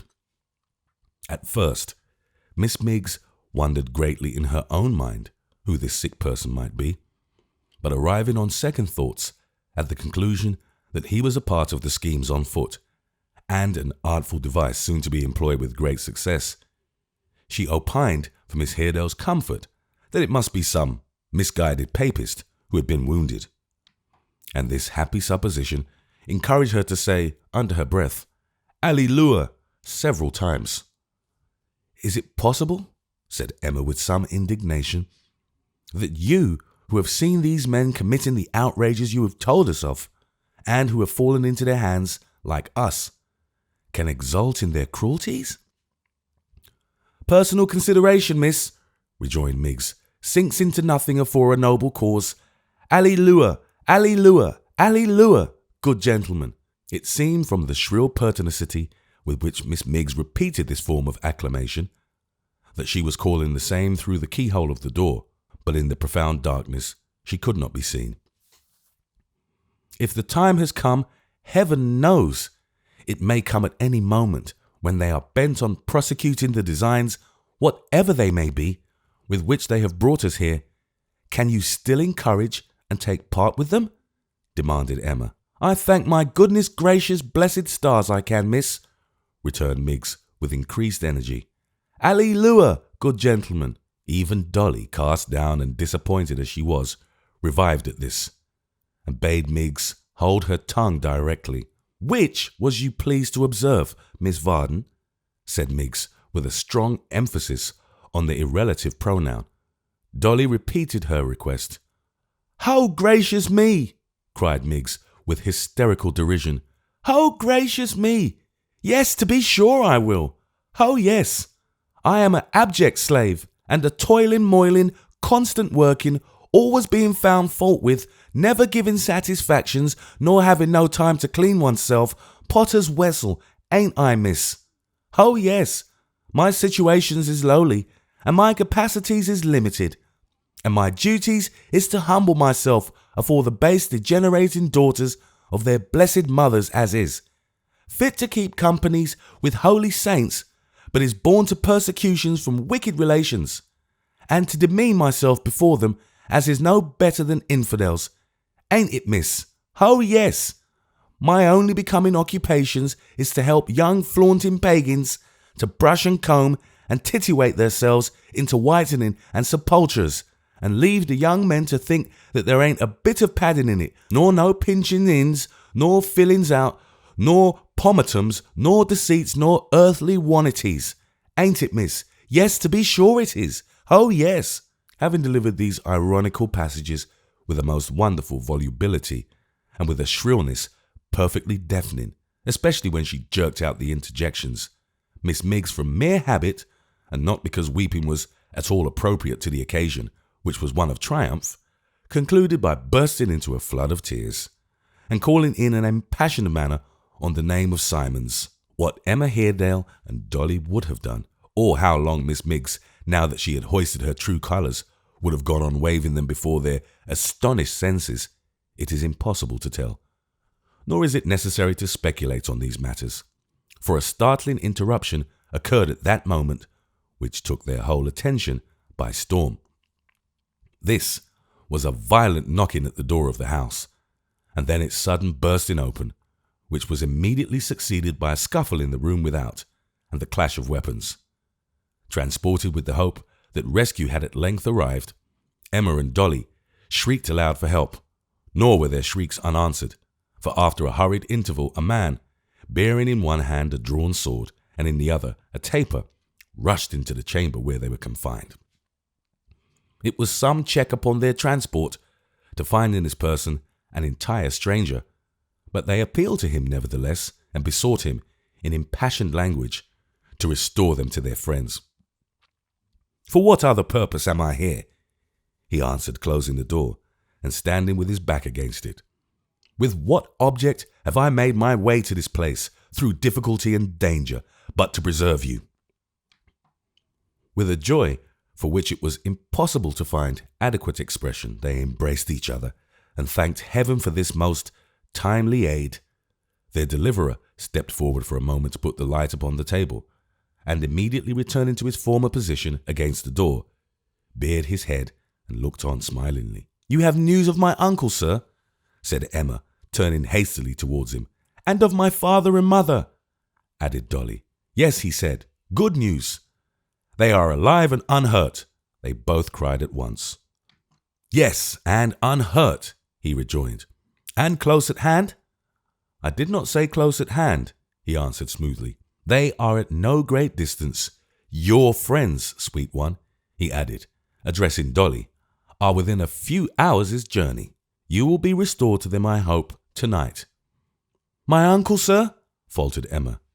"Your uncle, dear Miss Haredale, happily, I say happily, because he has succeeded where many of our creed have failed and is safe, has crossed the sea and is out of Britain." "I thank God for it," said Emma faintly. "You say well.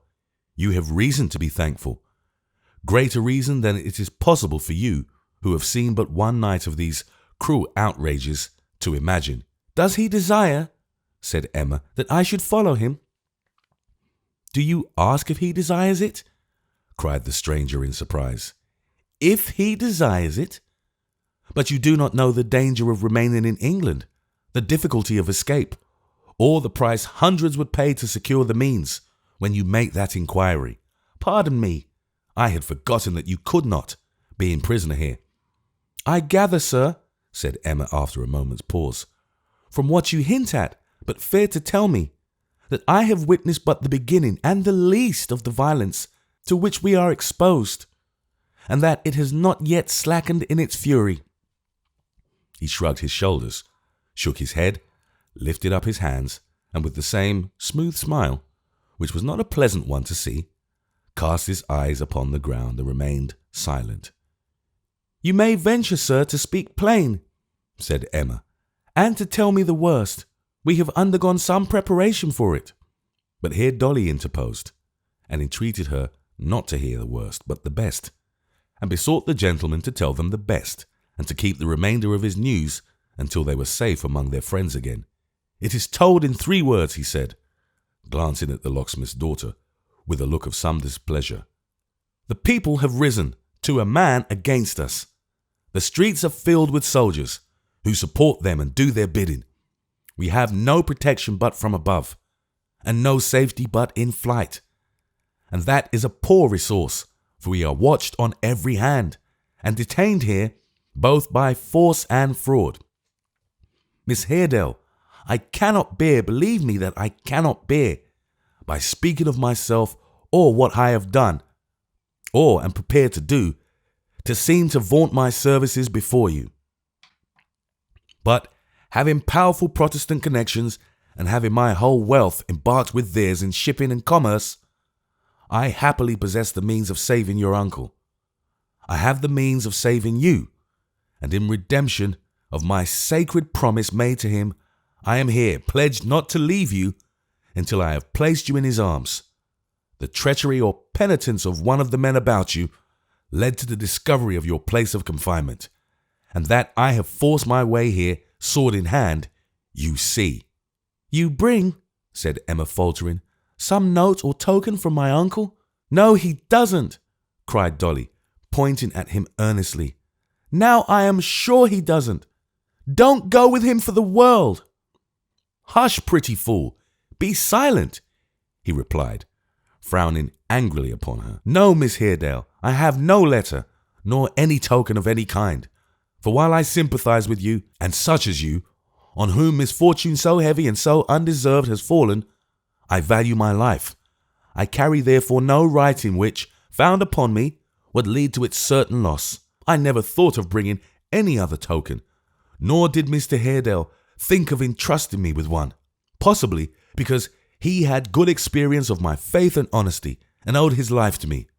There was a reproof conveyed in these words, which to a nature like Emma Haredale's was well addressed, but Dolly, who was differently constituted, was by no means touched by it, and still conjured her in all the terms of affection and attachment she could think of not to be lured away. "Time presses," said their visitor, who, although he sought to express the deepest interest, had something cold and even in his speech that grated on the ear, "and danger surrounds us. If I have exposed myself to it in vain, let it be so.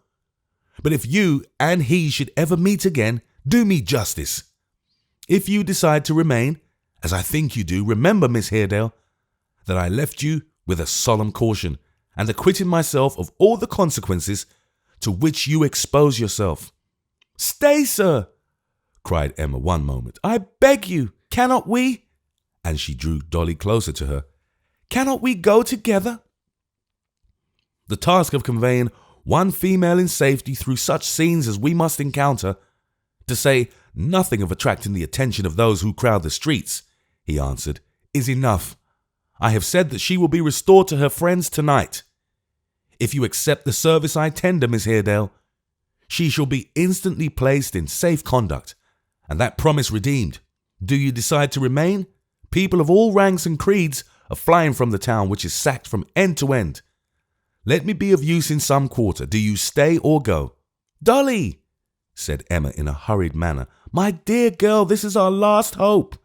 If we part now, it is only that we may meet again in happiness and honour. I will trust to this gentleman." "No, no, no," cried Dolly, clinging to her. "Pray, pray do not." "You hear," said Emma, "that tonight, only tonight, within a few hours, think of that, you will be among those who would die of grief to lose you, and who are now plunged in the deepest misery for your sake. Pray for me, dear girl, as I will for you, and never forget the many quiet hours we have passed together.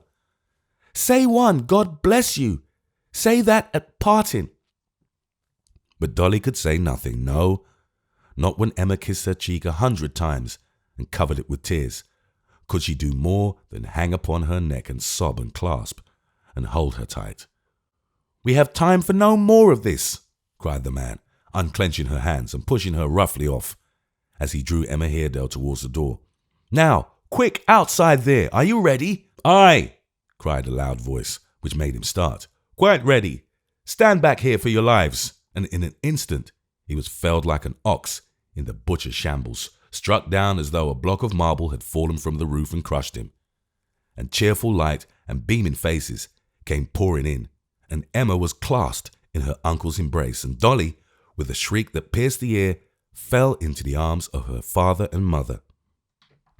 What fainting there was! What laughing! What crying! What sobbing! What smiling! How much questioning! No answering! All talking together, all beside themselves with joy. What kissing, congratulating, embracing, shaking of hands, and falling into all these raptures, over and over and over again, no language can describe. At length, and after a long time, the old locksmith went up and fairly hugged two strangers who had stood apart and left them to themselves. And then they saw whom. Yes, Edward Chester and Joseph Willett. "See here," cried the locksmith. "See here! Where would any of us have been without these two? Oh, Mr. Edward! Mr. Edward! Oh, Joe! Joe, how light and yet how full you have made my old heart tonight." "It was Mr. Edward that knocked him down, sir," said Joe. "I longed to do it, but I gave it up to him. Come, you brave and honest gentleman, get your senses together, for you haven't long to lie here."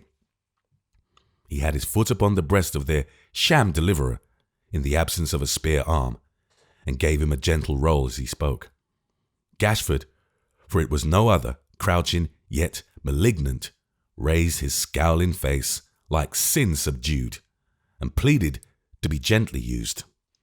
"I have access to all my lord's paper, Mr. Haredale," he said in a submissive voice. Mr. Haredale keeping his back towards him, and not once looking round. "There are very important documents among them. There are a great many in secret drawers and distributed in various places, known only to my lord and me. I can give some very valuable information, and render important assistance to any inquiry. You will have to answer it if I receive ill usage." "Pah!" cried Joe in deep disgust. "Get up, man! You're waited for outside. Get up, do you hear?" Gashford slowly rose, and picking up his hat, and looking with a baffled malevolence, yet with an air of despicable humility, all round the room, crawled out. "And now, gentlemen," said Joe, who seemed to be the spokesman of the party, for all the rest were silent, "the sooner we get back to the Black Lion, the better perhaps." Mr. Haredale nodded assent, and drawing his niece's arm through his, and taking one of her hands between his own, passed out straight away, followed by the locksmith, Mrs. Varden, and Dolly, who would scarcely have presented a sufficient surface for all the hugs and caresses they bestowed upon her, though she had been a dozen Dollys. Edward Chester and Joe followed. And did Dolly never once look behind? Not once. Was there not one little fleeting glimpse of the dark eyelash almost resting on her flushed cheek, and of the downcast sparkling eye it shaded? Joe thought there was, and he is not likely to have been mistaken, for there were not many eyes like Dolly's. That's the truth. The outer room through which they had to pass was full of men, among them Mr. Dennis in safekeeping, and there had been since yesterday, lying in hiding behind a wooden screen which was now thrown down, Simon Tappertit, the recreant prentice, burnt and bruised, and with a gunshot wound in his body and his legs, his perfect legs, the pride and glory of his life, the comfort of his existence, crushed into shapeless ugliness. Wondering no longer at the moans they had heard, Dolly kept closer to her father, and shuddered at the sight. But neither bruises, burns, nor gunshot wound, nor all the torture of his shattered limbs, sent half so keen a pang to Simon's breast as Dolly passing out with Joe for her preserver. A coach was ready at the door, and Dolly found herself safe and whole inside, between her father and mother, with Emma Haredale and her uncle, quite real, sitting opposite. But there was no Joe, no Edward, and they had said nothing. They had only bowed once and kept at a distance. Dear heart, what a long way it was to the Black Lion.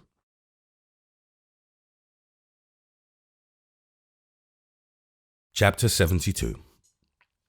The Black Lion was so far off, and occupied such a length of time in the getting at, that notwithstanding the strong presumptive evidence she had about her of the late events being real and of actual occurrence, Dolly could not divest herself of the belief that she must be in a dream, which was lasting all night. Nor was she quite certain that she saw and heard with her own proper senses, even when the coach, in the fullness of time, stopped at the Black Lion, and the host of that tavern approached in a gush of cheerful light to help them to dismount, and gave them hearty welcome. There too, at the coach door, one on one side, one upon the other, were already Edward Chester and Joe Willett, who must have followed in another coach. And this was such a strange and unaccountable proceeding that Dolly was the more inclined to favour the idea of her being fast asleep. But when Mr. Willett appeared, old John himself, so heavy-headed and obstinate, and with such a double chin as the liveliest imagination could never in its boldest flights have conjured up in all its vast proportions. Then she stood corrected, and unwillingly admitted to herself that she was broad awake. And Joe had lost an arm. He, that well-made, handsome, gallant fellow, as Dolly glanced towards him and thought of the pain he must have suffered, and the far-off places in which he had been wandering, and wondered who had been his nurse, and hoped that whoever it was, she had been as kind and gentle and considerate as she would have been. The tears came rising to her bright eyes, one by one, little by little, until she could keep them back no longer, and so before them all wept bitterly. "We are all safe now, Dolly," said her father kindly. "We shall not be separated any more. Cheer up, my love, cheer up."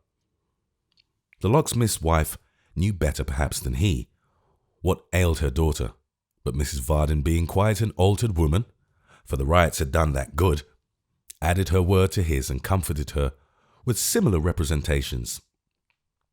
"Mayhap," said Mr. Willett senior, looking round upon the company, "she's hungry. That's what it is, depend upon it. I am myself."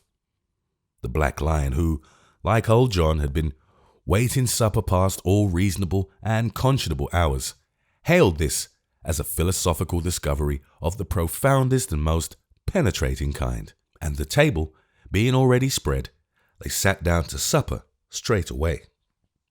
The conversation was not of the liveliest nature, nor were the appetites of some among them very keen. But in both these respects old John more than atoned for any deficiency on the part of the rest, and very much distinguished himself.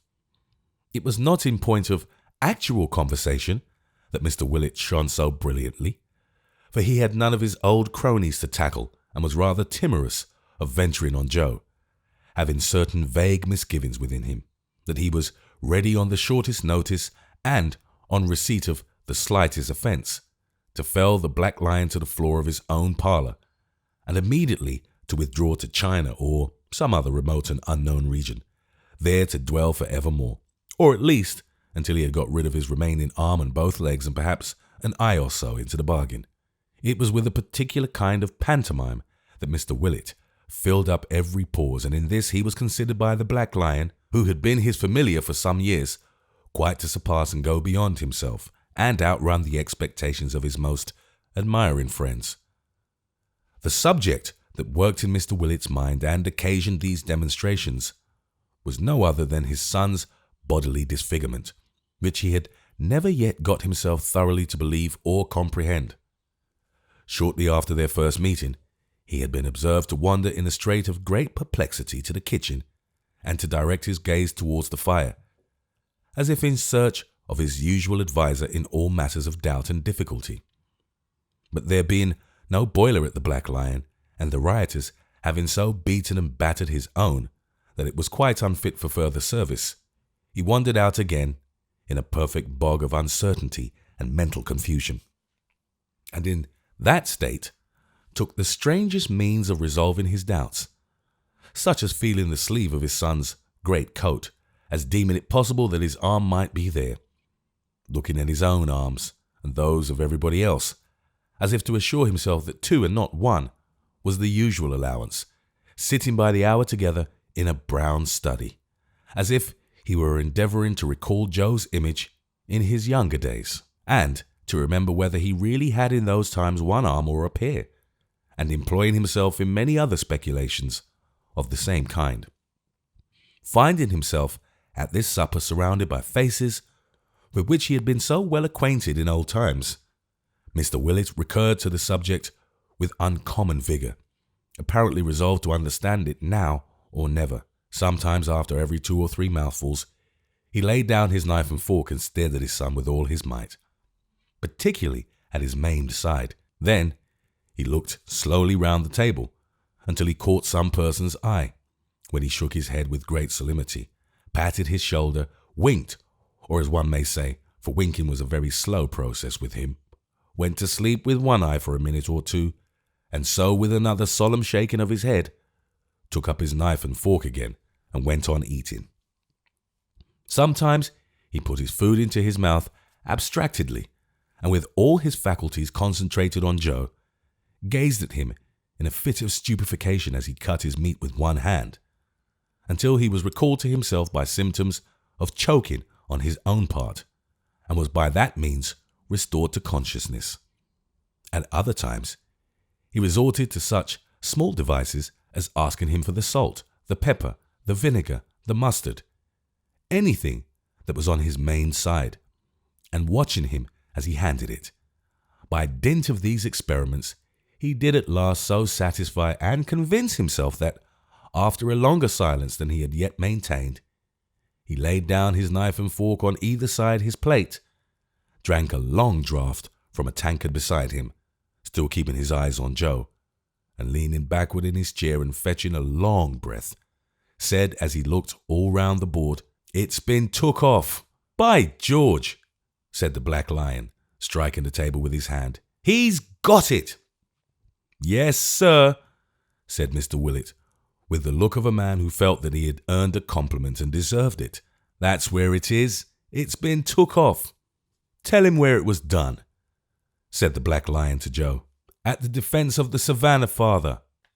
"At the defence of the Salwanners," repeated Mr. Willett, softly again looking round the table.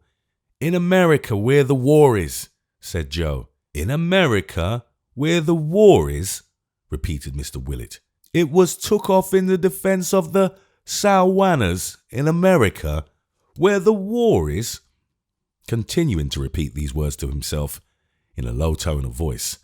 The same information had been conveyed to him in the same terms at least 50 times before.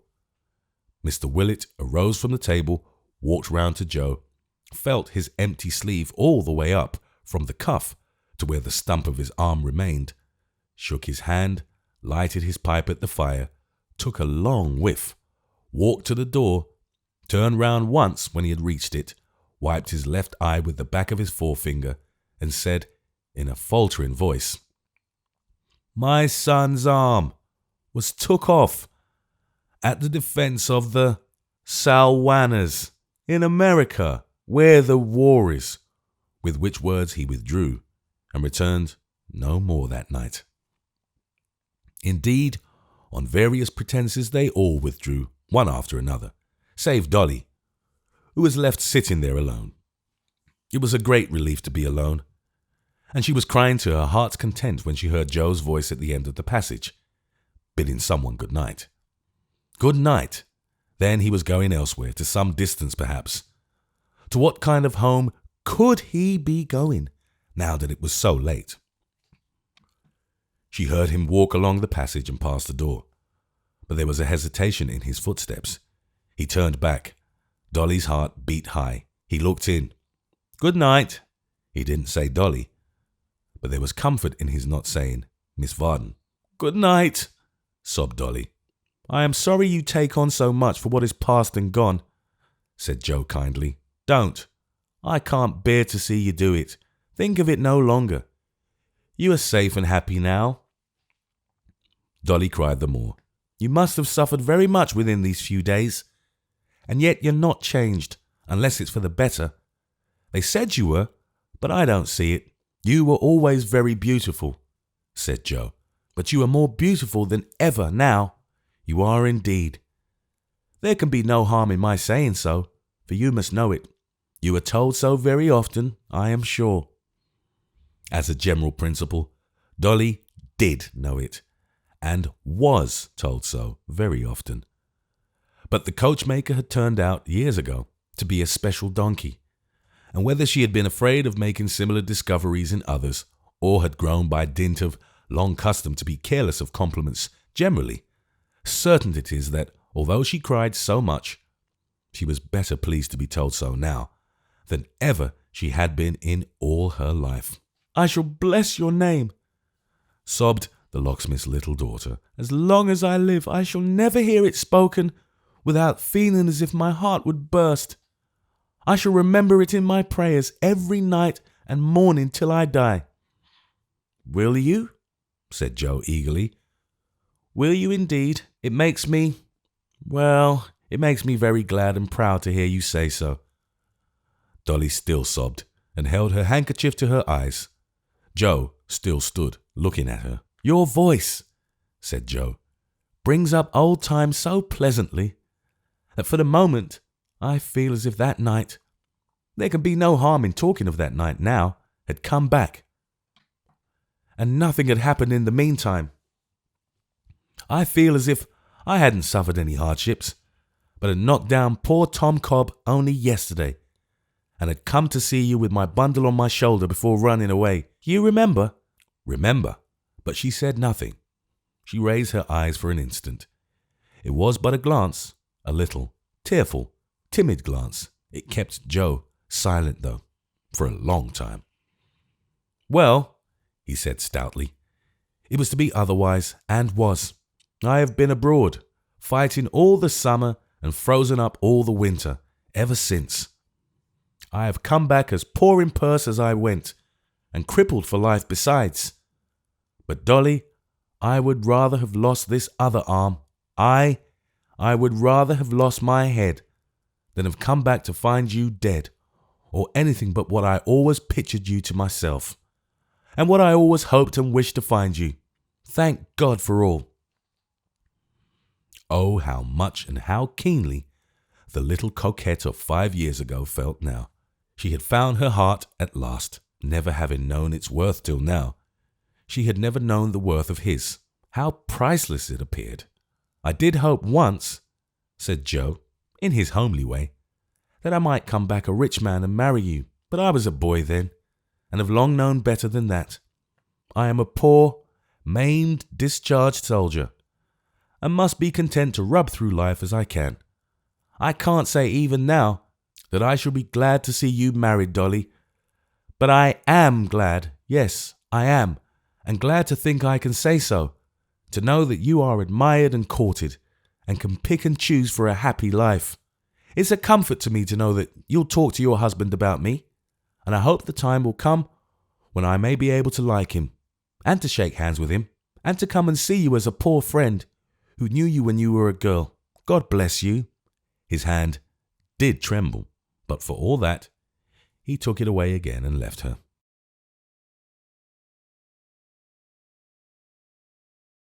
Chapter 73. By this Friday night, for it was on Friday in the riot week that Emma and Dolly were rescued, by the timely aid of Joe and Edward Chester, the disturbances were entirely quelled, and peace and order were restored to the affrighted city. True, after what had happened, it was impossible for any man to say how long this better state of things might last, or how suddenly new outrages, exceeding even those so lately witnessed, might burst forth and fill its streets with ruin and bloodshed. For this reason, those who had fled from the recent tumults still kept at a distance, and many families, hitherto unable to procure the means of flight, now availed themselves of the calm and withdrew into the country. The shops, too, from Tyburn to Whitechapel, were still shut, and very little business was transacted in any of the places of great commercial resort. But notwithstanding, and in spite of the melancholy forebodings of that numerous class of society who see with the greatest clearness into the darkest perspectives, the town remained profoundly quiet. The strong military force disposed in every advantageous quarter, and stationed at every commanding point, held the scattered fragments of the mob in check. The search after rioters was prosecuted with unrelenting vigour, and if there were any among them so desperate and reckless as to be inclined, after the terrible scenes they had beheld, to venture forth again, they were so daunted by these resolute measures that they quickly shrunk into their hiding places, and had no thought but for their safety. In a word, the crowd was utterly routed. Upwards of 200 had been shot dead in the streets.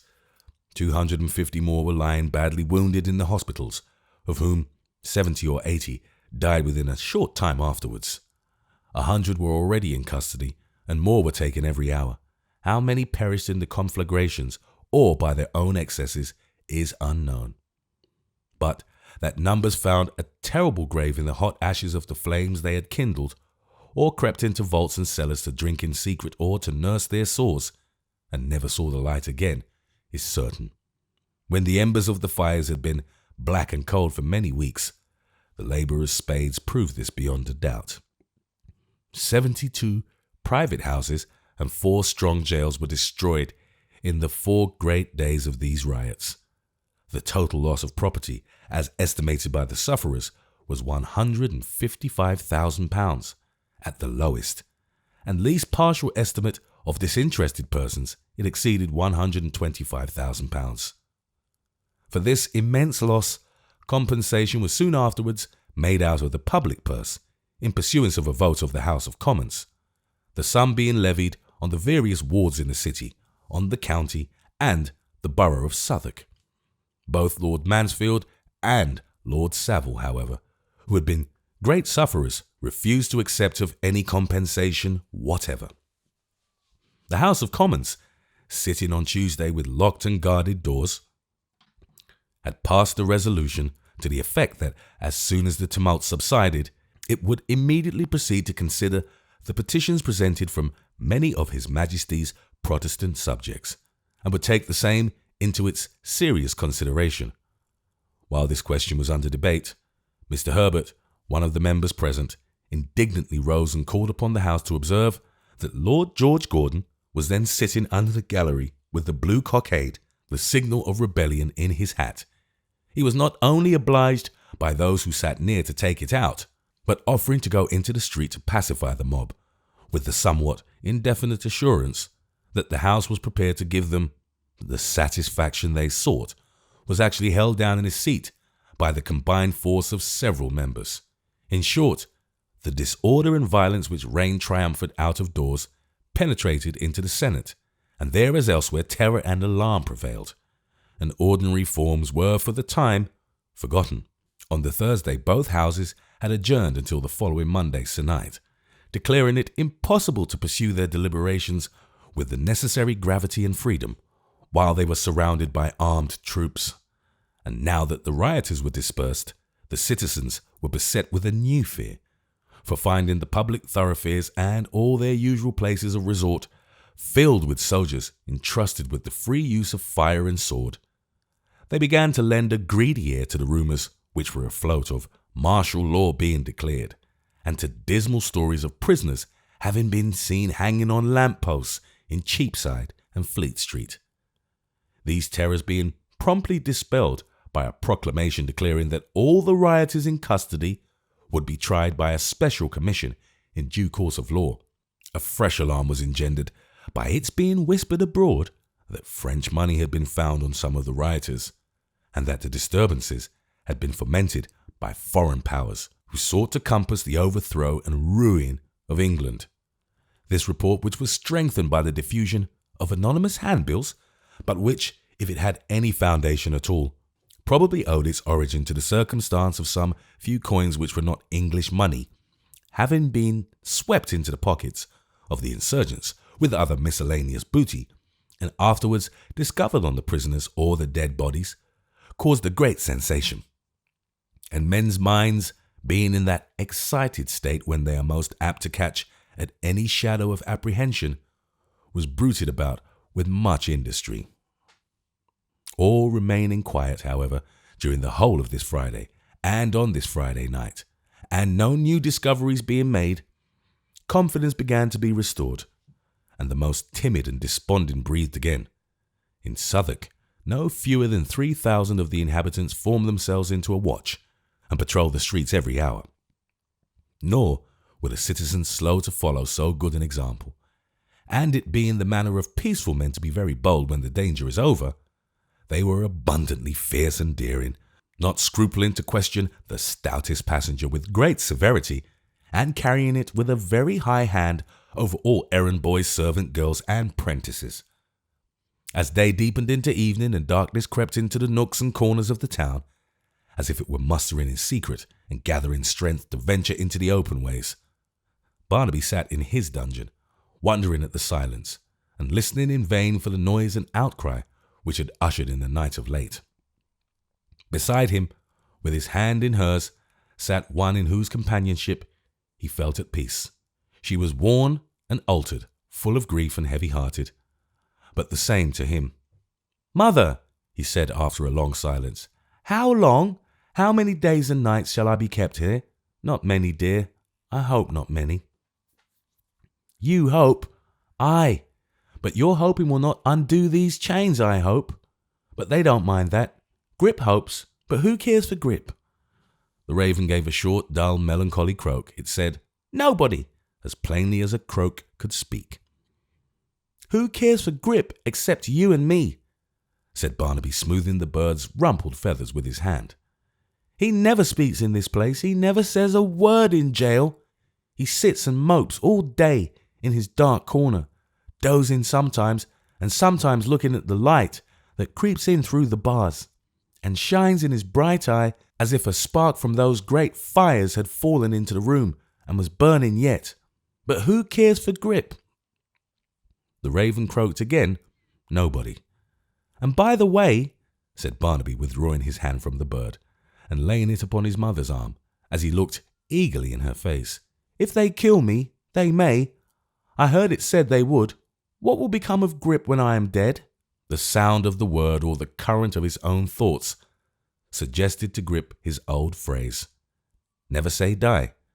But he stopped short in the middle of it, drew a dismal cork, and subsided into a faint croak, as if he lacked the heart to get through the shortest sentence.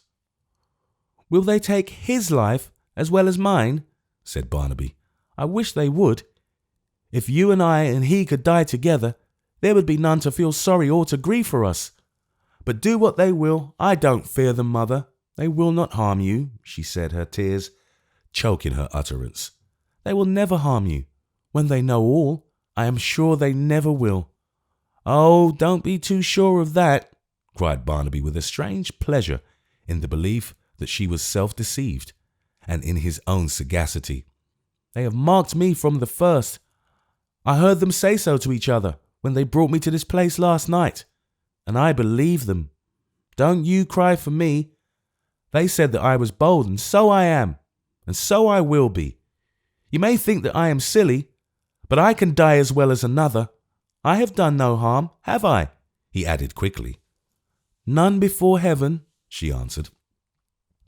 "Why then," said Barnaby, "let them do their worst. You told me once, when I asked you what death meant, that it was nothing to be feared if we did no harm." "Ha ha, mother, you thought I had forgotten that." His merry laugh and playful manner smote her to the heart. She drew him closer to her and besought him to talk to her in whispers and to be very quiet, for it was getting dark and their time was short, and she would soon have to leave him for the night. "You will come tomorrow?" said Barnaby. Yes, and every day, and they would never part again. He joyfully replied that this was well, and what he wished and what he had felt, quite certain she would tell him. And then he asked her where she had been so long, and why she had not come to see him when he had been a great soldier, and ran through the wild schemes he had had for their being rich and living prosperously. And with some faint notion in his mind that she was sad, and he had made her so, tried to console and comfort her, and talked of their former life and his old sports and freedom, little dreaming that every word he uttered only increased her sorrow, and that her tears fell faster at that freshened recollection of their lost tranquillity.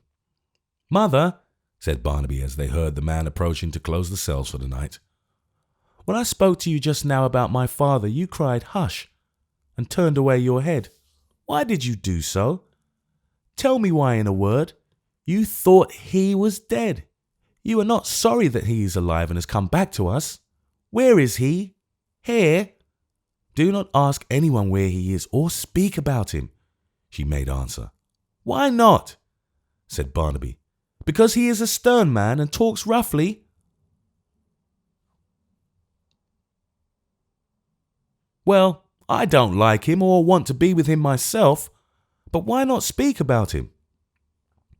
"Because I am sorry that he is alive, sorry that he has come back, and sorry that he and you have ever met. Because, dear Barnaby, the endeavour of my life has been to keep you two asunder." "Father and son, asunder? Why?" "He has," she whispered in his ear, He has shed blood. The time has come when you must know it. He has shed the blood of one who loved him well and trusted him, and never did him wrong in word or deed." Barnaby recoiled in horror, and glancing at his stained wrist for an instant, wrapped it, shuddering, in his dress. "But," she added hastily as the key turned in the lock, "although we shun him, he is your father, dearest, and I am his wretched wife. They seek his life, and he will lose it. It must not be by our means. Nay, if we could win him back to penitence, we should be bound to love him yet. Do not seem to know him, except as one who fled with you from the jail. And if they question you about him, do not answer them. God be with you through the night, dear boy. God be with you." She tore herself away, and in a few seconds Barnaby was alone. He stood for a long time, rooted to the spot, with his face hidden in his hands, then flung himself, sobbing, on his miserable bed. But the moon came slowly up in all her gentle glory, and the stars looked out, and through the small compass of the grated window, as through the narrow crevice of one good deed in a murky life of guilt, the face of heaven shone bright and merciful. He raised his head, gazed upward at the quiet sky, which seemed to smile upon the earth in sadness, as if the night, more thoughtful than the day, looked down in sorrow on the sufferings and evil deeds of men, and felt its peace sink deep into his heart. He, a poor idiot, caged in his narrow cell, was as much lifted up to God while gazing on the mild light as the freest and most favoured man in all the spacious city. And in his ill-remembered prayer, and in the fragment of the childish hymn with which he sung and crooned himself asleep, there breathed as true a spirit as ever studied, homily expressed, or old cathedral arches echoed. As his mother crossed the yard on her way out, she saw through a grated door which separated from another court, her husband, walking round and round, with his hands folded on his breast and his head hung down. She asked the man who conducted her if she might speak a word with this prisoner. Yes, but she must be quick, for he was locking up for the night, and there was but a minute or so to spare. Saying this, he unlocked the door and bade her go in. It grated harshly as it turned upon its hinges, but he was deaf to the noise and still walked round and round the little court, without raising his head or changing his attitude in the least. She spoke to him, but her voice was weak and failed her. At length, she put herself in his track, and when he came near, stretched out her hand and touched him. He started backward, trembling from head to foot, but seeing who it was, demanded why she came there. Before she could reply, he spoke again. "Am I to live or die? Do you murder too, or spare?" "My son, our son," she answered, "is in this prison." "What is that to me?" he cried, stamping impatiently on the stone pavement. "I know it. He can no more aid me than I can aid him. If you are come to talk of him, be gone." As he spoke, he resumed his walk and hurried round the court as before. When he came again to where she stood, he stopped and said, "Am I to live or die? Do you repent?" "Oh, do you?" she answered. "Will you, while time remains? Do not believe that I could save you if I did." "Say if you would," he answered with an oath as he tried to disengage himself and pass on. "Say if you would."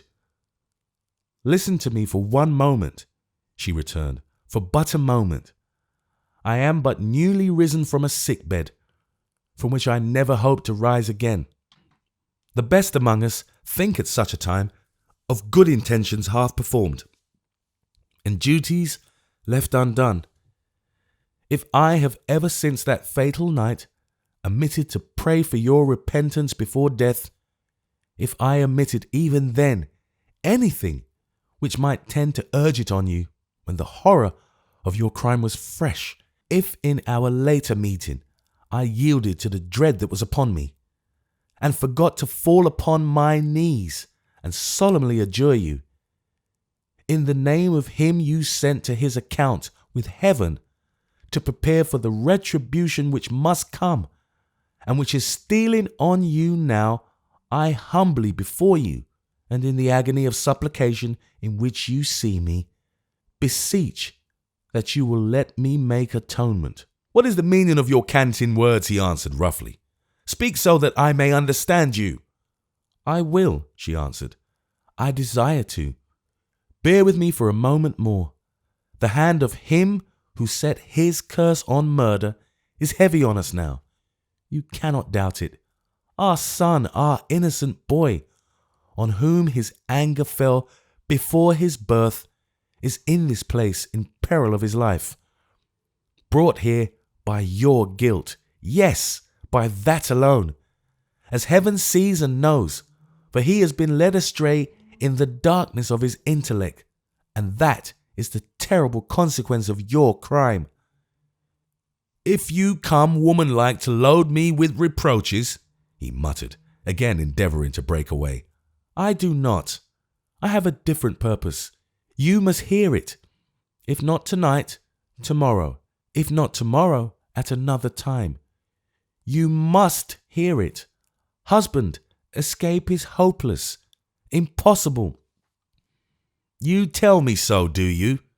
He said, raising his manacled hand and shaking it. You? Yes, she said, with indescribable earnestness. But why? To make me easy in this jail, to make the time twixt this and death pass pleasantly. For my good, yes, for my good, of course, he said, grinding his teeth and smiling at her with a livid face.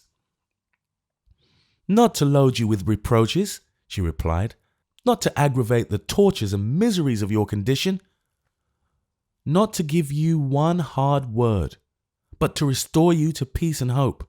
Husband, dear husband, if you will but confess this dreadful crime, if you will but implore forgiveness of heaven and of those whom you have wronged on earth, if you will dismiss these vain, uneasy thoughts which never can be realized, and will rely on penitence and on the truth, I promise you in the great name of the Creator, whose image you have defaced, that he will comfort and console you. And for myself, she cried, clasping her hands and looking upward, I swear before him, as he knows my heart and reads it now, that from that hour I will love and cherish you as I did of old, and watch you night and day in the short interval that will remain to us, and soothe you with my truest love and duty, and pray with you that one threatening judgment may be arrested, and that our boy may be spared to bless God in his poor way in the free air and light. He fell back and gazed at her while she poured out these words, as though he were for a moment awed by her manner and knew not what to do. But anger and fear soon got the mastery of him, and he spurned her from him. Begone, he cried. Leave me. You plot, do you? You plot to get speech with me, and let them know I am the man they say I am. A curse on you and on your boy. On him the curse has already fallen, she replied, wringing her hands. Let it fall heavier. Let it fall on one and all. I hate you both. The worst has come to me. The only comfort that I seek or can have will be the knowledge that it comes to you. Now go. She would have urged him gently even then, but he menaced her with his chain. I say go. I say it for the last time. The gallows has me in its grasp, and it is a black phantom that may urge me on to something more. Be gone. I curse the hour that I was born, the man I slew, and all the living world. In a paroxysm of wrath and terror and the fear of death, he broke from her and rushed into the darkness of his cell, where he cast himself jangling down upon the stone floor and smote it with his ironed hands. The man returned to lock the dungeon door, and having done so, carried her away. On that warm, balmy night in June, there were glad faces and light hearts in all quarters of the town, and sleep, banished by the late horrors, was doubly welcomed. On that night, families made merry in their houses and greeted each other on the common danger they had escaped. And those who had been denounced ventured into the streets. And they who had been plundered got good shelter.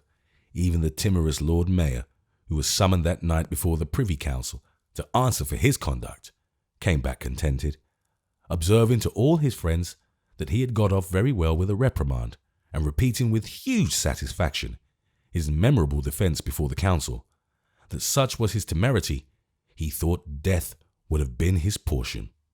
On that night, too, more of the scattered remnants of the mob were traced to their lurking places and taken, and in the hospitals and deep among the ruins they had made, and in the ditches and fields, many unshrouded wretches lay dead, envied by those who had been active in the disturbances, and who pillowed their doomed heads in the temporary jails, and in the tower in a dreary room whose thick stone walls shut out the hum of life and made a stillness which the records left by former prisoners with those silent witnesses seemed to deepen and intensify, remorseful for every act that had been done by every man among the cruel crowd, feeling for the time their guilt his own and their lives put in peril by himself, and finding amidst such reflections little comfort in fanaticism or in his fancied call, sat the unhappy author of all, Lord George Gordon.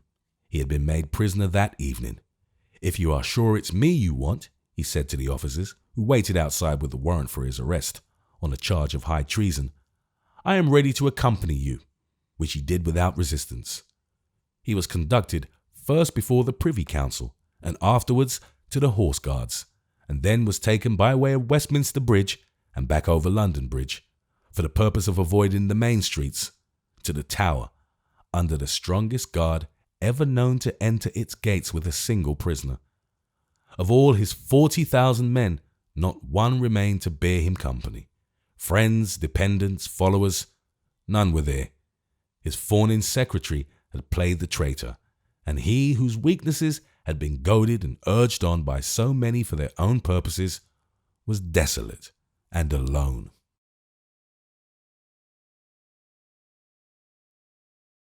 Chapter 74. Mr. Dennis, having been made prisoner late in the evening, was removed to a neighbouring roundhouse for that night, and carried before justice for examination on the next day, Saturday, the charges against him being numerous and weighty, and it being in particular proved by the testimony of Gabriel Varden that he had shown a special desire to take his life. He was committed for trial. Moreover, he was honoured with the distinction of being considered a chief among the insurgents, and received from the magistrate's lips the complimentary assurance that he was in a position of imminent danger, and would do well to prepare himself for the worst. To say that Mr. Dennis's modesty was not somewhat startled by these honours, or that he was altogether prepared for so flattering a reception, would be to claim for him a greater amount of stoical philosophy than even he possessed. Indeed, this gentleman's stoicism was of that not uncommon kind which enables a man to bear with exemplary fortitude the afflictions of his friends, but renders him, by way of counterpoise, rather selfish and sensitive in respect of any that happen to befall himself. It is therefore no disparagement to the great officer in question to state, without disguise or concealment, that he was at first very much alarmed, and that he betrayed divers emotions of fear, until his reasoning powers came to his relief, and set before him a more hopeful prospect. In proportion as Mr. Dennis exercised these intellectual qualities with which he was gifted, in reviewing his best chances of coming off handsomely, and with small personal inconvenience, his spirits rose and his confidence increased. When he remembered the great estimation in which his office was held, and the constant demand for his services, when he bethought himself how the statute book regarded him as a kind of universal medicine applicable to men, women, and children of every age and variety of criminal constitution, and how high he stood in his official capacity in the favour of the Crown and both Houses of Parliament, the Mint, the Bank of England, and the judges of the land, when he recollected that whatever ministry was in or out, he remained their peculiar pet and panacea, and that for his sake England stood single and conspicuous among the civilized nations of the earth. When he called these things to mind and dwelt upon them, he felt certain that the national gratitude must relieve him from the consequences of his late proceedings, and would certainly restore him to his old place in the happy social system. With these crumbs, or as one may say, with these whole loaves of comfort to regale upon, Mr. Dennis took his place among the escort that awaited him, and repaired to jail with a manly indifference. Arriving at Newgate, where some of the ruined cells had been hastily fitted up for the safe keeping of rioters, he was warmly received by the turnkeys as an unusual and interesting case, which agreeably relieved their monotonous duties. In this spirit, he was fettered with great care and conveyed into the interior of the prison. "Brother," cried the hangman, as following an officer he traversed under these novel circumstances the remains of passages with which he was well acquainted, "am I going to be along with anybody?" "If you'd have left more walls standing, you'd have been alone," was the reply. "As it is, we're cramped for room and you'll have company." "Well," returned Dennis, "I don't object to company, brother. I rather like company. I was formed for society, I was." "That's rather a pity, ain't it?" said the man. "No," answered Dennis, "I'm not aware that it is. Why should it be a pity, brother?" "Oh, I don't know," said the man carelessly. "I thought that was what you meant. Being formed for society and being cut off in your flower, you know." "I say," interposed the other quickly, "what are you talking of? Don't who's are going to be cut off in their flowers?" "Oh, nobody particular. I thought you was, perhaps," said the man. Mr. Dennis wiped his face, which had suddenly grown very hot, and remarking in a tremulous voice to his conductor that he had always been fond of his joke, followed him in silence until he stopped at a door. "This is my quarters, is it?" he said facetiously. "This is the shop, sir," replied his friend. He was walking in, but not with the best possible grace, when he suddenly stopped and started back. "Halloa," said the officer, "you're nervous." "Nervous?" whispered Dennis in great alarm. "Well, I may be. Shut the door." "I will when you're in," returned the man. "But I can't go in there," whispered Dennis. "I can't be shut up with that man. Do you want me to be throttled, brother?" The officer seemed to entertain no particular desire on the subject, one way or other, but briefly remarking that he had his orders and intended to obey them, pushed him in, turned the key, and retired. Dennis stood trembling with his back against the door, and involuntarily raising his arm to defend himself, stared at a man, the only other tenant of the cell, who lay stretched at his full length upon a stone bench, and who paused in his deep breathing as if he were about to wake. But he rolled over on one side, let his arm fall negligently down, drew a long sigh, and murmuring indistinctly, fell fast asleep again. Relieved in some degree by this, the hangman took his eyes for an instant from the slumbering figure, and glanced round the cell in search of some vantage ground or weapon of defence. There was nothing movable within it, but a clumsy table which could not be displaced without noise, and a heavy chair. Stealing on tiptoe towards this latter piece of furniture, he retired with it into the remotest corner, and entrenching himself behind it, watched the enemy with the utmost vigilance and caution. The sleeping man was Hugh, and perhaps it was not unnatural for Dennis to feel in a state of very uncomfortable suspense, and to wish with his whole soul that he might never wake again. Tired of standing, he crouched down in his corner after some time, and rested on the cold pavement. But although Hugh's breathing still proclaimed that he was sleeping soundly, he could not trust him out of his sight for an instant. He was so afraid of him and of some sudden onslaught that he was not content to see his closed eyes through the chair back, but every now and then rose stealthily to his feet and peered at him with outstretched neck, to assure himself that he really was still asleep and was not about to spring upon him when he was off his guard. He slept so long and so soundly that Mr. Dennis began to think he might sleep on until the turnkey visited them.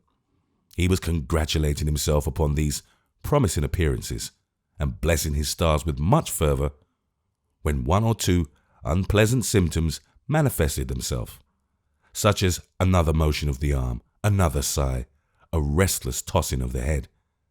Then, just as it seemed that he was about to fall heavily to the ground from his narrow bed, Hugh's eyes opened. It happened that his face was turned directly towards his unexpected visitor. He looked lazily at him for some half-dozen seconds without any aspect of surprise or recognition, then suddenly jumped up and with a great oath pronounced his name. "Keep off, brother, keep off," cried Dennis, dodging behind the chair. "Don't do me a mischief. I'm a prisoner like you. I haven't the free use of my limbs. I'm quite an old man. Don't hurt me." He whined out the last three words in such piteous accents that Hugh, who had dragged away the chair and aimed a blow at him with it, checked himself and bade him get up. "I'll get up certainly, brother," cried Dennis, anxious to propitiate him by any means in his power. "I'll comply with any request of yours, I'm sure. There, I'm up now. What can I do for you? Only say the word and I'll do it." "What can you do for me?" cried Hugh, clutching him by the collar with both hands and shaking him as though he were bent on stopping his breath by that means. "What have you done for me?" The best that could be done," returned the hangman. Hugh made him no answer, but shaking him in his strong grip until his teeth chattered in his head, cast him down upon the floor and flung himself on the bench again. "If it wasn't for the comfort it is to me to see you here," he muttered, "I'd have crushed your head against it, I would." It was some time before Dennis had breath enough to speak, but as soon as he could resume his propitiatory strain, he did so. "I did the best that could be done, brother," he whined. "I did indeed. I was forced with 2 bayonets and I don't know how many bullets on each side of me to point you out. If you hadn't been taken, you'd have been shot. And what a sight that would have been, a fine young man like you." "Will it be a better sight now?" asked Hugh, raising his head with such a fierce expression that the other durst not answer him just then.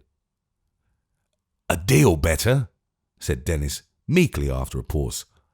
"First, there's all the chances of the law, and they're 500 strong, we may get off scot-free. Unlikelier things than that have come to pass. Even if we shouldn't and the chances fail, we can but be worked off once, and when it's well done, it's so neat, so skillful, so captivating, that if it don't seem too strong a word, that you'd hardly believe it could be brought to such perfection. Kill one's fellow creatures off with muskets? Pah!" And his nature so revolted at the bare idea that he spat upon the dungeon pavement. His warning on this topic, which to one unacquainted with his pursuits and tastes appeared like courage, together with his artful suppression of his own secret hopes, and mention of himself as being in the same condition with Hugh, did more to soothe that ruffian than the most elaborate arguments could have done, or the most abject submission. He rested his arms upon his knees, and stooping forward looked from beneath his shaggy hair at Dennis, with something of a smile upon his face. "The fact is, brother," said the hangman, in a tone of greater confidence, "that you got into bad company. The man that was with you was looked after more than you, and it was him I wanted. As to me, what have I got it by?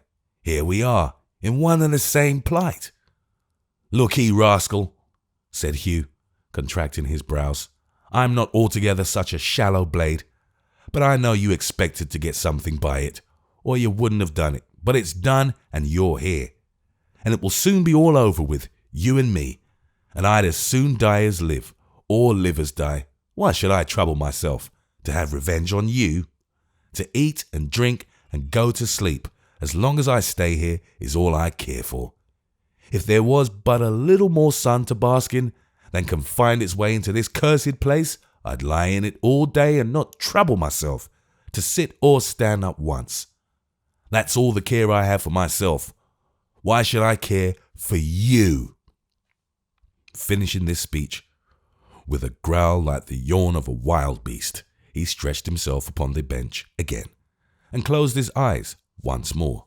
After looking at him in silence for some moments, Dennis, who was greatly relieved to find him in this mood, drew the chair towards his rough couch and sat down near him, taking the precaution, however, to keep out of the range of his brawny arm. "Well said, brother. Nothing could be better said," he ventured to observe. "We'll eat and drink of the best, and sleep our best, and make the best of it every way. Anything can be got for money. Let's spend it merrily." "Aye," said Hugh, coiling himself into a new position. "Where is it?" "Why, they took mine from me at the lodge," said Mr. Dennis. "But mine's a peculiar case." "Is it? They took mine too." "Why, then I tell you what, brother," Dennis began. "You must look up your friends." "My friends?"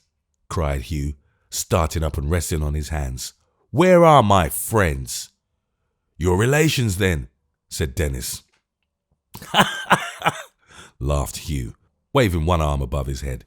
"He talks of friends to me, talks of relations, to a man whose mother died the death in store for her son, and left him a hungry brat, without a face he knew in all the world. He talks of this to me." "Brother," cried the hangman, whose features underwent a sudden change. "You don't mean to say—" "I mean to say," Hugh interposed, "that they hung her up at Tyburn. What was good enough for her is good enough for me. Let them do the like by me as soon as they please, the sooner the better. Say no more to me. I'm going to sleep." "But I want to speak to you. I want to hear more about that," said Dennis, changing colour. "If you're a wise man," growled Hugh, raising his head to look at him with a frown, "you'll hold your tongue. I tell you, I'm going to sleep." Dennis, venturing to say something more in spite of this caution, the desperate fellow struck at him with all his force, and missing him, lay down again with many muttered oaths and imprecations, and turned his face towards the wall. After 2 or 3 ineffectual twitches at his dress, which he was hardy enough to venture upon, notwithstanding his dangerous humour, Mr. Dennis, who burnt for reasons of his own to pursue the conversation, had no alternative but to sit as patiently as he could, waiting his further pleasure.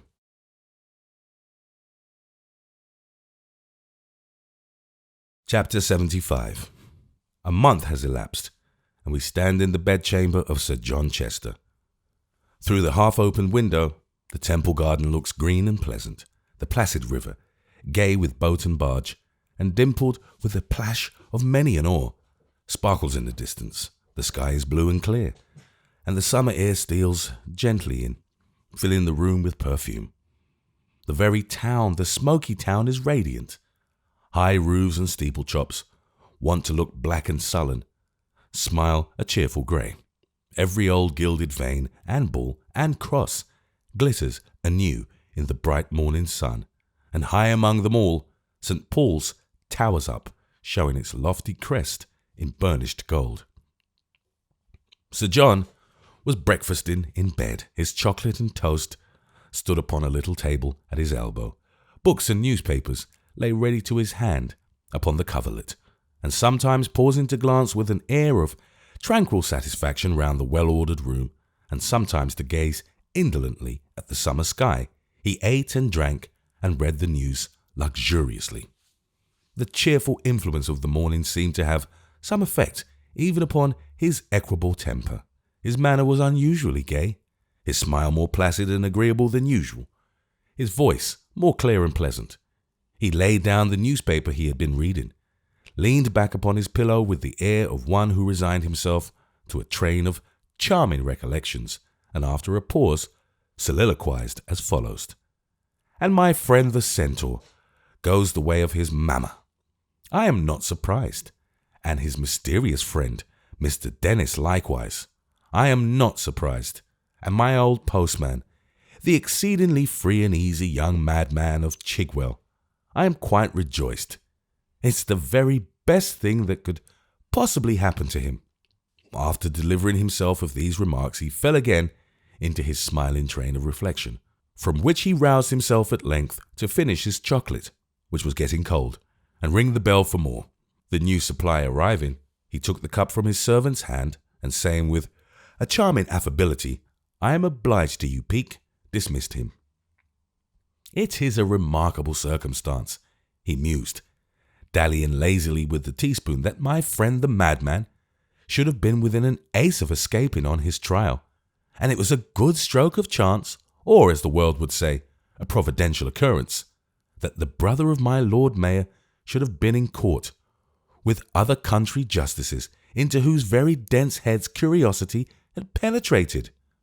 For though the brother of my Lord Mayor was decidedly wrong, and established his near relationship to that amusing person beyond all doubt, in stating that my friend was sane and had to his knowledge wandered about the country with a vagabond parent, avowing revolutionary and rebellious sentiments, I am not the less obliged to him for volunteering that evidence.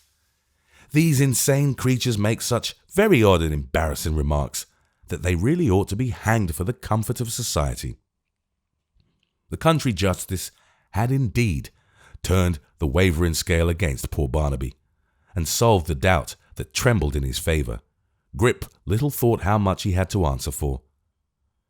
"They will be a singular party," said Sir John, leaning his head upon his hand and sipping his chocolate. "A very curious party. The hangman himself, the centaur, and the madman.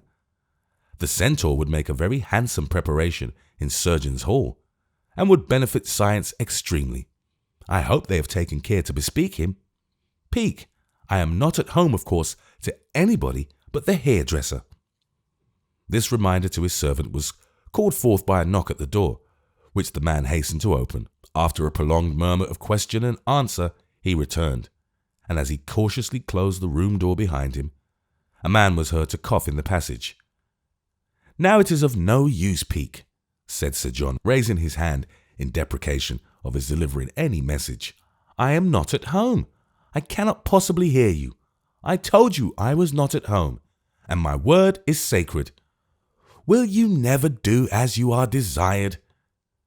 Having nothing to oppose to this reproof, the man was about to withdraw, when the visitor, who had given occasion to it, probably rendered impatient by delay, knocked with his knuckles at the chamber door, and called out that he had urgent business with Sir John Chester, which admitted of no delay. "Let him in," said Sir John. "My good fellow," he added when the door was opened, "how come you to intrude yourself in this extraordinary manner upon the privacy of a gentleman? How can you be so wholly destitute of self-respect as to be guilty of such remarkable ill-breeding?"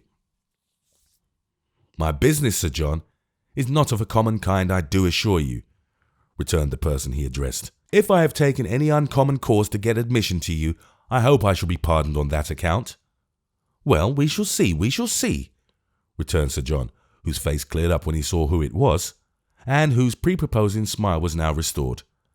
"I am sure we have met before," he added in his winning tone, "but really I forget your name." "My name is Gabriel Varden, sir." "Varden, of course, Varden," returned Sir John, tapping his forehead. "Dear me, how very defective my memory becomes. Varden, to be sure. Mr. Varden the locksmith. You have a charming wife, Mr. Varden, and a most beautiful daughter. They are well?" Gabriel thanked him and said they were. "I rejoice to hear it," said Sir John. "Commend me to them when you return, and say that I wished I were fortunate enough to convey myself the salute which I entrust you to deliver. And what," he asked very sweetly after a moment's pause, "can I do for you? You may command me freely." "I thank you, Sir John," said Gabriel with some pride in his manner, "but I have come to ask no favour of you, though I come on business. Private," he added, with a glance at the man who stood looking on, "and very pressing business. I cannot say you are the more welcome for being independent and having nothing to ask of me," returned Sir John graciously, "for I should have been happy to render you a service. Still, you are welcome on any terms. Oblige me with some more chocolate, Peake, and don't wait." The man retired and left them alone. "Sir John," said Gabriel, "I am a working man, and have been so all my life. If I don't prepare you enough for what I have to tell, if I come to the point too abruptly and give you a shock, which a gentleman could have spared you, or, at all events, lessen very much. I hope you will give me credit for meaning well. I wish to be careful and considerate, and I trust that in a straightforward person like me, you'll take the will for the deed." "Mr. Varden," returned the other, perfectly composed under this exordium, "I beg you'll take a chair. Chocolate, perhaps? You don't relish? Well, it is an acquired taste, no doubt." "Sir John," said Gabriel, who had acknowledged with a bow the invitation to be seated, but had not availed himself of it. "Sir John," he dropped his voice and drew nearer to the bed, "I am just now come from Newgate." "Good gad!" cried Sir John, hastily sitting up in bed. "From Newgate, Mr. Varden? How could you be so very imprudent as to come from Newgate? Newgate, where there are jail fevers and ragged people, and barefooted men and women, and 1,000 horrors. Peak, bring the camphor, quick. Heaven and earth, Mr. Varden, my dear good soul, how could you come from Newgate?" Gabriel returned no answer, but looked on in silence while Peak, who had entered with the hot chocolate, ran to a drawer and, returning with a bottle, sprinkled his master's dressing gown and the bedding, and besides moistening the locksmith himself, plentifully described a circle round about him on the carpet. When he had done this, he again retired, and Sir John, reclining in an easy attitude upon his pillow, once more turned a smiling face towards his visitor. "You will forgive me, Mr. Varden, I am sure, for being at first a little sensitive both on your account and my own. I confess I was startled. Notwithstanding your delicate exordium, might I ask you to do me the favour not to approach any nearer? You have really come from Newgate?" The locksmith inclined his head. "Indeed. And now, Mr. Varden, all exaggeration and embellishment apart," said Sir John Chester, confidentially, as he sipped his chocolate, "what kind of place is Newgate?" "A strange place, Sir John," returned the locksmith, "of a sad and doleful kind. A strange place, where many strange things are heard and seen, but few more strange than that I come to tell you of. The case is urgent. I am sent here." "Not from the jail?" "Yes, Sir John, from the jail." "And my good, credulous, open-hearted friend," said Sir John, sitting down his cup and laughing. "By whom?" "By a man called Dennis, for many years the hangman, and tomorrow morning the hanged," returned the locksmith. Sir John had been quite certain from the first that he would say he had come from Hugh, and was prepared to meet him on that point. But this answer occasioned him a degree of astonishment, which for the moment he could not, with all his command of feature, prevent his face from expressing. He quickly subdued it, however, and said in the same light tone, "And what does the gentleman require of me? My memory may be at fault again, but I don't recollect that I ever had the pleasure of an introduction to him, or that I ever numbered him among my personal friends, I do assure you, Mr. Varden." "Sir John," returned the locksmith gravely, "I will tell you as nearly as I can, in the words he used to me, what he desires that you should know, and what you ought to know without a moment's loss of time." Sir John Chester settled himself in a position of greater repose, and looked at his visitor with an expression of face which seemed to say, "This is an amusing fellow. I'll hear him out."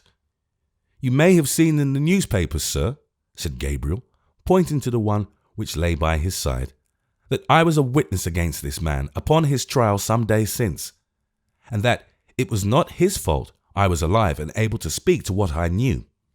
"May have seen?" cried Sir John. "My dear Mr. Varden, you are quite a public character, and live in all men's thoughts most deservedly. Nothing can exceed the interest with which I read your testimony, and remember that I had the pleasure of a slight acquaintance with you. I hope we shall have your portrait published." "This morning, sir," said the locksmith, taking no notice of these compliments, "early this morning, a message was brought to me from Newgate, at this man's request, desiring that I would go and see him, for he had something particular to communicate." I needn't tell you that he is no friend of mine, and that I had never seen him until the rioters beset my house." Sir John fanned himself gently with the newspaper and nodded. "I knew, however, from the general report," resumed Gabriel, "that the order for his execution tomorrow went down to the prison last night, and looking upon him as a dying man, I complied with his request." "You are quite a Christian, Mr. Varden," said Sir John, "and in that amiable capacity you increase my desire that you should take a cheer. He said," continued Gabriel, looking steadily at the knight, "that he had sent to me because he had no friend or companion in the whole world, being the common hangman, and because he believed from the way in which I had given my evidence that I was an honest man and would act truly by him. He said that being shunned by everyone who knew his calling, even by people of the lowest and most wretched grade, and finding when he joined the rioters that the men he acted with had no suspicion of it, which I believe is true enough, for a poor fool of an old prentice of mine was one of them, he had kept his own counsel up to the time of his being taken and put in jail." "Very discreet of Mr. Dennis," observed Sir John with a slight yawn, though still with the utmost affability. "But, except for your admirable and lucid manner of telling it, which is perfect, not very interesting to me." "When," pursued the locksmith, quite unabashed and wholly regardless of these interruptions, "when he was taken to the jail, he found that his fellow prisoner in the same room was a young man, Hugh by name, a leader in the riots, who had been betrayed and given up by himself from something which fell from this unhappy creature in the course of the angry words they had at meeting. He discovered that his mother had suffered the death to which they both are now condemned. The time is very short, Sir John." The knight laid down his paper fan, replaced his cup upon the table at his side, and saving for the smile that lurked about his mouth, looked at the locksmith with as much steadiness as the locksmith looked at him. "They have been in prison now a month." One conversation led to many more, and the hangman soon found, from a comparison of time and place and dates, that he had executed the sentence of the law upon this woman himself. She had been tempted by want, as so many people are, into the easy crime of passing forged notes. She was young and handsome, and the traders who employ men, women, and children in this traffic looked upon her as one who was well adapted for their business, and who would probably go on without suspicion for a long time. But they were mistaken, for she was stopped in the commission of her very first offence, and died for it. She was of gypsy blood, Sir John. It might have been the effect of a passing cloud which obscured the sun, and cast a shadow on his face, but the knight turned deadly pale. Still, he met the locksmith's eye as before. "She was of gypsy blood, Sir John," repeated Gabriel, "and had a high free spirit. This, and her good looks, and her lofty manner, interested some gentlemen who were easily moved by dark eyes, and efforts were made to save her. They might have been successful if she would have given them any clue to her history, but she never would or did. There was reason to suspect that she would make an attempt upon her life. A watch was set upon her night and day, and from that time she never spoke again." Sir John stretched out his hand towards his cup. The locksmith, going on, arrested it halfway. "Until she had but a minute to live.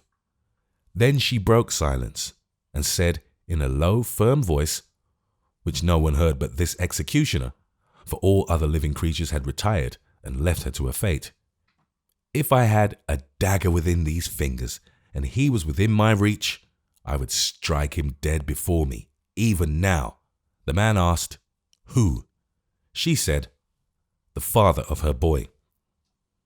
Sir John drew back his outstretched hand, and seeing that the locksmith paused, signed to him with easy politeness and without any new appearance of emotion to proceed. It was the first word she had ever spoken from which it could be understood that she had any relative on earth. "Was the child alive?" he asked. "Yes." He asked where it was, its name, and whether she had any wish respecting it. She had but one, she said. It was that the boy might live and grow in utter ignorance of his father, so that no arts might teach him to be gentle and forgiving. When he became a man, she trusted to the God of their tribe to bring the father and the son together and revenge her through her child. He asked her other questions, but she spoke no more. Indeed, he says, she scarcely said this much to him, but stood with her face turned upwards to the sky, and never looked towards him once. Sir John took a pinch of snuff, glanced approvingly at an elegant little sketch entitled Nature on the wall, and raising his eyes to the locksmith's face again, said with an air of courtesy and patronage, "You were observing, Mr. Varden." "That she never," returned the locksmith, who was not to be diverted by any artifice from his firm manner and his steady gaze, "that she never looked towards him once, Sir John, and so she died, and he forgot her. But some years afterwards, a man was sentenced to die the same death, who was a gypsy too, a sunburnt, swarthy fellow, almost a wild man. And while he lay in prison under sentence, he, who had seen the hangman more than once while he was free, cut an image of him on his stick, by way of braving death, and showing those who attended on him how little he cared or thought about it. He gave this stick into his hands at Tyburn, and told him then that the woman I have spoken of had left her own people to join a fine gentleman, and that being deserted by him, and cast off by her old friends, she had sworn within her own proud breast that whatever her misery might be, she would ask no help of any human being. He told him that she had kept her word to the last, and that, meeting even him in the streets, he had been fond of her once, it seems, she had slipped from him by a trick, and he never saw her again until, being in one of the frequent crowds at Tyburn, with some of his rough companions, he had been driven almost mad by seeing in the criminal under another name, whose death he had come to witness, herself. Standing in the same place in which she had stood, he told the hangman this, and told him too her real name, which only her own people and the gentleman for whose sake she had left them knew. That name he will tell again, Sir John, to none but you." "To none but me?" exclaimed the knight, pausing in the act of raising his cup to his lips with a perfectly steady hand, and curling up his little finger for the better display of a brilliant ring with which it was ornamented. "But me? My dear Mr. Varden, how very preposterous to select me for his confidence, with you at his elbow too, who are so perfectly trustworthy." Sir John, returned the locksmith, "at 12 tomorrow these men die. Hear the few words I have to add, and do not hope to deceive me, for though I am a plain man of humble station, and you are a gentleman of rank and learning, the truth raises me to your level, and I know that you anticipate the disclosure with which I am about to end, and that you believe this doomed man Hugh to be your son." "Nay," said Sir John, bantering him with a gay air, "the wild gentleman who died so suddenly scarcely went as far as that, I think." "He did not," returned the locksmith, "for she had bound him by some pledge known only to these people, and which the worst among them respect, not to tell your name. But in a fantastic pattern on the stick, he had carved some letters, and when the hangman asked it, he bade him, especially if he should ever meet with her son in after life, remember that place well." "What place?" "Chester." The knight finished his cup of chocolate with an appearance of infinite relish, and carefully wiped his lips upon his handkerchief. "Sir John," said the locksmith, "this is all that has been told to me, but since these two men have been left for death, they have conferred together closely. See them, and hear what they can add. See this Dennis, and learn from him what he has not trusted to me. If you who hold the clue to all want corroboration, which you do not, the means are easy." "And to what?" said Sir John Chester, rising on his elbow after smoothing the pillow for its reception. "My dear, good-natured, estimable Mr. Varden, with whom I cannot be angry if I would, to what does all this tend?" "I take you for a man, Sir John, and I suppose it tends to some pleading of natural affection in your breast," returned the locksmith. I suppose to the straining of every nerve and the exertion of all the influence you have or can make in behalf of your miserable son and the man who has disclosed his existence to you. At the worst, I suppose to your seeing your son and awakening him to a sense of his crime and danger. He has no such sense now. Think what his life must have been when he said in my hearing that if I moved you to anything, it would be to hastening his death and ensuring his silence, if you had it in your power. And have you, my good Mr. Varden, said Sir John in a tone of mild reproof, have you really lived to your present age and remained so very simple and credulous as to approach a gentleman of established character with such credentials as these from desperate men in their last extremity, catching at any straw? Oh dear! Oh fee! The locksmith was going to interpose, but he stopped him. On any other subject, Mr. Varden, I shall be delighted, I shall be charmed to converse with you, but I owe it to my own character not to pursue this topic for another moment. Think better of it, sir, when I am gone, returned the locksmith. Think better of it, sir. Although you have thrice within as many weeks turned your lawful son, Mr. Edward, from your door, you may have time, you may have years to make your peace with him, Sir John, but that 12 o'clock will soon be here, and soon be past forever.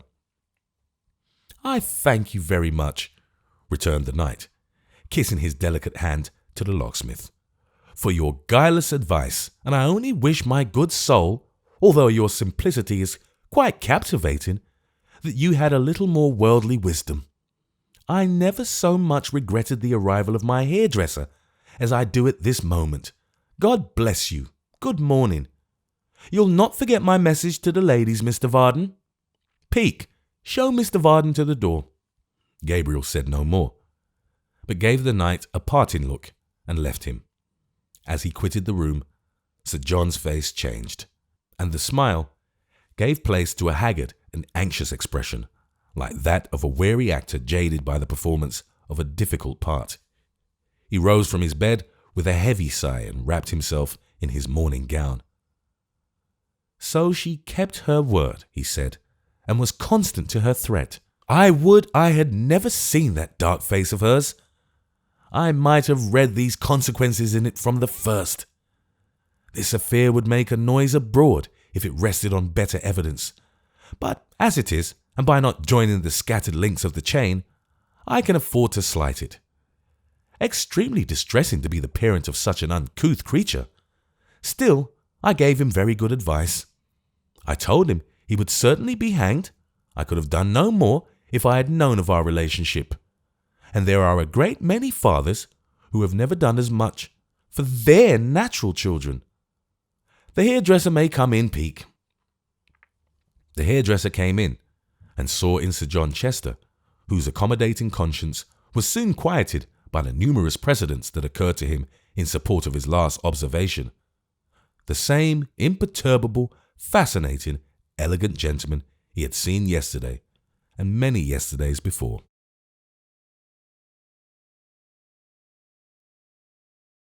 Chapter 76. As the locksmith walked slowly away from Sir John Chester's chambers, he lingered under the trees which shaded the path, almost hoping that he might be summoned to return. He had turned back thrice and still loitered at the corner when the clock struck 12. It was a solemn sound, and not merely for its reference to tomorrow, for he knew that in that chime the murderer's knell was rung. He had seen him pass along the crowded street, amidst the execration of the throng, and marked his quivering lip and trembling limbs, the ashy hue upon his face, his clammy brow, the wild distraction of his eye, the fear of death that swallowed up all other thoughts and gnawed without cessation at his heart and brain. He had marked the wandering look, seeking for hope, and finding, turn where it would, despair. He had seen the remorseful, pitiful, desolate creature riding with his coffin by his side to the gibbet. He knew that to the last he had been an unyielding, obdurate man, that in the savage terror of his condition he had hardened rather than relented to his wife and child. and that the last words which had passed his white lips were curses on them as his enemies. Mr. Haredale had determined to be there and see it done. Nothing but the evidence of his own senses could satisfy that gloomy thirst for retribution which had been gathering upon him for so many years. The locksmith knew this, and when the chimes had ceased to vibrate, hurried away to meet him. "For these two men," he said as he went, "I can do no more. Heaven have mercy on them. Alas, I say I can do no more for them. But whom can I help? Mary Rudge will have a home and a firm friend when she most wants one. But Barnaby, poor Barnaby, willing Barnaby, what aid can I render him? There are many, many men of sense.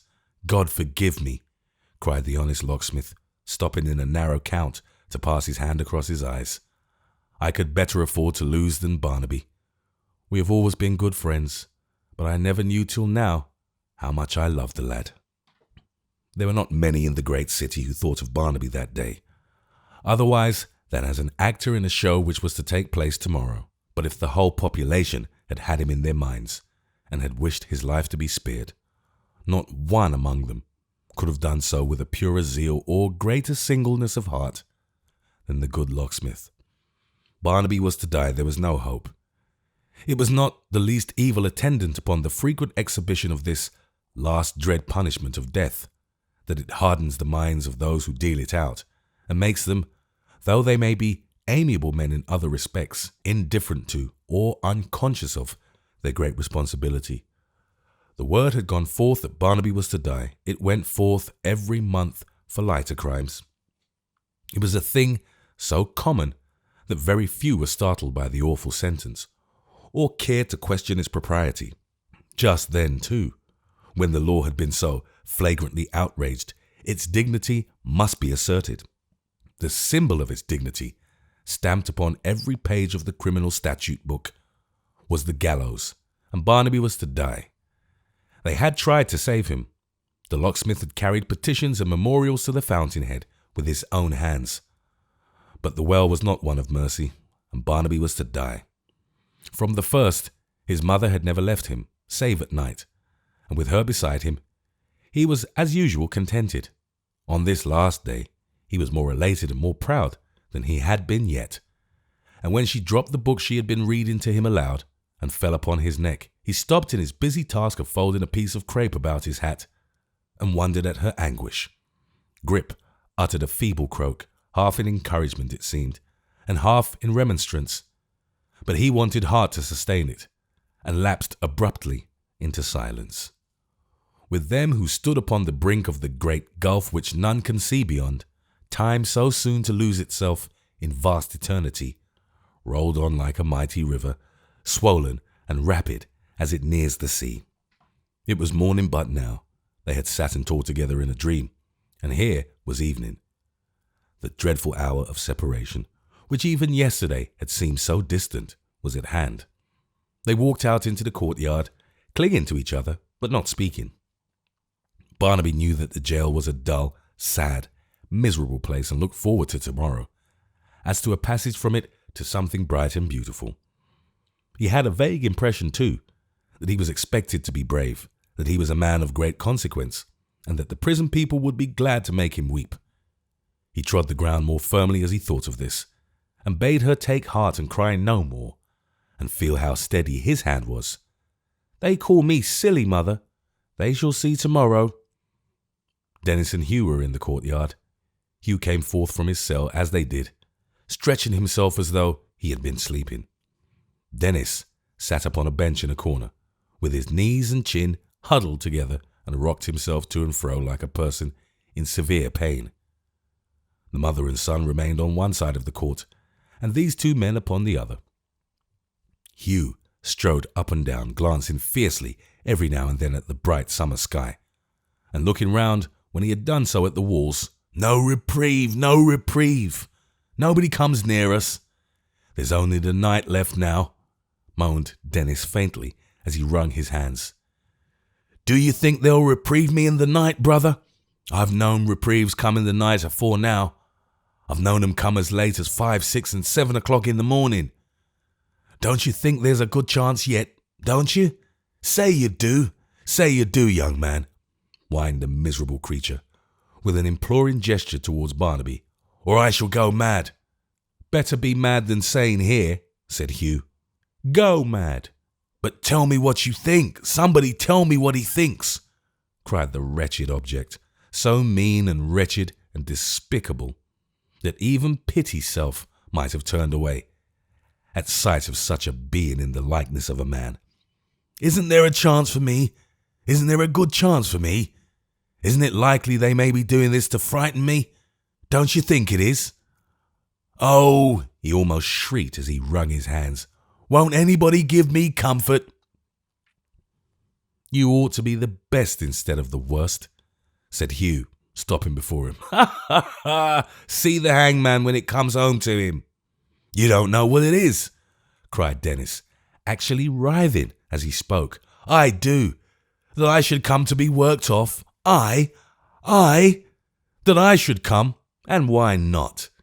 Said Hugh as he thrust back his matted hair to get a better view of his late associate. How often before I knew your trade did I hear you talking of this as if it was a treat? I ain't inconsistent, screamed the miserable creature. I'd talk so again if I was hangman. Some other man has got my old opinions at this minute. That makes it worse. Somebody's longing to work me off. I know by myself that somebody must be. He'll soon have his longing, said Hugh, resuming his walk. Think of that and be quiet. Although one of these men displayed in his speech and bearing the most reckless hardihood, and the other in his every word and action testified such an extreme of abject cowardice that it was humiliating to see him, it would be difficult to say which of them would most have repelled and shocked an observer. Hugh's was the dogged desperation of a savage at the stake. The hangman was reduced to a condition little better, if any, than that of a hound with the halter round his neck. Yet, as Mr. Dennis knew and could have told them, these were the two commonest states of mind in persons brought to their pass. Such was the wholesome growth of the seed sown by the law, that this kind of harvest was usually looked for as a matter of course. In one respect, they all agreed. The wandering and uncontrollable train of thought, suggesting sudden recollections of things distant and long forgotten and remote from each other. The vague, restless craving for something undefined, which nothing could satisfy. The swift flight of the minutes, fusing themselves into hours, as if by enchantment. The rapid coming of the solemn night. The shadow of death, always upon them, and yet so dim and faint, that objects the meanest and most trivial started from the gloom beyond, and forced themselves upon the view. The impossibility of holding the mind, even if they had been so disposed, to penitence and preparation, or of keeping it to any point, while one hideous fascination tempted it away. These things were common to them all, and varied only in their outward tokens. Fetch me the book I left within upon your bed, she said to Barnaby as the clock struck. Kiss me first. He looked in her face and saw there that the time was come. After a long embrace, he tore himself away and ran to bring it to her, bidding her not stir till he came back. He soon returned, for a shriek recalled him, but she was gone. He ran to the yard gate and looked through. They were carrying her away. She had said her heart would break. It was better so. Don't you think, whimpered Dennis, creeping up to him, as he stood with his feet rooted to the ground, gazing at the blank walls. Don't you think there's still a chance? It's a dreadful end. It's a terrible end for a man like me. Don't you think there's a chance? I don't mean for you, I mean for me. Don't let him hear us, meaning Hugh. He's so desperate. Now then, said the officer, who had been lounging in and out with his hands in his pockets and yawning as if he were in the last extremity for some subject of interest. It's time to turn in, boys. Not yet, cried Dennis. Not yet. Not for an hour yet. I say your watch goes different from what it used to, returned the man. Once upon a time it was always too fast. It's got the other fault now." "My friend," cried the wretched creature, falling on his knees.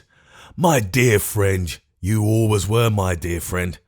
There's some mistake. Some letter has been mislaid, or some messenger has been stopped upon the way. He may have fallen dead. I saw a man once fall down dead in the street myself, and he had papers in his pocket. Send to inquire. Let somebody go to inquire. They never will hang me. They never can." "Yes, they will," he cried, starting to his feet with a terrible scream. "They'll hang me by a trick and keep the pardon back. It's a plot against me. I shall lose my life." And uttering another yell, he fell in a fit upon the ground. "See the hangman when it comes to him," cried Hugh again, as they bore him away. "Ha, ha, ha! Courage, bold Barnaby! What care we? Your hand, they do well to put us out of the world. For if we got loose a second time, we wouldn't let them off so easy, eh? Another shake, a man can die but once. If you wake in the night, sing that out lustily and fall asleep again. Ha, ha, ha!" Barnaby glanced once more through the grate into the empty yard, and then watched Hugh as he strode to the steps leading to his sleeping cell. He heard him shout and burst into a roar of laughter, and saw him flourish his hat. Then he turned away himself like one who walked in his sleep, and without any sense of fear or sorrow, lay down on his pallet, listening for the clock to strike again.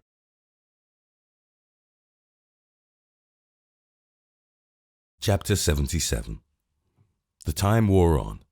The noises in the streets became less frequent by degrees, until silence was scarcely broken, save by the bells in church towers, marking the progress, softer and more stealthily while the city slumbered, of that great watcher with the hoary head, who never sleeps or rests. In the brief interval of darkness and repose which feverish towns enjoy, all busy sounds were hushed, and those who awoke from dreams lay listening in their beds, and longed for dawn, and wished the dead of night were past. Into the street, outside the jail's main wall, workmen came straggling at this solemn hour in groups of 2 or 3, and meeting in the centre, cast their tools upon the ground and spoke in whispers. Others soon issued from the jail itself, bearing on their shoulders planks and beams. These materials being all brought forth, the rest bestirred themselves, and the dull sound of hammers began to echo through the stillness. Here and there, among this knot of labourers, one with a lantern or a smoky link stood by to light his fellows at their work, and by its doubtful aid, some might be dimly seen taking up the pavement of the road, while others held great upright posts, or fixed them in the holes thus made for their reception. Some dragged slowly on, towards the rest, an empty cart which they brought rumbling from the prison yard, while others erected strong barriers across the street.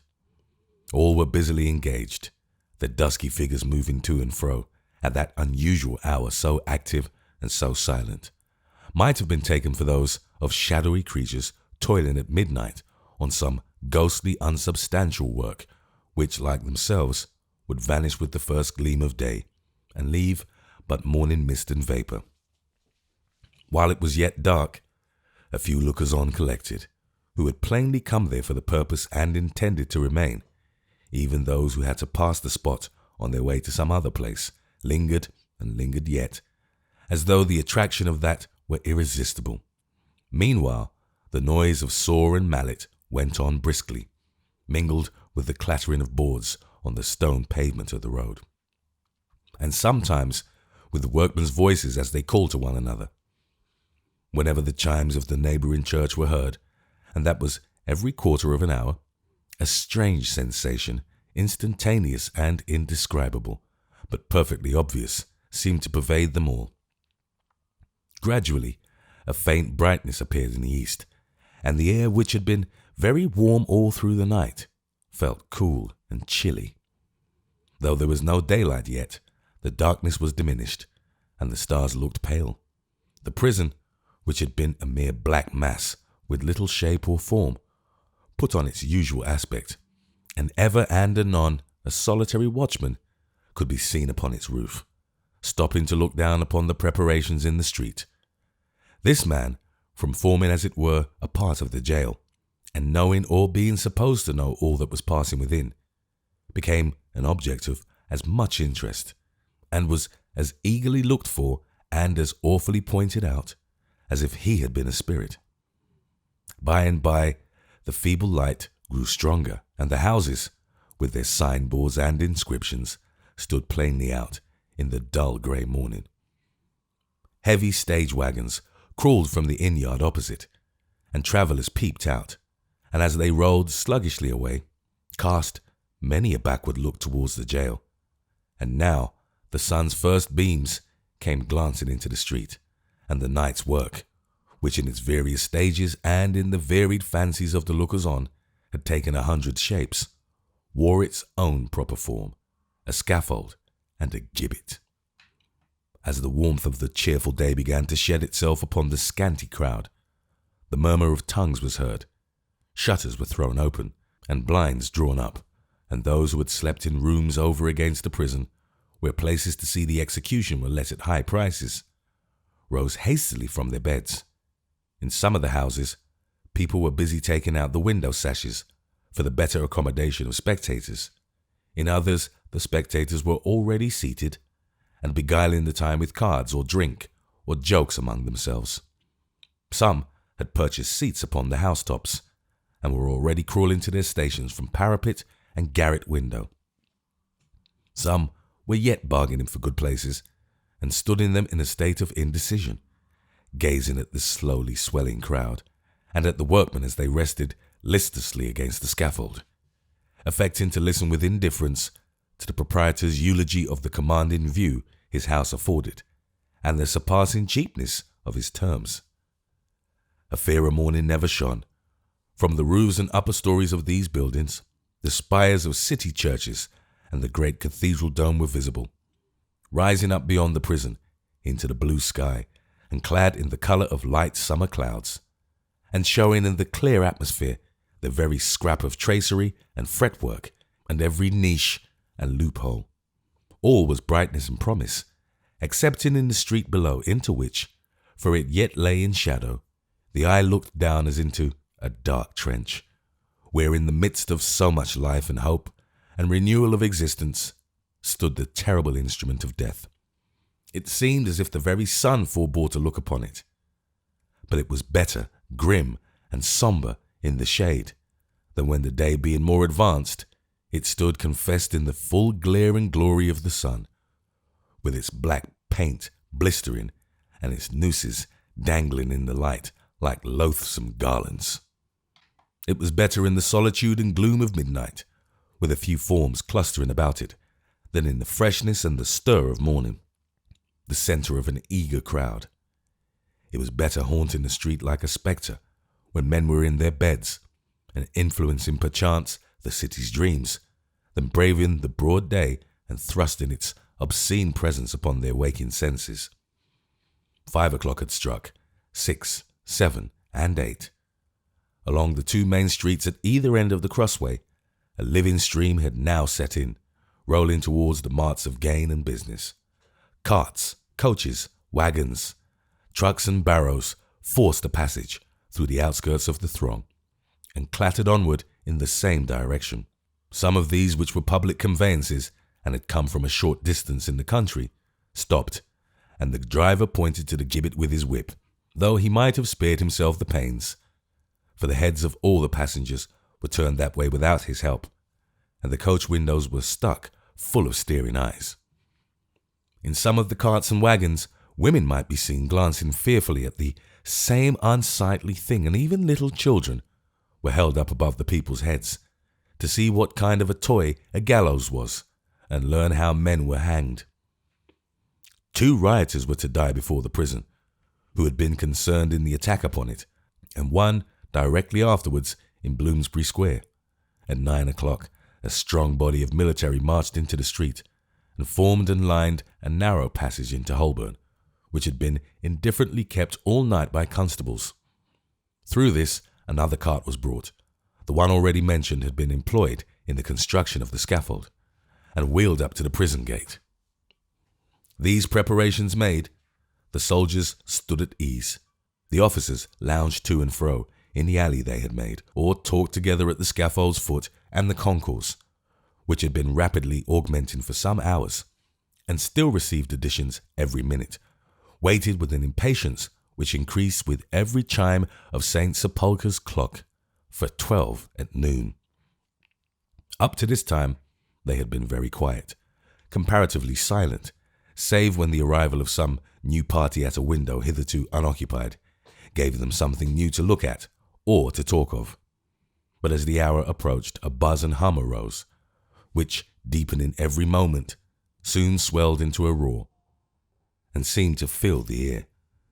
No words or even voices could be distinguished in this clamour, nor did they speak much to each other, though such as were better informed upon the topic than the rest would tell their neighbours perhaps that they might know the hangman when he came out, by his being the shorter one, and that the man who was to suffer with him was named Hugh, and that it was Barnaby Rudge who would be hanged in Bloomsbury Square. The hum grew as the time drew near so loud that those who were at the windows could not hear the church clock strike, though it was close at hand, nor had they any need to hear it either, for they could see it in the people's faces.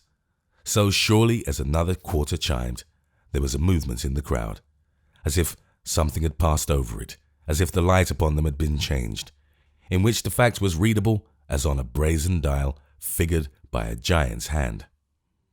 11:03. The murmur now was deafening, yet every man seemed mute. Look where you would among the crowd, you saw strained eyes and lips compressed.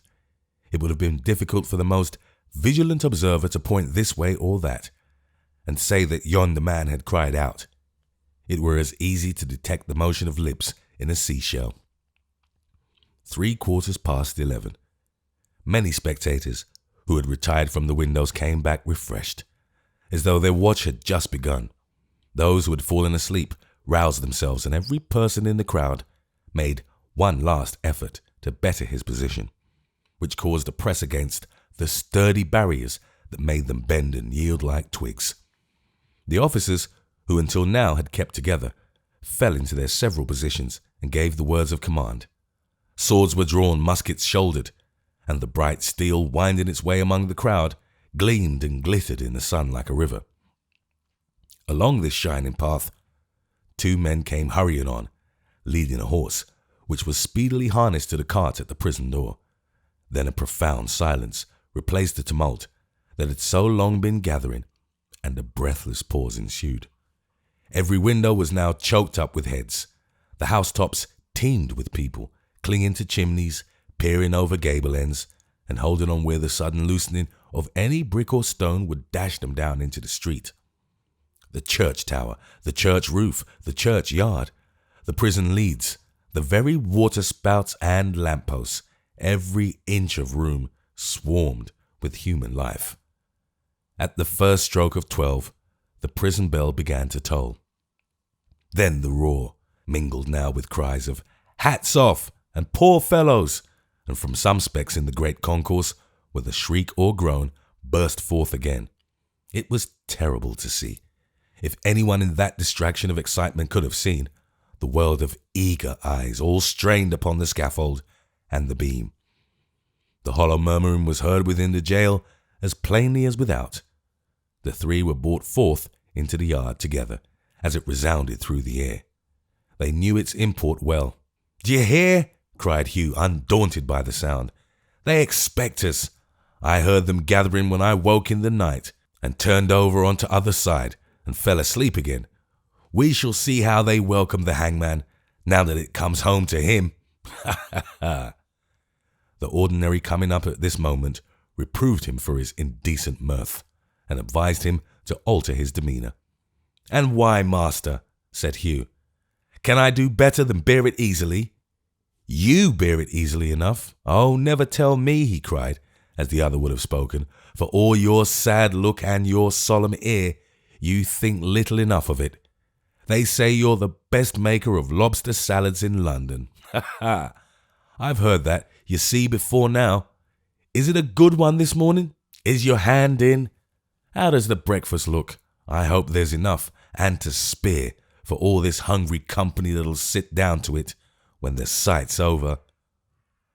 "I fear," observed the clergyman, shaking his head, "that you are incorrigible."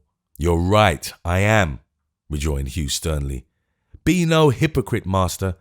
You make a merrymaking of this every month. Let me be merry too. If you want a frightened fellow, there's one that'll suit you. Try your hand upon him."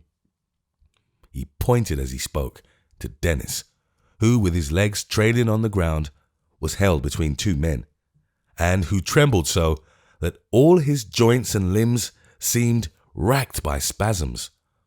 Turning from this wretched spectacle, he called to Barnaby, who stood apart. "What cheer, Barnaby? Don't be downcast, lad. Leave that to him." "Bless you," cried Barnaby, stepping lightly towards him. "I'm not frightened, Hugh. I'm quite happy. I wouldn't desire to live now if they'd let me. Look at me. Am I afraid to die? Will they see me tremble?" Hugh gazed for a moment at his face, on which there was a strange, unearthly smile, and at his eye, which sparkled brightly, and interposing between him and the ordinary, gruffly whispered to the latter, "I wouldn't say much to him, master, if I was you. He may spoil your appetite for breakfast, though you are used to it." He was the only one of the three who had washed or trimmed himself that morning. Neither of the others had done so, since their doom was pronounced. He still wore the broken peacock's feathers in his hat, and all his usual scraps of finery were carefully disposed about his person. His kindling eye, his firm step, his proud and resolute bearing might have graced some lofty act of heroism, some voluntary sacrifice, born of a noble cause and pure enthusiasm, rather than that felon's death. But all these things increased his guilt. They were mere assumptions. The law had declared it so, and so it must be. The good minister had been greatly shocked, not a quarter of an hour before, at his parting with Grip. For one in his condition to fondle a bird? The yard was filled with people, bluff civic functionaries, officers of justice, soldiers, the curious in such matters, and guests who had been bidden as to a wedding. Hugh looked about him, nodded gloomily to some person in authority, who indicated with his hand in what direction he was to proceed, and clapping Barnaby on the shoulder, passed out with the gait of a lion. They entered a large room so near to the scaffold that the voices of those who stood about it could be plainly heard, some beseeching the javelin men to take them out of the crowd, others crying to those behind to stand back, for they were pressed to death and suffocated for want of air. In the middle of this chamber, two smiths with hammers stood beside an anvil. Hugh walked straight up to them and set his foot upon it with a sound as though it had been struck by a heavy weapon. Then, with folded arms, he stood to have his irons knocked off, scowling haughtily round, as though who were present eyed him narrowly and whispered to each other. It took so much time to drag Dennis in, that this ceremony was over with Hugh and nearly over with Barnaby before he appeared.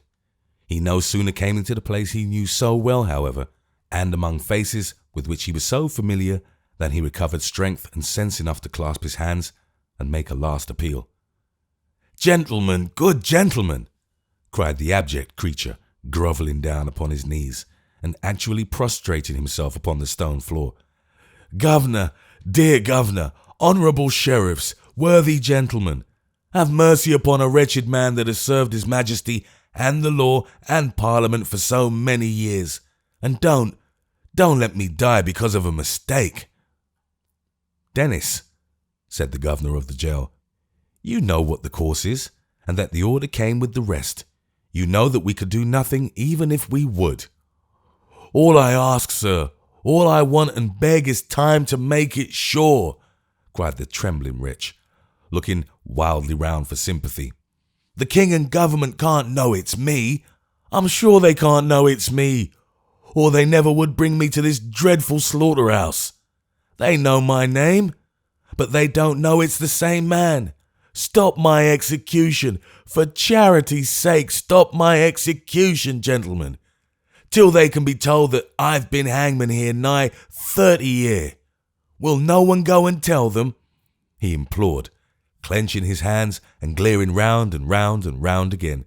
"Will no charitable person go and tell them?" "Mr. Ackerman," said a gentleman who stood by after a moment's pause, "since it may possibly produce in this unhappy man a better frame of mind, even at this last minute, let me assure him that he was well known to have been the hangman when his sentence was considered." "But perhaps they think on that account that the punishment's not so great," cried the criminal, shuffling towards this speaker on his knees and holding up his folded hands. "Whereas it's worse 100 times to me than any man. Let them know that, sir. Let them know that. They've made it worse to me by giving me so much to do. Stop my execution till they know that." The governor beckoned with his hand, and the two men who had supported him before approached. He uttered a piercing cry. "Wait, wait! Only a moment, only one moment more. Give me a last chance of reprieve. One of us three is to go to Bloomsbury Square. Let me be the one. It may come in that time. It's sure to come. In the Lord's name, let me be sent to Bloomsbury Square. Don't hang me here. It's murder." They took him to the anvil, but even then he could be heard above the clinking of the smith's hammers and the hoarse raging of the crowd, crying that he knew of Hugh's birth, that his father was living and was a gentleman of influence and rank, that he had family secrets in his possession, that he could tell nothing unless they gave him time, but must die with them on his mind. And he continued to rave in this sort until his voice failed him, and he sank down a mere heap of clothes between the two attendants. It was at this moment that the clock struck the first stroke of 12, and the bell began to toll. The various officers, with the two sheriffs at their head, moved towards the door. All was ready when the last chime came upon the ear. They told Hugh this, and asked if he had anything to say. "To say?" he cried. "Not I. I'm ready. Yes," he added as his eye fell upon Barnaby, "I have a word to say too. Come hither, lad." There was for the moment something kind and even tender struggling in his fierce aspect as he wrung his poor companion by the hand. "I'll say this," he cried, looking firmly round, "that if I had 10 lives to lose, and the loss of each would give me 10 times the agony of the hardest death, I'd lay them all down. I would, though you gentlemen may not believe it, to save this one, he added, wringing his hands again, "that will be lost through me." "Not through you," said the idiot mildly. "Don't say that. You were not to blame. You have always been very good to me, Hugh. We shall know what makes the stars shine, now." "I took him from her in a reckless mood, and didn't think what harm would come of it," said Hugh, laying his hand upon his head and speaking in a lower voice. "I ask her pardon and his. Look here," he added roughly in his former tone. "You see this lad?" They murmured yes, and seemed to wonder why he asked. "That gentleman yonder," pointing to the clergyman, "has often in the last few days spoken to me of faith and strong belief. You see what I am, more brute than man, as I have been often told. But I had faith enough to believe, and did believe as strongly as any of you gentlemen can believe anything, that this one life would be spared. See what he is. Look at him." Barnaby had moved towards the door and stood beckoning him to follow. "If this was not faith and strong belief," cried Hugh, raising his right arm aloft and looking upward like a savage prophet whom the near approach of death had filled with inspiration. "Where are they? What else should teach me, born as I was born, and reared as I have been reared, to hope for any mercy in this hardened, cruel, unrelenting place? Upon these human shambles, I, who never raised this hand in prayer till now, call down the wrath of God. On that black tree, of which I am the ripened fruit, I do invoke the curse of all its victims, past and present and to come. On the head of that man who, in his conscience, owns me for his son, I leave the wish that he may never sicken on his bed of down, but die a violent death as I do now, and have the night wind for his only mourner. To this I say, Amen. Amen. His arm fell downward by his side. He turned and moved towards them with a heavy step, the man he had been before. There is nothing more? Said the governor. Hugh motioned Barnaby not to come near him, though without looking in the direction where he stood, and answered, There is nothing more. Move forward. Unless, said Hugh, glancing hurriedly back, unless any person here has a fancy for a dog, and not then unless he means to use him well. There's one belongs to me at the house I came from, and it wouldn't be easy to find a better. He'll whine at first, but he'll soon get over that. You wonder that I think about a dog just now, he added, with a kind of laugh. If any man deserved it of me half as well, I'd think of him. He spoke no more, but moved onward in his place with a careless ear, though listening at the same time to the service for the dead, with something between sullen attention and quickened curiosity. As soon as he had passed the door, his miserable associate was carried out, and the crowd beheld the rest. Barnaby would have mounted the steps at the same time. Indeed, he would have gone before them, but in both attempts he was restrained, and he was to undergo the sentence elsewhere. In a few minutes, the sheriffs reappeared. The same procession was again formed, and they passed through various rooms and passages to another door, that at which the cart was waiting.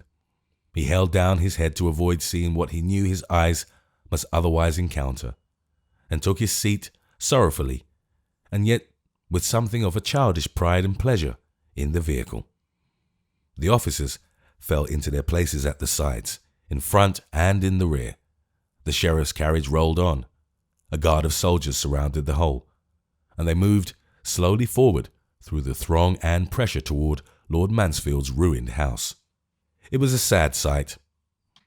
All the show and strength and glitter assembled round one helpless creature, and sadder yet to note as he rode along how his wandering thoughts found strange encouragement in the crowded windows and the concourse in the streets, and how even then he felt the influence of the bright sky, and looked up smiling into its deep, unfathomable blue.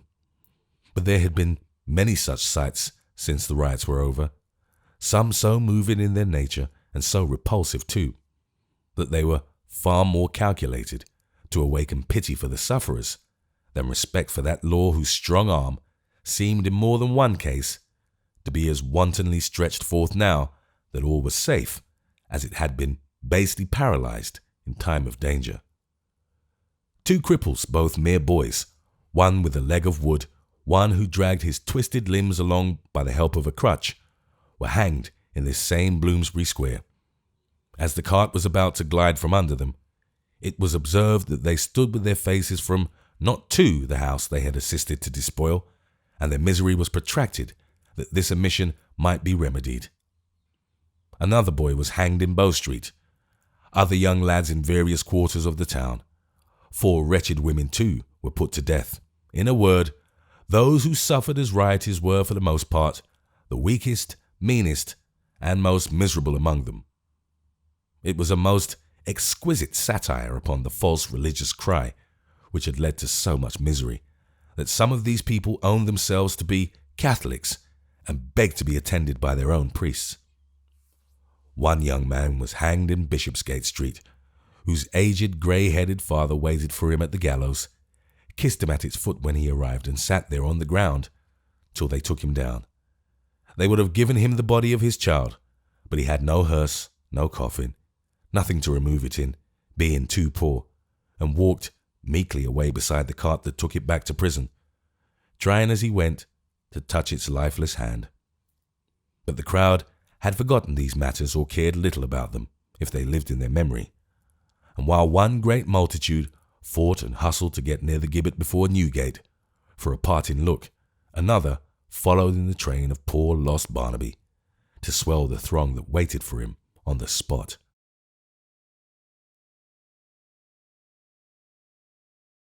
Chapter 78. On this same day and about this very hour, Mr. Willett the elder sat smoking his pipe in a chamber at the Black Lion. Although it was hot summer weather, Mr. Willett sat close to the fire.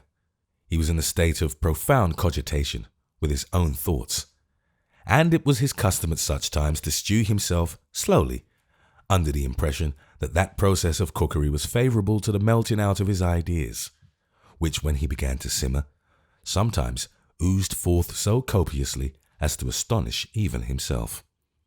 Mr. Willett had been several thousand times comforted by his friends and acquaintance with the assurance that for the loss he had sustained in the damage done to the Maypole, he could come upon the county. But as this phrase happened to bear an unfortunate resemblance to the popular expression of coming on the parish, it suggested to Mr. Willett's mind no more consolatory visions than pauperism on an extensive scale and ruin in a capacious aspect. Consequently, he had never failed to receive the intelligence with a rueful shake of the head or a dreary stare, and had been always observed to appear much more melancholy after a visit of condolence than at any other time in the whole 24 hours. It chanced, however, that sitting over the fire on this particular occasion, perhaps because he was, as it were, done to a turn, perhaps because he was in an unusually bright state of mind, perhaps because he had considered the subject so long, perhaps because of all these favouring circumstances taken together, it chanced that sitting over the fire on this particular occasion, Mr. Willett did afar off and in the remotest depths of his intellect perceive a kind of lurking hint or faint suggestion that out of the public purse there might issue funds for the restoration of the Maypole to its former high place among the taverns of the earth. And this dim ray of light did so diffuse itself within him, and did so kindle up and shine, that at last he had it as plainly and visibly before him as the blaze by which he sat, and fully persuaded that he was the first to make the discovery, and that he had started, hunted down, fallen upon, and knocked on the head a perfectly original idea which had never presented itself to any other man alive or dead. He laid down his pipe, rubbed his hands, and chuckled audibly. "Why, father," cried Joe, entering at the moment, "you're in spirits today." "It's nothing particular," said Mr. Willett, chuckling again. "It's nothing at all particular, Joseph. Tell me something about the Salwanners." Having preferred this request, Mr. Willett chuckled a third time, and after these unusual demonstrations of levity, he put his pipe in his mouth again. "What shall I tell you, father?" asked Joe, laying his hand upon his sire's shoulder and looking down into his face. "That I have come back poorer than a church mouse, you know that. That I have come back maimed and crippled, you know that." "It was took off," muttered Mr. Willett, with his eyes upon the fire, "at the defence of the Salwanners in America, where the war is." "Quite right," returned Joe, smiling, and leaning with his remaining elbow on the back of his father's chair. "The very subject I came to speak to you about. A man with one arm, father, is not of much use in the busy world." This was one of those vast propositions which Mr. Willett had never considered for an instant, and required time to tackle, wherefore he made no answer. "At all events," said Joe, "he can't pick and choose his means of earning a livelihood as another man may. He can't say, I will turn my hand to this, or I won't turn my hand to that, but must take what he can do, and be thankful it's no worse. What did you say?" Mr. Willett had been softly repeating to himself in a musing tone the words, "defence of the Salwanners," but he seemed embarrassed at having been overheard, and answered, "Nothing. Now look here, father. Mr. Edward has come to England from the West Indies. When he was lost sight of, I ran away on the same day, father. he made a voyage to one of the islands, where a school friend of his had settled, and finding him, wasn't too proud to be employed on his estate, and, in short, got on well, and is prospering, and has come over here on business of his own, and is going back again speedily. Our returning nearly at the same time, and meeting in the course of the late troubles, has been a good thing every way, for it has not only enabled us to do old friends some service, but has opened a path in life for me which I may tread without being a burden upon you. To be plain, father, he can employ me. I have satisfied myself that I can be of real use to him, and I am going to carry my one arm away with him, and to make the most of it. In the mind's eye of Mr. Willett, the West Indies, and indeed all foreign countries, were inhabited by savage nations who were perpetually burying pipes of peace, flourishing tomahawks, and puncturing strange patterns in their bodies. He no sooner heard this announcement, therefore, than he leaned back in his chair, took his pipe from his lips, and stared at his son with as much dismay as if he already beheld him tied to a stake and tortured for the entertainment of a lively population. In what form of expression his feelings would have found a vent, it is impossible to say, nor is it necessary, for before a syllable occurred to him, Dolly Varden came running into the room, in tears, threw herself on Joe's breast without a word of explanation, and clasped her white arms round his neck. "Dolly!" cried Joe. "Dolly!" "Aye, call me that always!" exclaimed the locksmith's little daughter.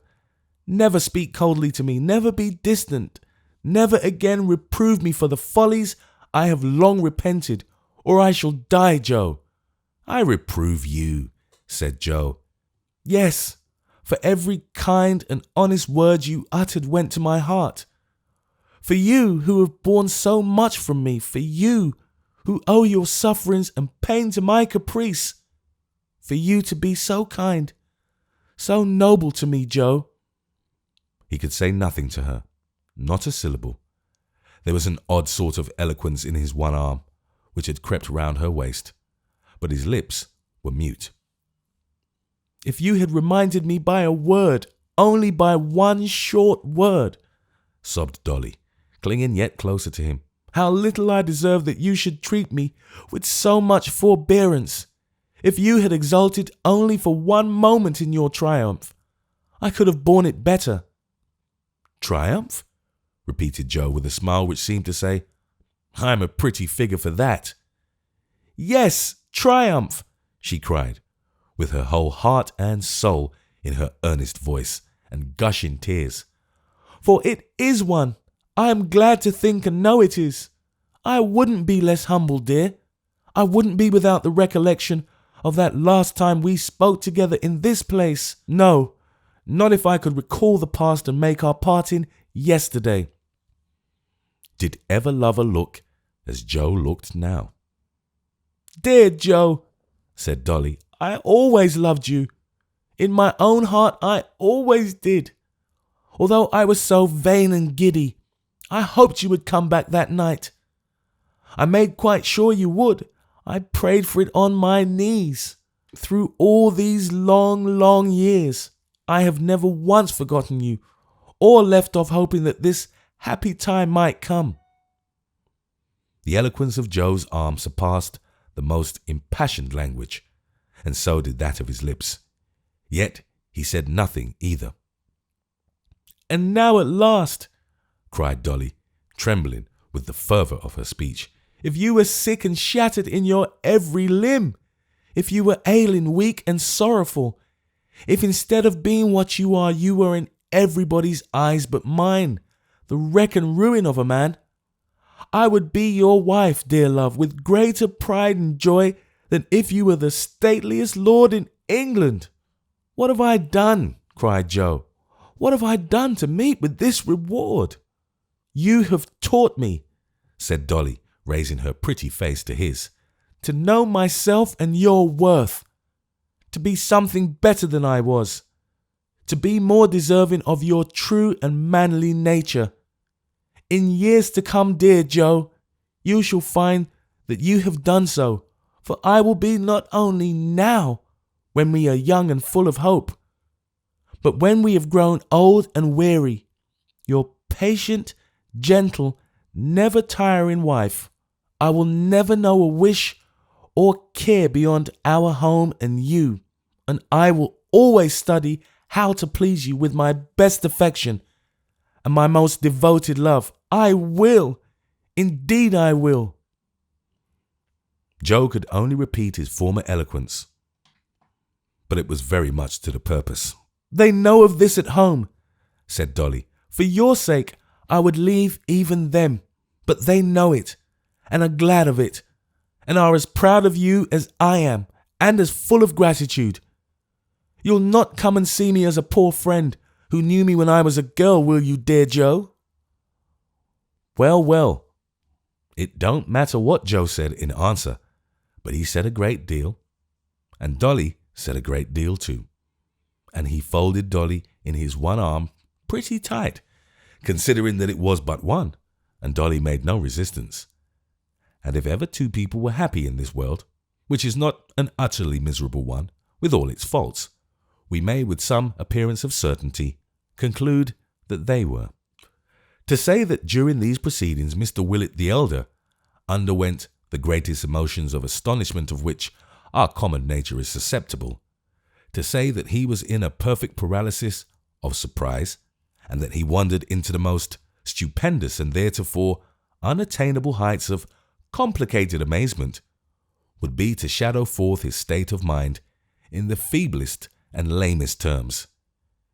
If a roc, an eagle, a griffin, a flying elephant, a winged seahorse had suddenly appeared and taken him on its back, carried him bodily into the heart of the Salwanners, it would have been to him as an everyday occurrence in comparison with what he now beheld.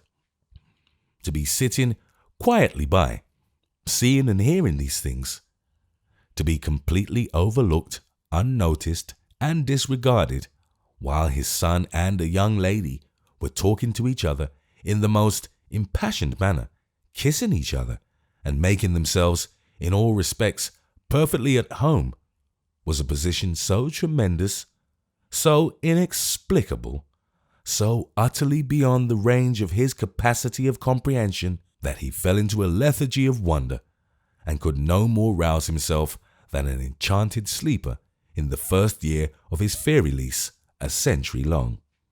Father, said Joe, presenting Dolly, you know who this is. Mr. Willett looked first at her, then at his son, then back again at Dolly, and then made an ineffectual effort to extract a whiff from his pipe, which had gone out long ago. Say a word, father, if it's only how d'ye do, urged Joe. Certainly, Joseph, answered Mr. Willett. Oh, yes. Why not? To be sure, said Joe. Why not? Ah, replied his father. Why not? And with this remark, which he uttered in a low voice as though he were discussing some grave question with himself, he used the little finger, if any of his fingers can be said to have come under that denomination, of his right hand as a tobacco stopper, and was silent again. And so he sat, for half an hour at least, although Dolly, in the most endearing of manners, hoped a dozen times that he was not angry with her. So he sat for half an hour, quite motionless, and looking all the while like nothing so much as a great Dutch pin or skittle. At the expiration of that period, he suddenly and without the least notice burst, to the great consternation of the young people, into a very loud and very short laugh, and repeating, "Certainly, Joseph. Oh, yes. Why not?" went out for a walk.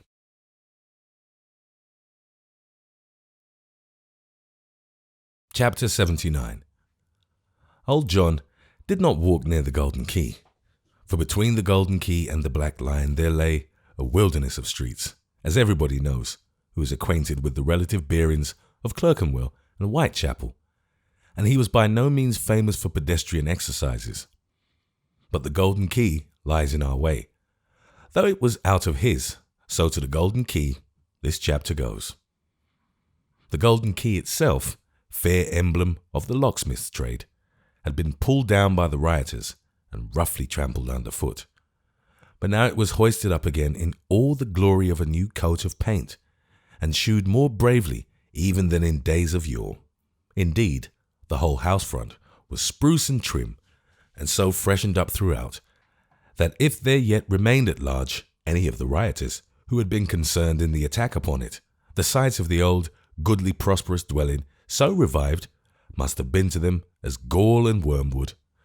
The shutters of the shop were closed, however, and the window blinds above were all pulled down, and in place of its usual cheerful appearance, the house had a look of sadness and an air of mourning, which the neighbours, who in days of old had often seen poor Barnaby go in and out, were at no loss to understand. The door stood partly open, but the locksmith's hammer was unheard. The cat sat moping on the ashy forge. All was deserted, dark, and silent.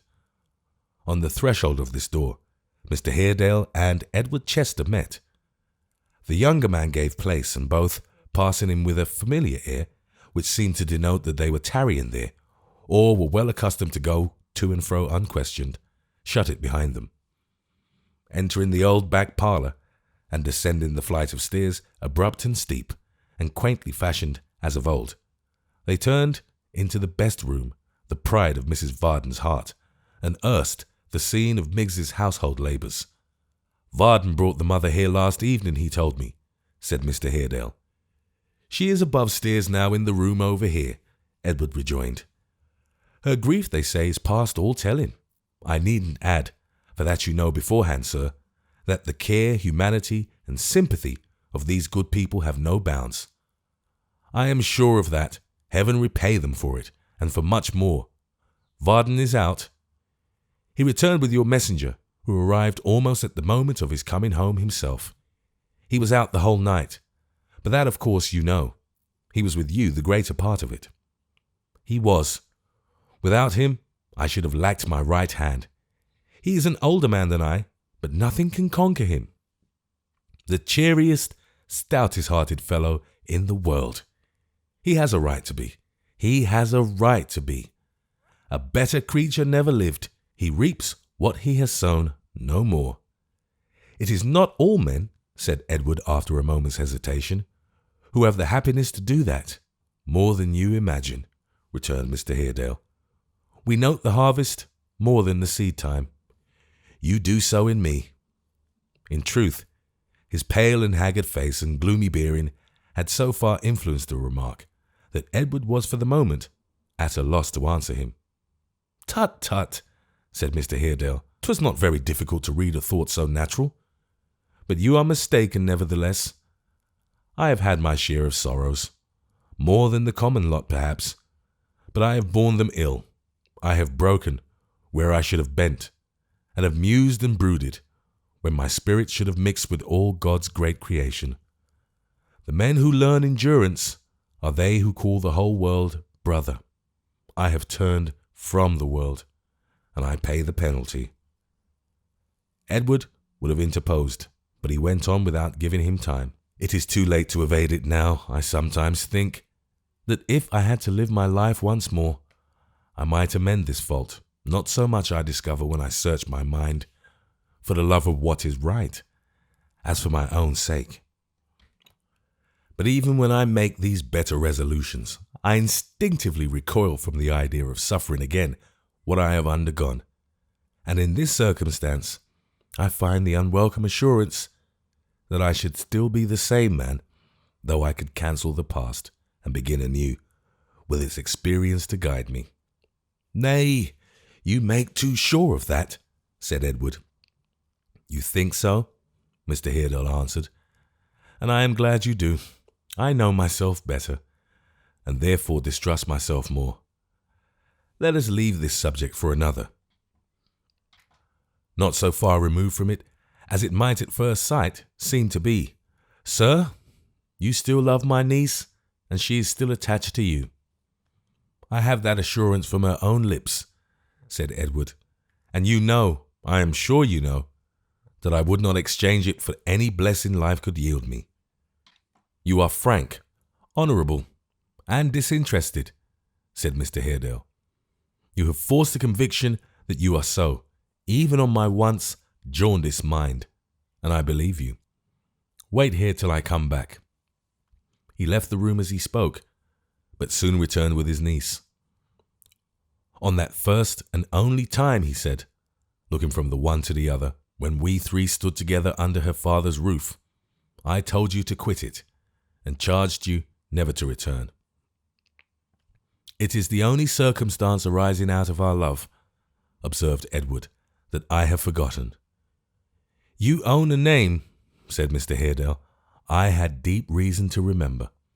I was moved and goaded by recollections of personal wrong and injury, I know, but even now I cannot charge myself with having then, or ever, lost sight of a heartfelt desire for her true happiness, or with having acted, however much I was mistaken, with any other impulse than one pure single earnest wish to be to her, as far as in my inferior nature lay, the father she had lost.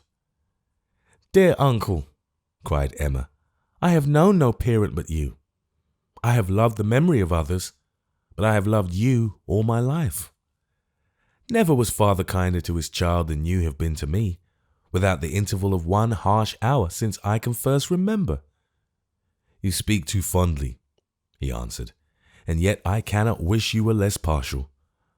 For I have a pleasure in hearing those words, and shall have in calling them to mind when we are far asunder, which nothing else could give me. Bear with me for a moment longer, Edward, for she and I have been together many years, and although I believe that in resigning her to you, I put the seal upon her future happiness, I find it needs an effort. He pressed her tenderly to his bosom, and after a minute's pause, resumed. I have done you wrong, sir, and I ask your forgiveness. In no common phrase or show of sorrow, but with earnestness and sincerity. In the same spirit I acknowledge to you both that the time has been when I connived at treachery and falsehood, which, if I did not perpetrate myself, I still permitted, to rend you two asunder. You judge yourself too harshly, said Edward. Let these things rest. They rise in judgment against me when I look back. And not now, for the first time, he answered. I cannot part from you without your full forgiveness, for busy life and I have little left in common now. And I have regrets enough to carry into solitude, without addition to the stock. You bear a blessing from us both, said Emma. Never mingle thoughts of me who owe you so much love and duty, with anything but undying affection and gratitude for the past, and bright hopes for the future. The future, returned her uncle, with a melancholy smile, is a bright word for you, and its image should be wreathed with cheerful hopes. Mine is of another kind, but it will be one of peace and free, I trust, from care or passion. When you quit England, I shall leave it too. There are cloisters abroad, and now that the two great objects of my life are set at rest, I know no better home. You droop at that, forgetting that I am growing old and that my course is nearly run. Well, we will speak of it again, not once or twice, but many times. And you shall give me cheerful counsel, Emma, and you will take it? Asked his niece. I'll listen to it, he answered with a kiss, and it will have its weight, be certain. What have I left to say? You have of late been much together. It is better and more fitting that the circumstances attendant on the past, which wrought your separation and sowed between you suspicion and distrust, should not be entered on by me. Much, much better, whispered Emma. I avow my share in them, said Mr. Haredale, though I held it at the time in detestation. Let no man turn aside ever so slightly from the broad path of honour, on the plausible pretence that he is justified by the goodness of his end. All good ends can be worked out by good means.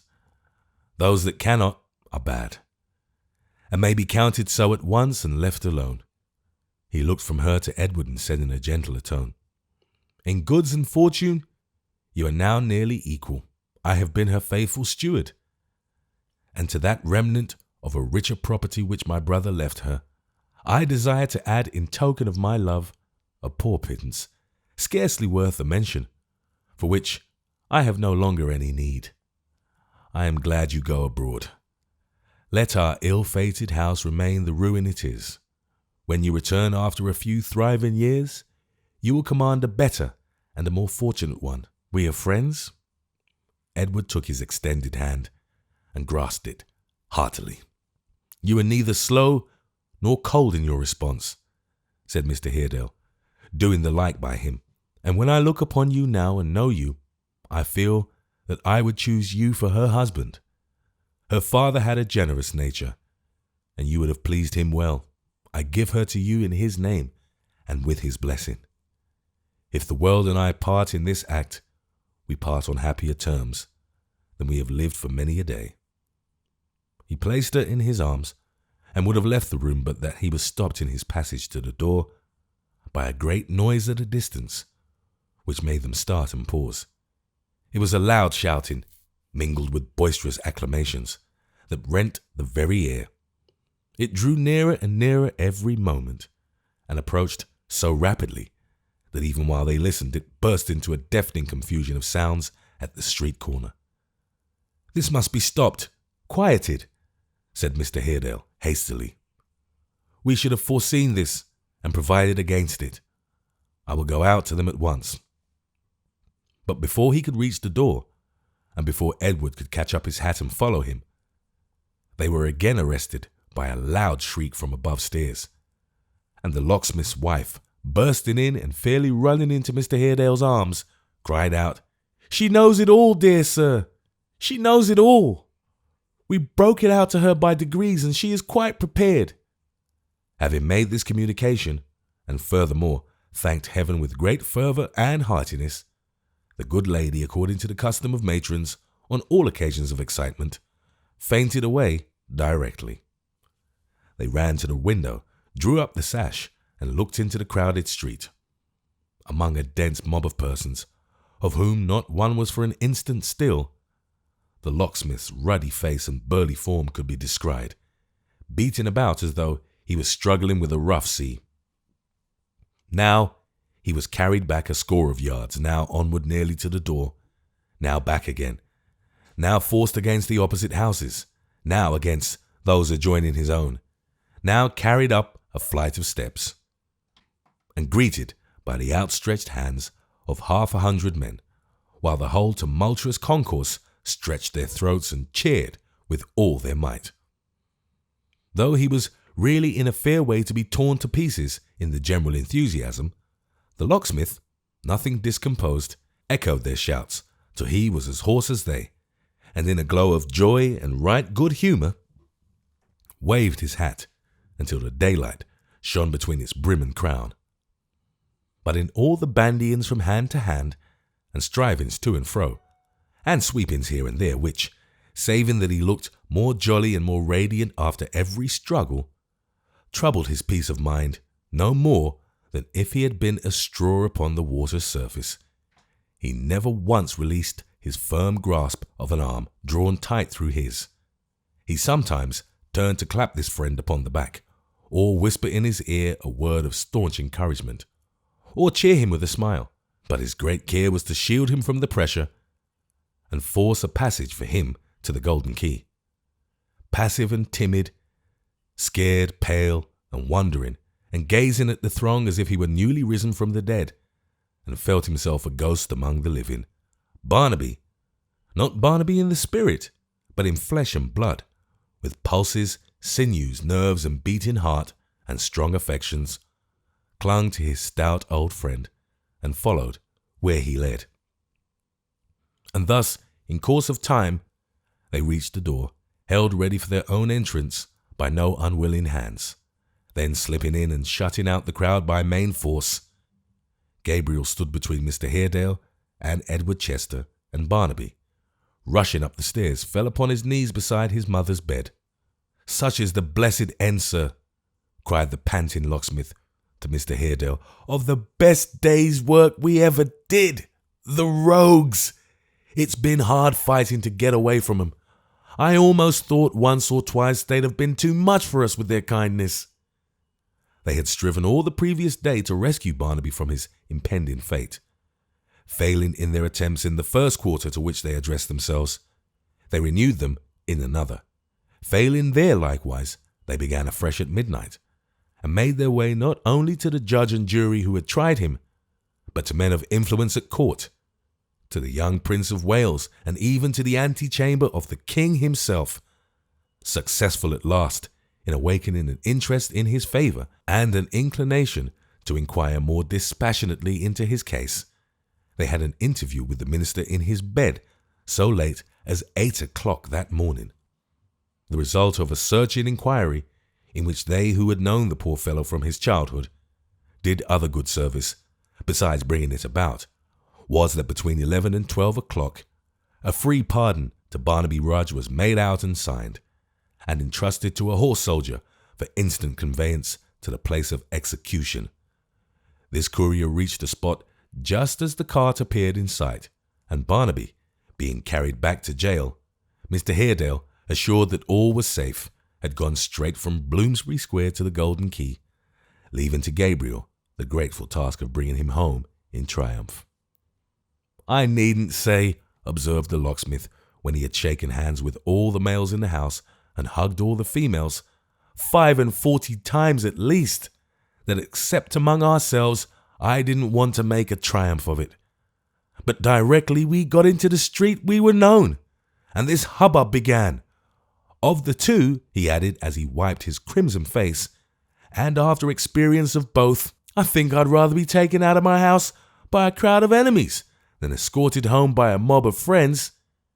It was plain enough, however, that this was mere talk on Gabriel's part, and that the whole proceeding afforded him the keenest delight, for the people continuing to make a great noise without, and to cheer as if their voices were in the freshest order, and good for a fortnight, he sent upstairs for Grip, who had come home at his master's back, and had acknowledged the favours of the multitude by drawing blood from every finger that came within his reach, and with the bird upon his arm presented himself at the first-floor window, and waved his hat again until it dangled by a shred between his finger and thumb.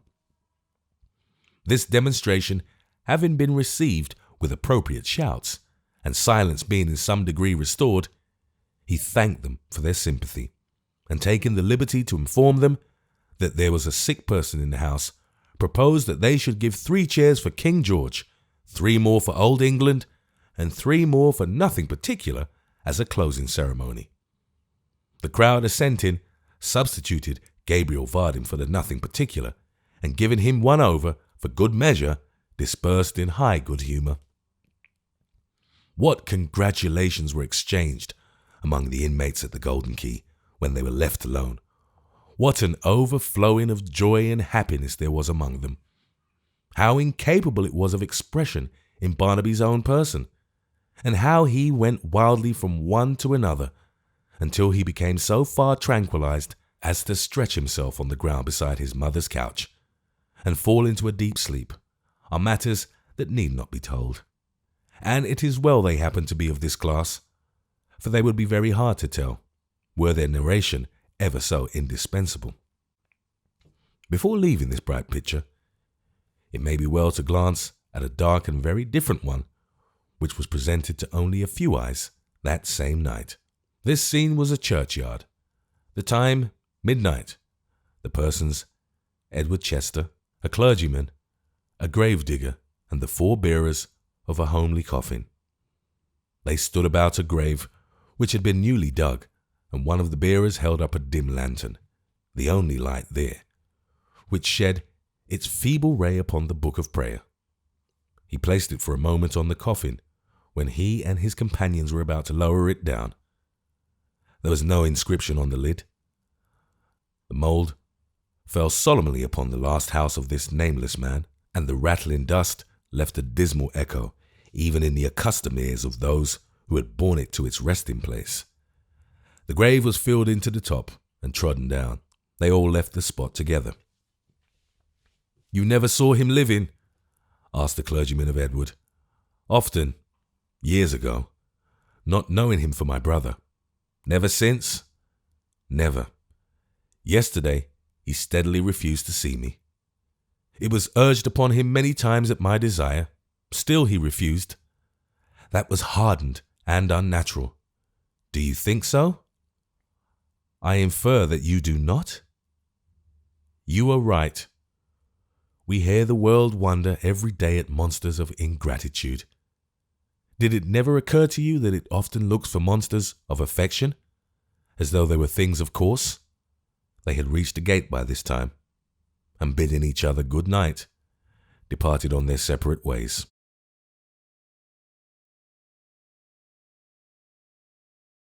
Chapter 80. That afternoon, when he had slept off his fatigue, had shaved and washed and dressed and freshened himself from top to toe, when he had dined, comforted himself with a pipe, an extra Toby, a nap in the great armchair, and a quiet chat with Mrs. Varden on everything that had happened, was happening, or about to happen within the sphere of their domestic concern, the locksmith sat himself down at the tea-table in the little back parlour, the rosiest, cosiest, merriest, heartiest, best contented old buck in Great Britain or out of it. There he sat, with his beaming eye on Mrs. V, and his shining face suffused with gladness, and his capacious waistcoat smiling in every wrinkle, and his jovial humour peeping from under the table in the very plumpness of his legs, a sight to turn the vinegar of misanthropy into purest milk of human kindness. There he sat, watching his wife, as she decorated the room with flowers, for the greater honour of Dolly and Joseph Willett, who had gone out walking, and for whom the tea-kettle had been singing gaily on the hob full 20 minutes, chirping as never kettle chirped before, for whom the best service of real undoubted china, patterned with divers round-faced mandarins holding up broad umbrellas, was now displayed in all its glory to tempt whose appetites a clear, transparent, juicy ham, garnished with cool green lettuce leaves and fragrant cucumber, reposed among a shady table covered with a snow-white cloth, for whose delight preserves and jams, crisp cakes and other pastry, short to eat with cunning twists and cottage loaves, and rolls of bread both white and brown, were all set forth in rich profusion, in whose youth Mrs. V herself had grown quite young, and stood there in a gown of red and white, symmetrical in figure, buxom in bodice, ruddy in cheek and lip, faultless in ankle, laughing in face and mood, in all respects delicious to behold. There sat the locksmith, among all and every these delights, the sun that shone upon them all, the centre of the system, the source of light, heat, life, and frank enjoyment in the bright household world. And when had Dolly ever been the Dolly of that afternoon? To see how she came in arm with Joe, and how she made an effort not to blush or seem at all confused, and how she made believe she didn't care to sit on his side of the table, and how she coaxed the locksmith in a whisper not to joke, and how her colour came and went in a little restless flutter of happiness, which made her do everything wrong, and yet so charmingly wrong that it was better than right. Why, the locksmith could have looked on at this, as he mentioned to Mrs. Varden, when they retired for the night, for 24 hours at a stretch, and never wished it done. The recollections, too, with which they made merry over that long protracted tea, the glee with which the locksmith asked Joe if he remembered that stormy night at the Maypole, when he first asked after Dolly, the laugh they all had about that night when she was going out to the party in the sedan chair, the unmerciful manner in which they rallied Mrs. Varden about putting those flowers outside that very window, the difficulty Mrs. Varden found in joining the laugh against herself at first, and the extraordinary perception she had of the joke when she overcame it, the confidential statements of Joe concerning the precise day and hour when he was first conscious of being fond of Dolly, and Dolly's blushing admissions, half volunteered and half extorted, as to the time from which she dated the discovery that she didn't mind Joe. Here was an exhaustless fund of mirth and conversation. Then there was a great deal to be said regarding Mrs. Varden's doubts and motherly alarms and shrewd suspicions, and it appeared that from Mrs. Varden's penetration and extreme sagacity, nothing had ever been hidden. She had known it all along. She had seen it from the first. She had always predicted it. She had been aware of it before the principals. She had said within herself, for she remembered the exact words, "That young Willett is certainly looking after our Dolly, and I must look after him."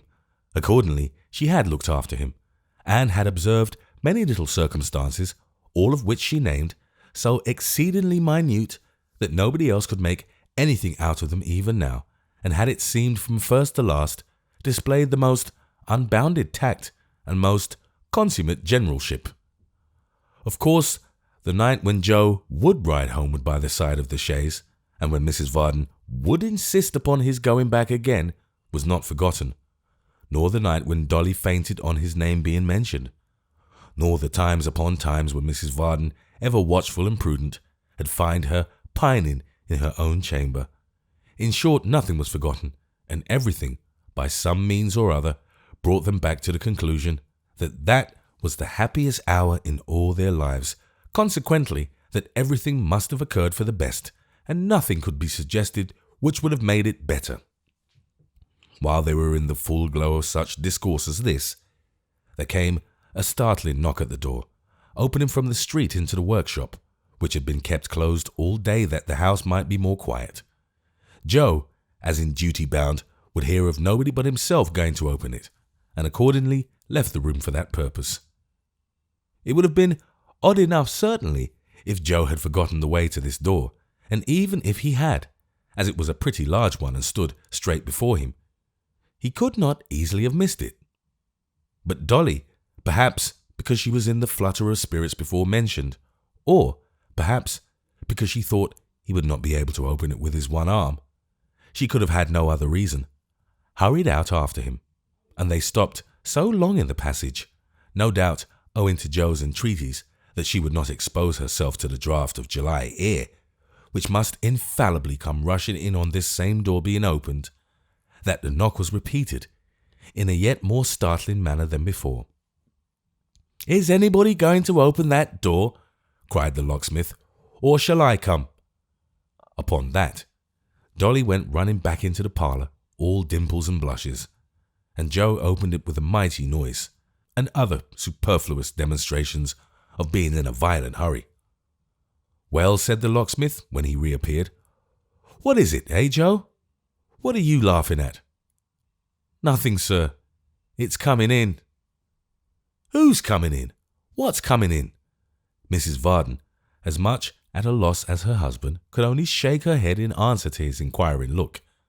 So the locksmith wheeled his chair round to command a better view of the room door, and stared at it with his eyes wide open, and a mingled expression of curiosity and wonder shining in his jolly face. Instead of some person or persons straightway appearing, divers remarkable sounds were heard, first in the workshop, and afterwards in the little dark passage between it and the parlour, as though some unwieldy chest or heavy piece of furniture were being brought in, by an amount of human strength inadequate to the task.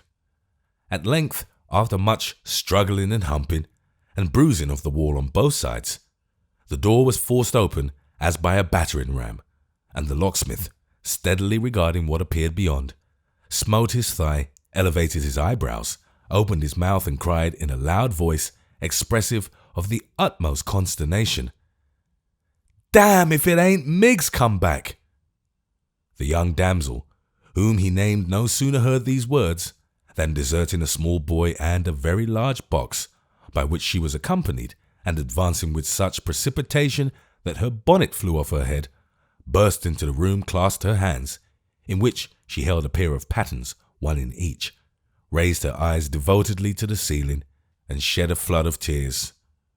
"The old story," cried the locksmith, looking at her in inexpressible desperation.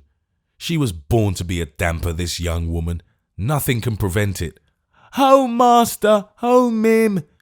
cried Miggs. "Can I constrain my feelings in these here once again united moments?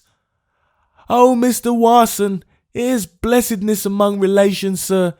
Here's forgiveness of injuries. Here's amicableness." The locksmith looked from his wife to Dolly, and from Dolly to Joe, and from Joe to Miggs, with his eyebrows still elevated and his mouth still open.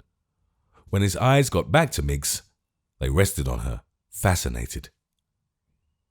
"To think," cried Miggs with hysterical joy, "that Mr. Joe and dear Miss Dolly has rally come together after all as has been said and done, contrary. To see them two a-setting along with him and her, so pleasant and in all respects so affable and mild, and me not knowing of it, and not being in the ways to make no preparation for their teas. Oh, what a cutting thing it is, and yet what sweet sensations is awoke within me." Either in clasping her hands again, or in an ecstasy of pious joy, Miss Miggs clinked her pattens after the manner of a pair of cymbals at this juncture, and then resumed in the softest accents. "And did my missus think, oh goodness, did she think, as her own Miggs, which supported her under so many trials, and understood her nature, when them as has intended well but acted rough, went so deep into her feelings, did she think as her own Miggs would ever leave her? Did she think as Miggs, though she was but a servant, and know that servitudes was no inheritances, would forget that she was the humble instruments as always made it comfortable between them two when they fell out, and always told master of the meekness and forgiveness of her blessed dispositions? Did she think as Miggs had no attachments? Did she think the wages was her only object?"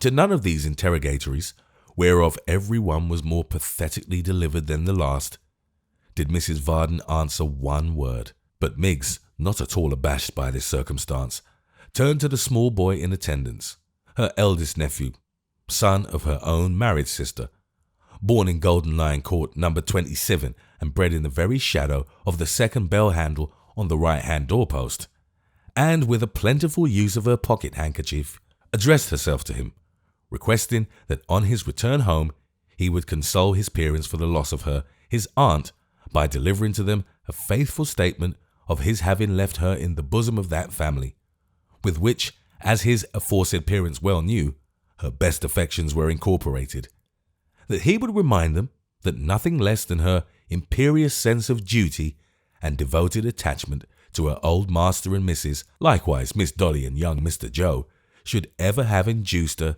to decline that pressing invitation which they, his parents, had, as he could testify, given her, to lodge and board with them, free of all cost and charge, for evermore. Lastly, that he would help her with her box upstairs, and then repair straight home, bearing her blessing and her strong injunctions to mingle in his prayers a supplication that he might in course of time grow up a locksmith, or a Mr. Joe, and have Mrs. Varden's and Miss Dolly's for his relations and friends.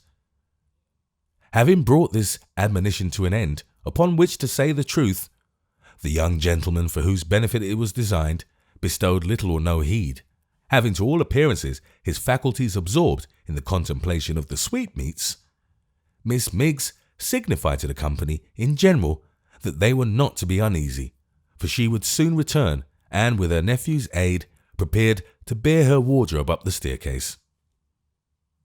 "My dear," said the locksmith to his wife, "do you desire this?" "I desire it," she answered. "I am astonished, I am amazed at her audacity. Let her leave the house this moment." Miggs, hearing this, let her end of the box fall heavily to the floor, gave a very loud sniff, crossed her arms, screwed down the corners of her mouth, and cried in an ascending scale, "Oh, good gracious!" 3 distinct times. "You hear what your mistress says, my love," remarked the locksmith. "You had better go, I think. Stay, take this with you, for the sake of old service." Miss Miggs clutched the banknote he took from his pocket-book and held out to her, deposited it in a small red leather purse, put the purse in her pocket, displaying as she did so a considerable portion of some undergarment made of flannel and more black cotton stocking than is commonly seen in public, and tossing her head as she looked at Mrs. Varden, repeated, "Oh, good gracious!" "I think you said that once before, my dear," observed the locksmith. "Time is changed, is they, Mim?" cried Miggs, bridling. "You can spare me now, can you? You can keep 'em down without me? You're not in wants of anyone to scold or throw the blame upon no longer, aren't you, Mim? I'm glad to find you've grown so independent. I wish you joy, I'm sure." With that she dropped a curtsy, and keeping her head erect, her ear towards Mrs. Varden, and her eye on the rest of the company as she alluded to them in her remarks, proceeded. "I'm quite delighted, I'm sure, to find sich independency. Feeling sorry, though, at the same time, Mim, that you should have been forced into submissions when you couldn't help yourself. He. It must be great vexations, specially considering how ill you always spoke of Mr. Joe, to have him for a son-in-law at last. And I wonder Miss Dolly can put up with him either, after being off and on for so many years with a coachmaker. But I have heard say that the coachmaker thought twice about it, he, and that he told a young man as was a friend of his that he hoped he knowed better than to be drawn into that, though she and all the family did pull uncommon strong." Here she paused for a reply, and receiving none, went on as before. "I have heard say, Mim, that the illness of some ladies was all pretensions, and that they could faint away stone dead whenever they had the inclination so to do. Of course, I never see such cases with my own eyes. Oh no, he. Nor master neither. Oh no, he.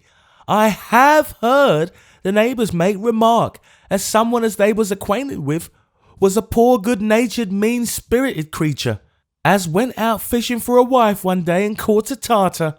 Of course, I never to my knowledge see the poor person himself, nor did you neither, Mim. Oh no, I wonder who it can be. Don't you, Mim? No doubt you do, Mim. Oh yes, he. Again, Miggs paused for a reply, and none being offered, was so oppressed with teeming spite and spleen that she seemed like to burst. "I'm glad Miss Dolly can laugh," cried Miggs with a feeble titter. "I like to see folks a-laughing. So do you, Mim, don't you? You was always glad to see people in spirits, wasn't you, Mim? And you always did your best to keep 'em cheerful, didn't you, Mim? Though there ain't such a great deal to laugh at now either, is there, Mim? It ain't so much of a catch, after looking out so sharp ever since she was a little chit, and costing such a deal in dress and show, to get a poor common soldier with one arm, is it, Mim? He. I wouldn't have a husband with one arm, anyways. I would have 2 arms.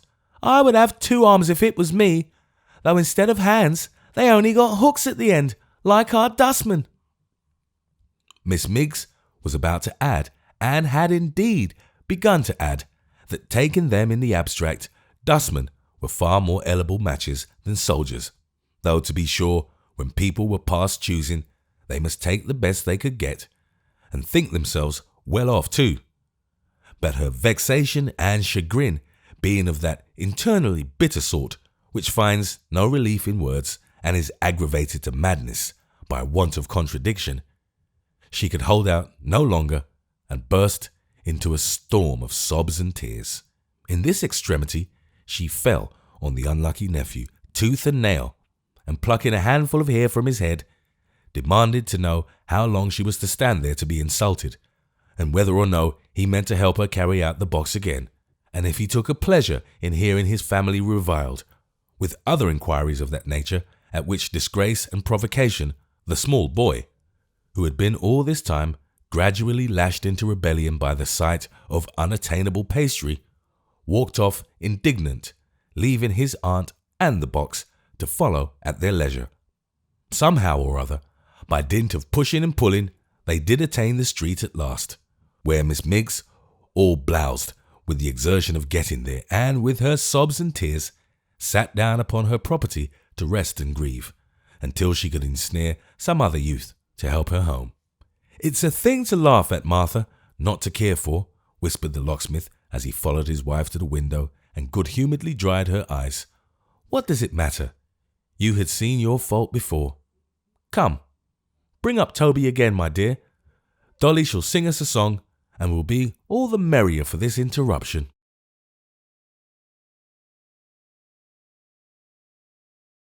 Chapter 81.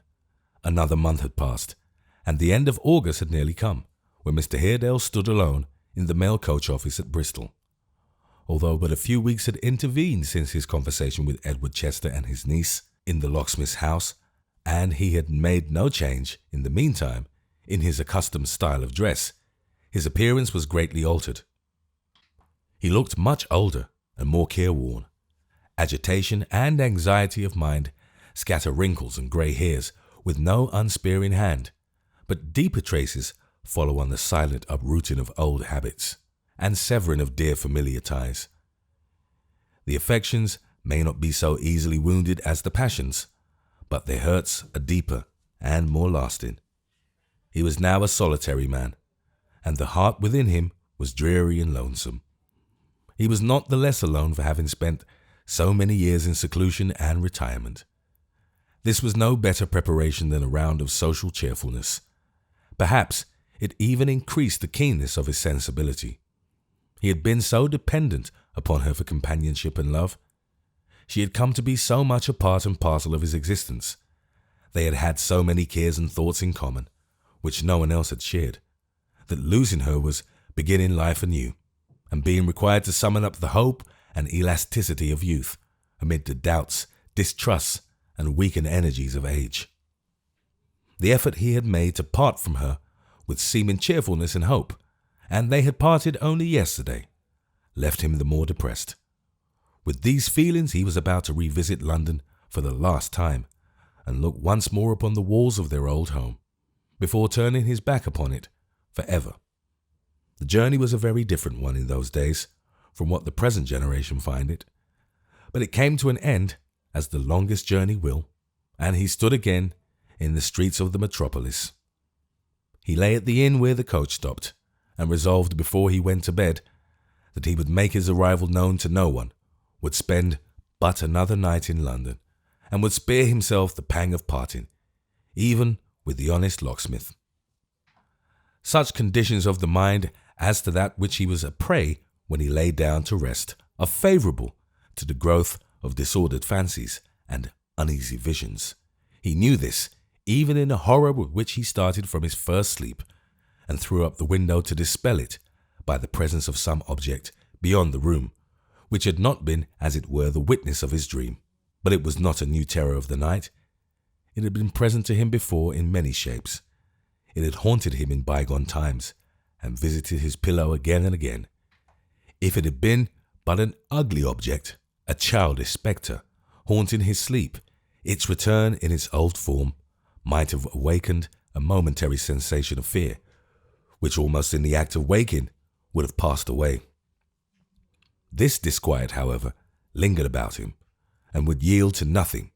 When he closed his eyes again, he felt it hovering near. As he slowly sunk into a slumber, he was conscious of its gathering strength and purpose, and gradually assuming its recent shape.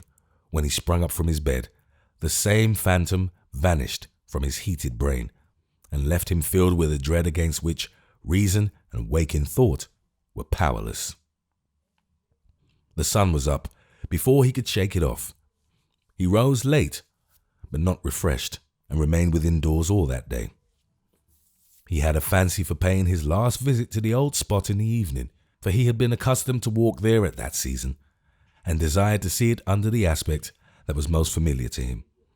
At such an hour as would afford him time to reach it a little before sunset, he left the inn and turned into the busy street. He had not gone far and was thoughtfully making his way among the noisy crowd, when he felt a hand upon his shoulder, and turning, recognized one of the waiters from the inn, who begged his pardon, but he had left his sword behind him. "Why have you brought it to me?" he asked, stretching out his hand, and yet not taking it from the man, but looking at him in a disturbed and agitated manner. The man was sorry to have disobliged him, and would carry it back again. The gentleman had said that he was going a little way into the country, and that he might not return until late. The roads were not very safe for single travellers after dark, and since the riots, gentlemen had been more careful than ever, not to trust themselves unarmed in lonely places. "We thought you were a stranger, sir," he added, "and that you might believe our roads to be better than they are, but perhaps you know them well and carry firearms." He took the sword and, putting it up at his side, thanked the man and resumed his walk. It was long remembered that he did this in a manner so strange, and with such a trembling hand, that the messenger stood looking after his retreating figure, doubtful whether he ought not to follow and watch him. It was long remembered that he had been heard pacing his bedroom in the dead of night, that the attendants had mentioned to each other in the morning how fevered and how pale he looked, and that when this man went back to the inn, he told a fellow servant that what he had observed in this short interview lay very heavy on his mind, and that he feared the gentleman intended to destroy himself, and would never come back alive. With a half-consciousness that his manner had attracted the man's attention, remembering the expression of his face when they parted, Mr. Haredale quickened his steps, and arriving at a stand of coaches, bargained with the driver of the best to carry him so far on his road as the point where the footway struck across the fields, and to await his return at a house of entertainment, which was within a stone's throw of that place. Arriving there in due course, he alighted and pursued his way on foot. He passed so near the maypole that he could see its smoke rising from among the trees, while a flock of pigeons, some of its old inhabitants doubtless, sailed gaily home to roost between him and the unclouded sky. "The old house will brighten up now," he said as he looked towards it, "and there will be a merry fireside beneath its ivied roof. It is some comfort to know that everything will not be blighted hereabouts. I shall be glad to have one picture of life and cheerfulness to turn to in my mind." He resumed his walk and bent his step towards the warren. It was a clear, calm, silent evening, with hardly a breath of wind to stir the leaves, or any sound to break the stillness of the time, but drowsy sheep bells tinkling in the distance, and at intervals the far-off lowing of cattle or bark of village dogs. The sky was radiant with the softened glory of sunset, and on the earth and in the air a deep repose prevailed. At such an hour he arrived at the deserted mansion, which had been his home so long, and looked for the last time upon its blackened walls. The ashes of the commonest fire are melancholy things, for in them there is an image of death and ruin, and of something that has been bright and is but dull, cold, dreary dust, with which our nature forces us to sympathize. How much more sad the crumbled embers of a home, the casting down of that great altar, where the worst among us sometimes perform the worship of the heart, and where the best have offered up such sacrifices and done such deeds of heroism as chronicled would put the proudest temples of old time, with all their vaunting annals, to the blush. He roused himself from a long train of meditation, and walked slowly round the house. It was by this time almost dark. He had nearly made the circuit of the building when he uttered a half-suppressed exclamation, started, and stood still, reclining in an easy attitude with his back against a tree, and contemplating the ruin with an expression of pleasure, a pleasure so keen that it overcame his habitual indolence and command of feature, and displayed itself utterly free from all restraint or reserve, before him on his own ground, and triumphing then, as he had triumphed in every misfortune and disappointment of his life, stood the man whose presence of all mankind in any place, and least of all in that, he could the least endure. Although his blood so rose against this man, and his wrath so stirred within him, that he could have struck him dead, he put such fierce constraint upon himself, that he passed him without a word or look. Yes, and he would have gone on and not turned, though to resist the devil who poured such hot temptation in his brain required an effort scarcely to be achieved, if this man had not himself summoned him to stop, and that with an assumed compassion in his voice, which drove him well nigh mad, and in an instant routed all the self-command it had been anguish, acute, poignant anguish, to sustain. All consideration, reflection, mercy, forbearance, everything by which a goaded man can curb his rage and passion, fled from him as he turned back, and yet he said, slowly and quite calmly, far more calmly than he had ever spoken to him before, "Why have you called to me?" "To remark," said Sir John Chester with his wonted composure, "what an odd chance it is that we should meet here. It is a strange chance." "Strange? The most remarkable and singular thing in the world. I never ride in the evening. I have not done so for years. The whim seized me quite unaccountably in the middle of last night. How very picturesque this is." He pointed, as he spoke, to the dismantled house and raised his glass to his eye. "You praise your own work very freely." Sir John let fall his glass, inclined his face towards him with an air of the most courteous inquiry, and slightly shook his head as though he were remarking to himself, "I fear this animal is going mad."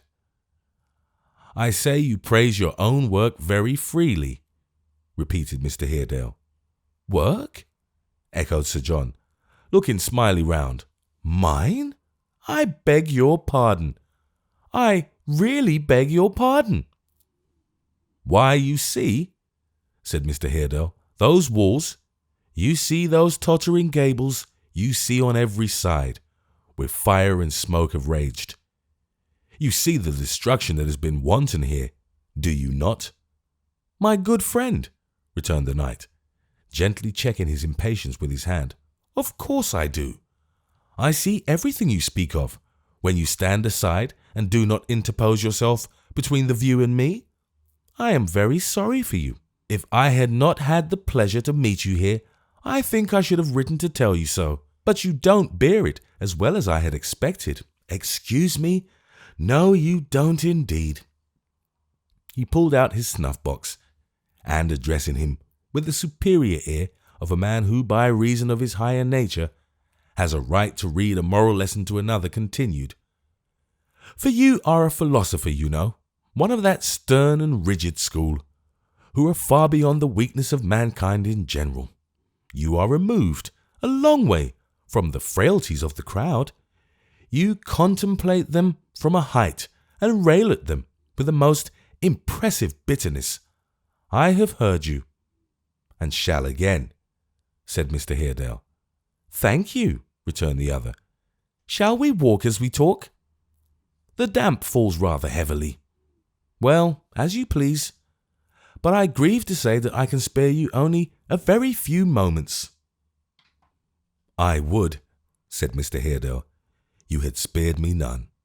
I would with all my soul you had been in paradise, if such a monstrous lie could be enacted, rather than here tonight." "Nay," returned the other, "really? You do yourself injustice. You are a rough companion, but I would not go so far to avoid you." "Listen to me," said Mr. Haredale. "Listen to me." "While you rail?" inquired Sir John. "While I deliver your infamy.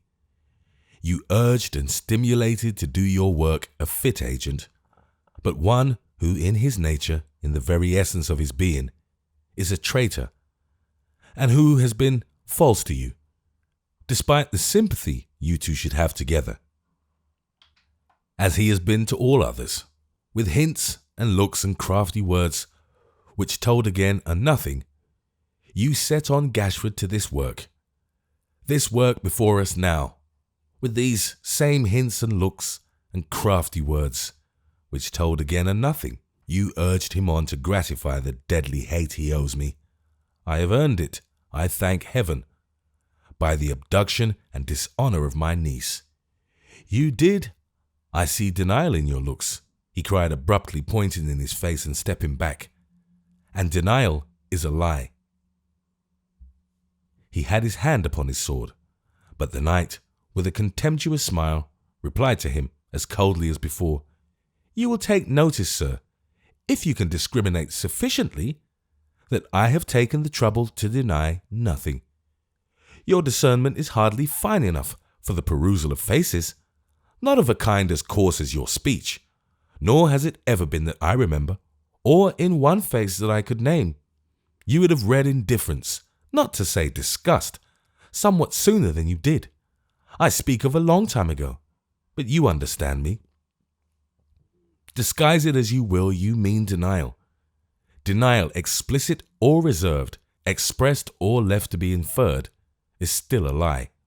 You say you don't deny. Do you admit? You yourself, returned Sir John, suffering the current of his speech to flow as smoothly as if it had been stemmed by no one word of interruption, publicly proclaimed the character of the gentleman in question. I think it was in Westminster Hall, in terms which relieve me from the necessity of making any further allusion to him. You may have been warranted. You may not have been. I can't say. Assuming the gentleman to be what you described, and to have made to you or any other person any statements that may have happened to suggest themselves to him, for the sake of his own security, or for the sake of money, or for his own amusement, or for any other consideration, I have nothing to say of him, except that his extremely degrading situation appears to me to be shared with his employers. You are so very plain yourself that you will excuse a little freedom in me, I am sure. Attend to me again, Sir John, but once, cried Mr. Haredale. In your every look and word and gesture, you tell me this was not your act. I tell you that it was, and that you tampered with the man I speak of, and with your wretched son, whom God forgive, to do this deed. You talk of degradation and character. You told me once that you had purchased the absence of the poor idiot and his mother, when, as I have discovered since, and then suspected, you had gone to tempt them, and had found them flown. To you I trace the insinuation that I alone reaped any harvest for my brother's death, and all the foul attacks and whispered calumnies that followed in its train. In every action of my life, from that first hope which you converted into grief and desolation, you have stood, like an adverse fate, between me and peace. In all, you have ever been the same cold-blooded, hollow, false, unworthy villain. For the second time, and for the last, I cast these charges in your teeth, and spurn you from me, as I would a faithless dog. With that, he raised his arm and struck him on the breast, so that he staggered. Sir John, the instant he recovered, drew his sword, threw away the scabbard and his hat, and running on his adversary made a desperate lunge at his heart, which, but that his guard was quick and true, would have stretched him dead upon the grass. In the act of striking him, the torrent of his opponent's rage had reached a stop. He parried his rapid thrusts without returning them, and called to him, with a frantic kind of terror in his face, to keep back. "Not tonight!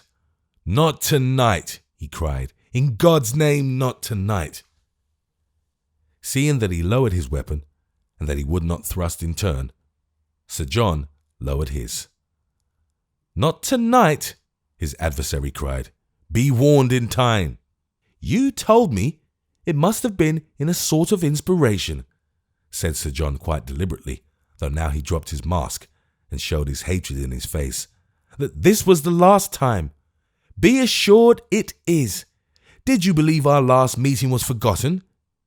Did you believe that your every word and look was not to be accounted for, and was not well remembered? Do you believe that I have waited your time, or you mine? What kind of man is he who entered with all his sickening cant of honesty and truth into a bond with me to prevent a marriage he affected to dislike, and when I had redeemed my part to the spirit and the letter, skulked from his, and brought the match about in his own time, to rid himself of a burden he had grown tired of, and cast a spurious lustre on his house? I have acted," cried Mr. Haredale, "with honour and in good faith. I do so now. Do not force me to renew this duel tonight." "You said my wretched son, I think," said Sir John with a smile. "Poor fool, the dupe of such a shallow knave, trapped into marriage by such an uncle and by such a niece. He well deserves your pity. But he is no longer a son of mine. You are welcome to the prize your craft has made, sir." "Once more," cried his opponent, wildly stamping on the ground, "although you tear me from my better angel, I implore you not to come within the reach of my sword tonight. Oh, why were you here at all? Why have we met? Tomorrow would have cast us far apart forever." "That being the case," returned Sir John, without the least emotion, "it is very fortunate we have met tonight. Haredale, I have always despised you, as you know, but I have given you credit for a species of brute courage. For the honour of my judgment, which I had thought a good one, I am sorry to find you a coward." Not another word was spoken on either side. They crossed swords, though it was now quite dusk, and attacked each other fiercely. They were well matched, and each was thoroughly skilled in the management of his weapon. After a few seconds, they grew hotter and more furious, and pressing on each other inflicted and received several slight wounds. It was directly after receiving one of these in his arm that Mr. Haredale, making a keener thrust as he felt the warm blood spurting out, plunged his sword through his opponent's body to the hilt. Their eyes met and were on each other as he drew it out. He put his arm about the dying man, who repulsed him feebly and dropped upon the turf. Raising himself upon his hands, he gazed at him for an instant with scorn and hatred in his look, but seeming to remember even then that his expression would distort his features after death, he tried to smile, and faintly moving his right hand as if to hide his bloody linen in his vest, fell back dead, the phantom of last night.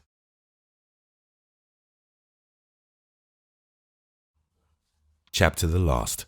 A parting glance at such of the actors in this little history as it is not in the course of its events dismissed will bring it to an end. Mr. Haredale fled that night, before pursuit could be begun. Indeed, before Sir John was traced or missed, he had left the kingdom, repairing straight to a religious establishment known throughout Europe for the rigour and severity of its discipline, and for the merciless penitence it exacted from those who sought its shelter as a refuge from the world.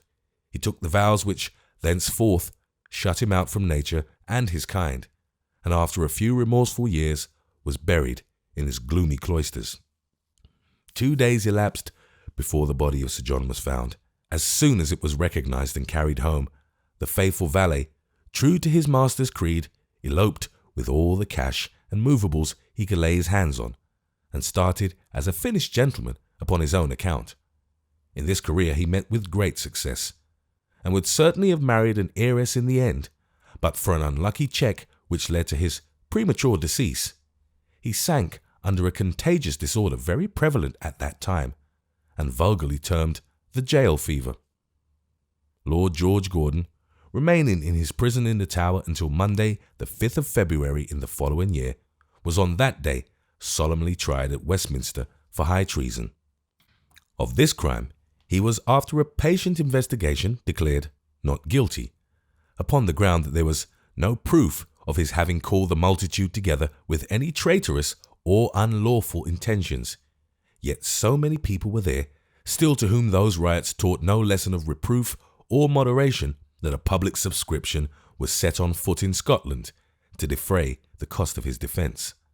For 7 years afterwards he remained, at the strong intercession of his friends, comparatively quiet, saving that he every now and then took occasion to display his zeal for the Protestant faith in some extravagant proceeding which was the delight of its enemies, and saving besides that he was formally excommunicated by the Archbishop of Canterbury for refusing to appear as a witness in the ecclesiastical court when cited for that purpose.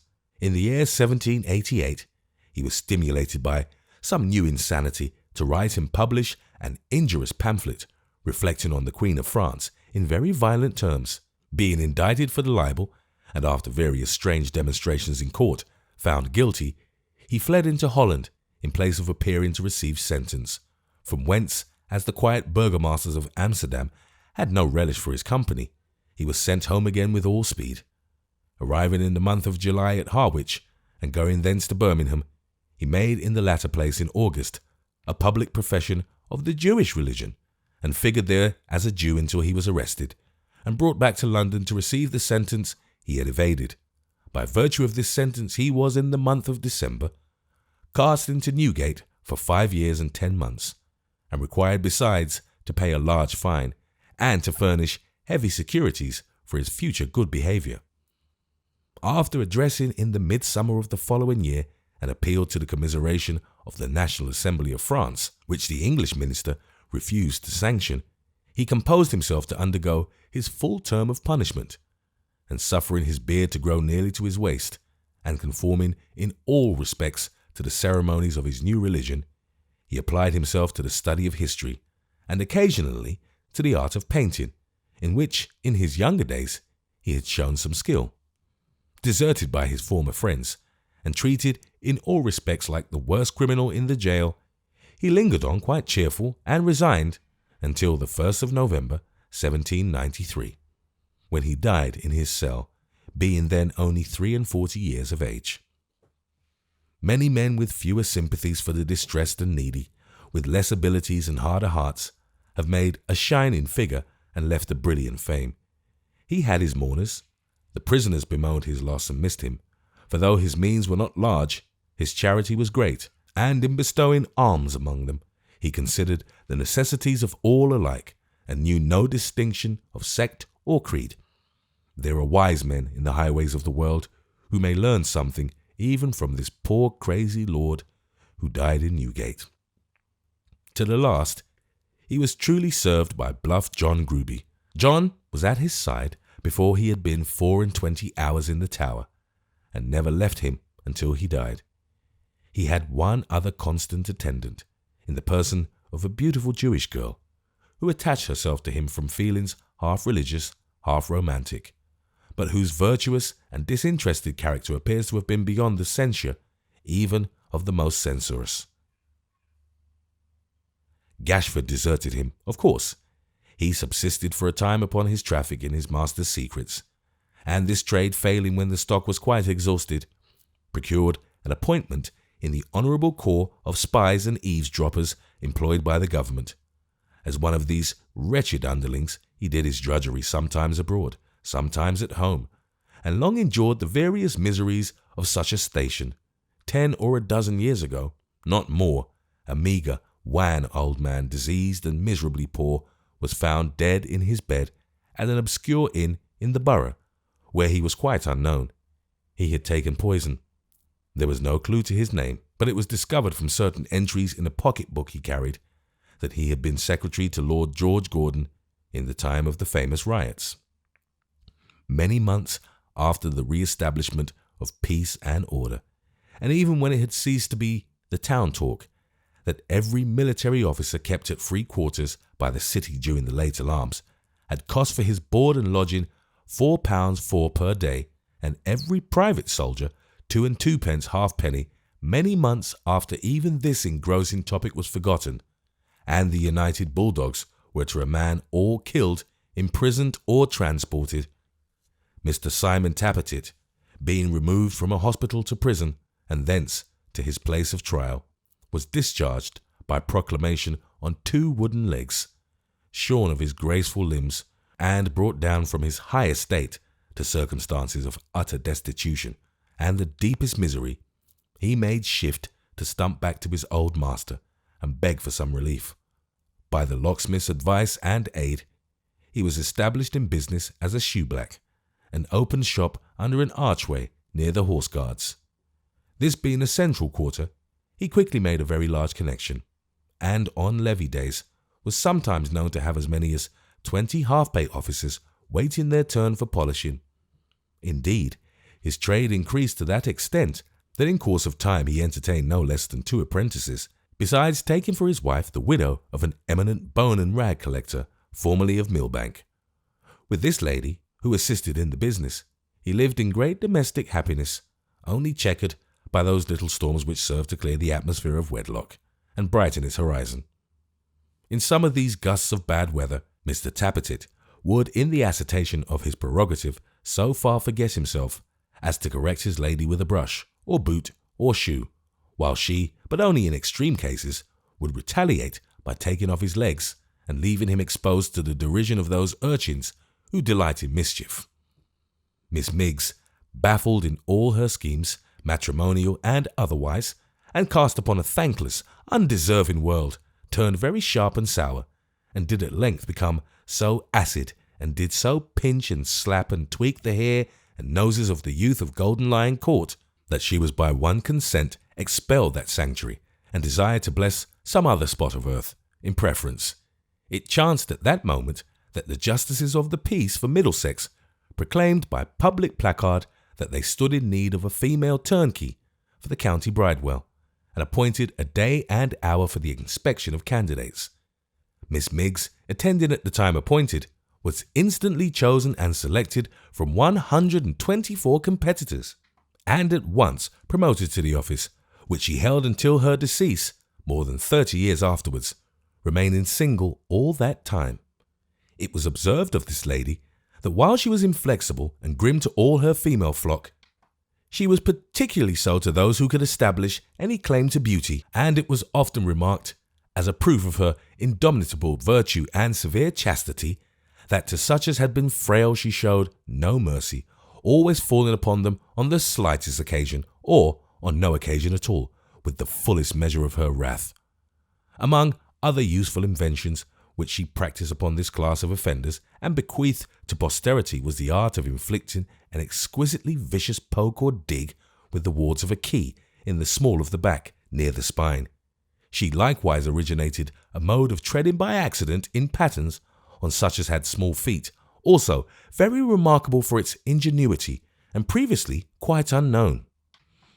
It was not very long, you may be sure, before Joe Willett and Dolly Varden were made husband and wife, and with a handsome sum in bank, for the locksmith could afford to give his daughter a good dowry, reopened the Maypole. It was not very long, you may be sure, before a red-faced little boy was seen staggering about the Maypole passage and kicking up his heels on the green before the door. It was not very long, counting by years, before there was a red-faced little girl, another red-faced little boy, and a whole troop of girls and boys, so that, go to Chigwell when you would, there would surely be seen either in the village street or on the green, or frolicking in the farmyard, for it was a farm now, as well as a tavern, more small Joes and small Dollys than could be easily counted. It was not a very long time before these appearances ensued, but it was a very long time before Joe looked 5 years older, or Dolly either, or the locksmith either, or his wife either, for cheerfulness and content are great beautifiers, and are famous preservers of youthful looks, depend upon it. It was a long time, too, before there was such a country inn as the Maypole in all England. Indeed, it is a great question whether there has ever been such another to this hour or ever will be. Before they forgot to have an interest in wounded soldiers at the Maypole, or before Joe omitted to refresh them, for the sake of his old campaign, or before the sergeant left off looking in there, now and then, or before they fatigued themselves, or each other, by talking on these occasions of battles and sieges, and hard weather and hard service, and 1,000 things belonging to a soldier's life. As to the great silver snuff-box which the king sent Joe with his own hand because of his conduct in the riots, what guest ever went to the Maypole without putting finger and thumb into that box and taking a great pinch, though he had never taken a pinch of snuff before, and almost sneezed himself into convulsions even then? As to the purple-faced vintner, where is the man who lived in those times and never saw him at the Maypole, to all appearance as much at home in the best room as if he lived there? And as to the feastings and christenings and revellings at Christmas, and celebrations of birthdays, wedding days, and all manner of days, both at the Maypole and the Golden Key, if they are not notorious, what facts are? Mr. Willett the elder, having by some extraordinary means possessed with the idea that Joe wanted to be married, and that it would be well for him, his father, to retire into private life, and enable him to live in comfort, took up his abode in a small cottage at Chigwell, where they widened and enlarged the fireplace for him, hung up the boiler, and furthermore planted in the little garden outside the front door a fictitious maypole, so that he was quite at home directly. To this, his new habitation, Tom Cobb, Phil Parkes, and Solomon Daisy went regularly every night, and in the chimney corner they all four quaffed and smoked and prosed and dozed, as they had done of old. It being accidentally discovered after a short time that Mr. Willett still appeared to consider himself a landlord by profession, Joe provided him with a slate, upon which the old man regularly scored up vast accounts for meat, drink, and tobacco. As he grew older, this passion increased upon him, and it became his delight to chalk against the name of each of his cronies a sum of enormous magnitude and impossible to be paid, and such was his secret joy in these entries, that he would be perpetually seen going behind the door to look at them, and coming forth again, suffused with the liveliest satisfaction. He never recovered the surprise the rioters had given him, and remained in the same mental condition down to the last moment of his life. It was like to have been brought to a speedy termination by the first sight of his grandchild, which appeared to fill him with the belief that some alarming miracle had happened to Joe.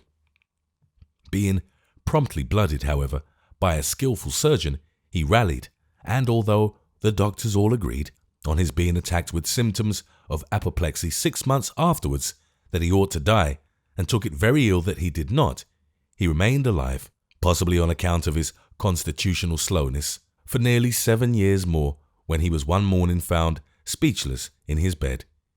He lay in this state, free from all tokens of uneasiness for a whole week, when he was suddenly restored to consciousness by hearing the nurse whisper in his son's ear that he was going. "I'm a-going, Joseph," said Mr. Willett, turning round upon the instant, "to the Sal Wanners," and immediately gave up the ghost.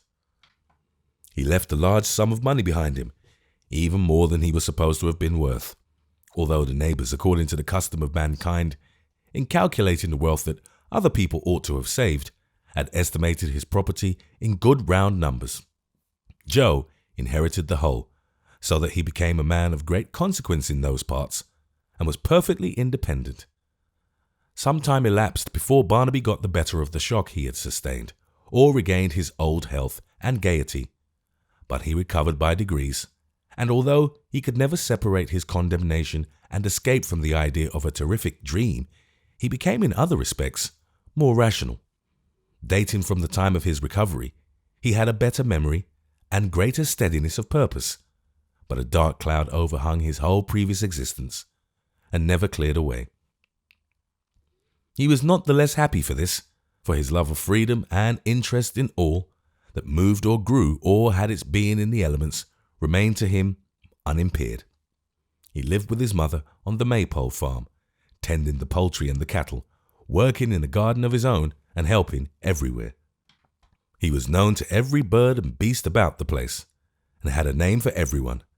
Never was there a lighter-hearted husbandman, a creature more popular with young and old, a blither or more happy soul than Barnaby, and though he was free to ramble where he would, he never quitted her, but was for evermore her stay and comfort. It was remarkable that although he had that dim sense of the past, he sought out Hugh's dog and took him under his care, and that he never could be tempted into London. When the riots were many years old, and Edward and his wife came back to England with a family almost as numerous as Dolly's, and one day appeared at the Maypole porch, he knew them instantly, and wept and leaped for joy. But neither to visit them nor on any other pretence, no matter how full of promise and enjoyment, could he be persuaded to set foot in the streets, nor did he ever conquer this repugnance or look upon the town again.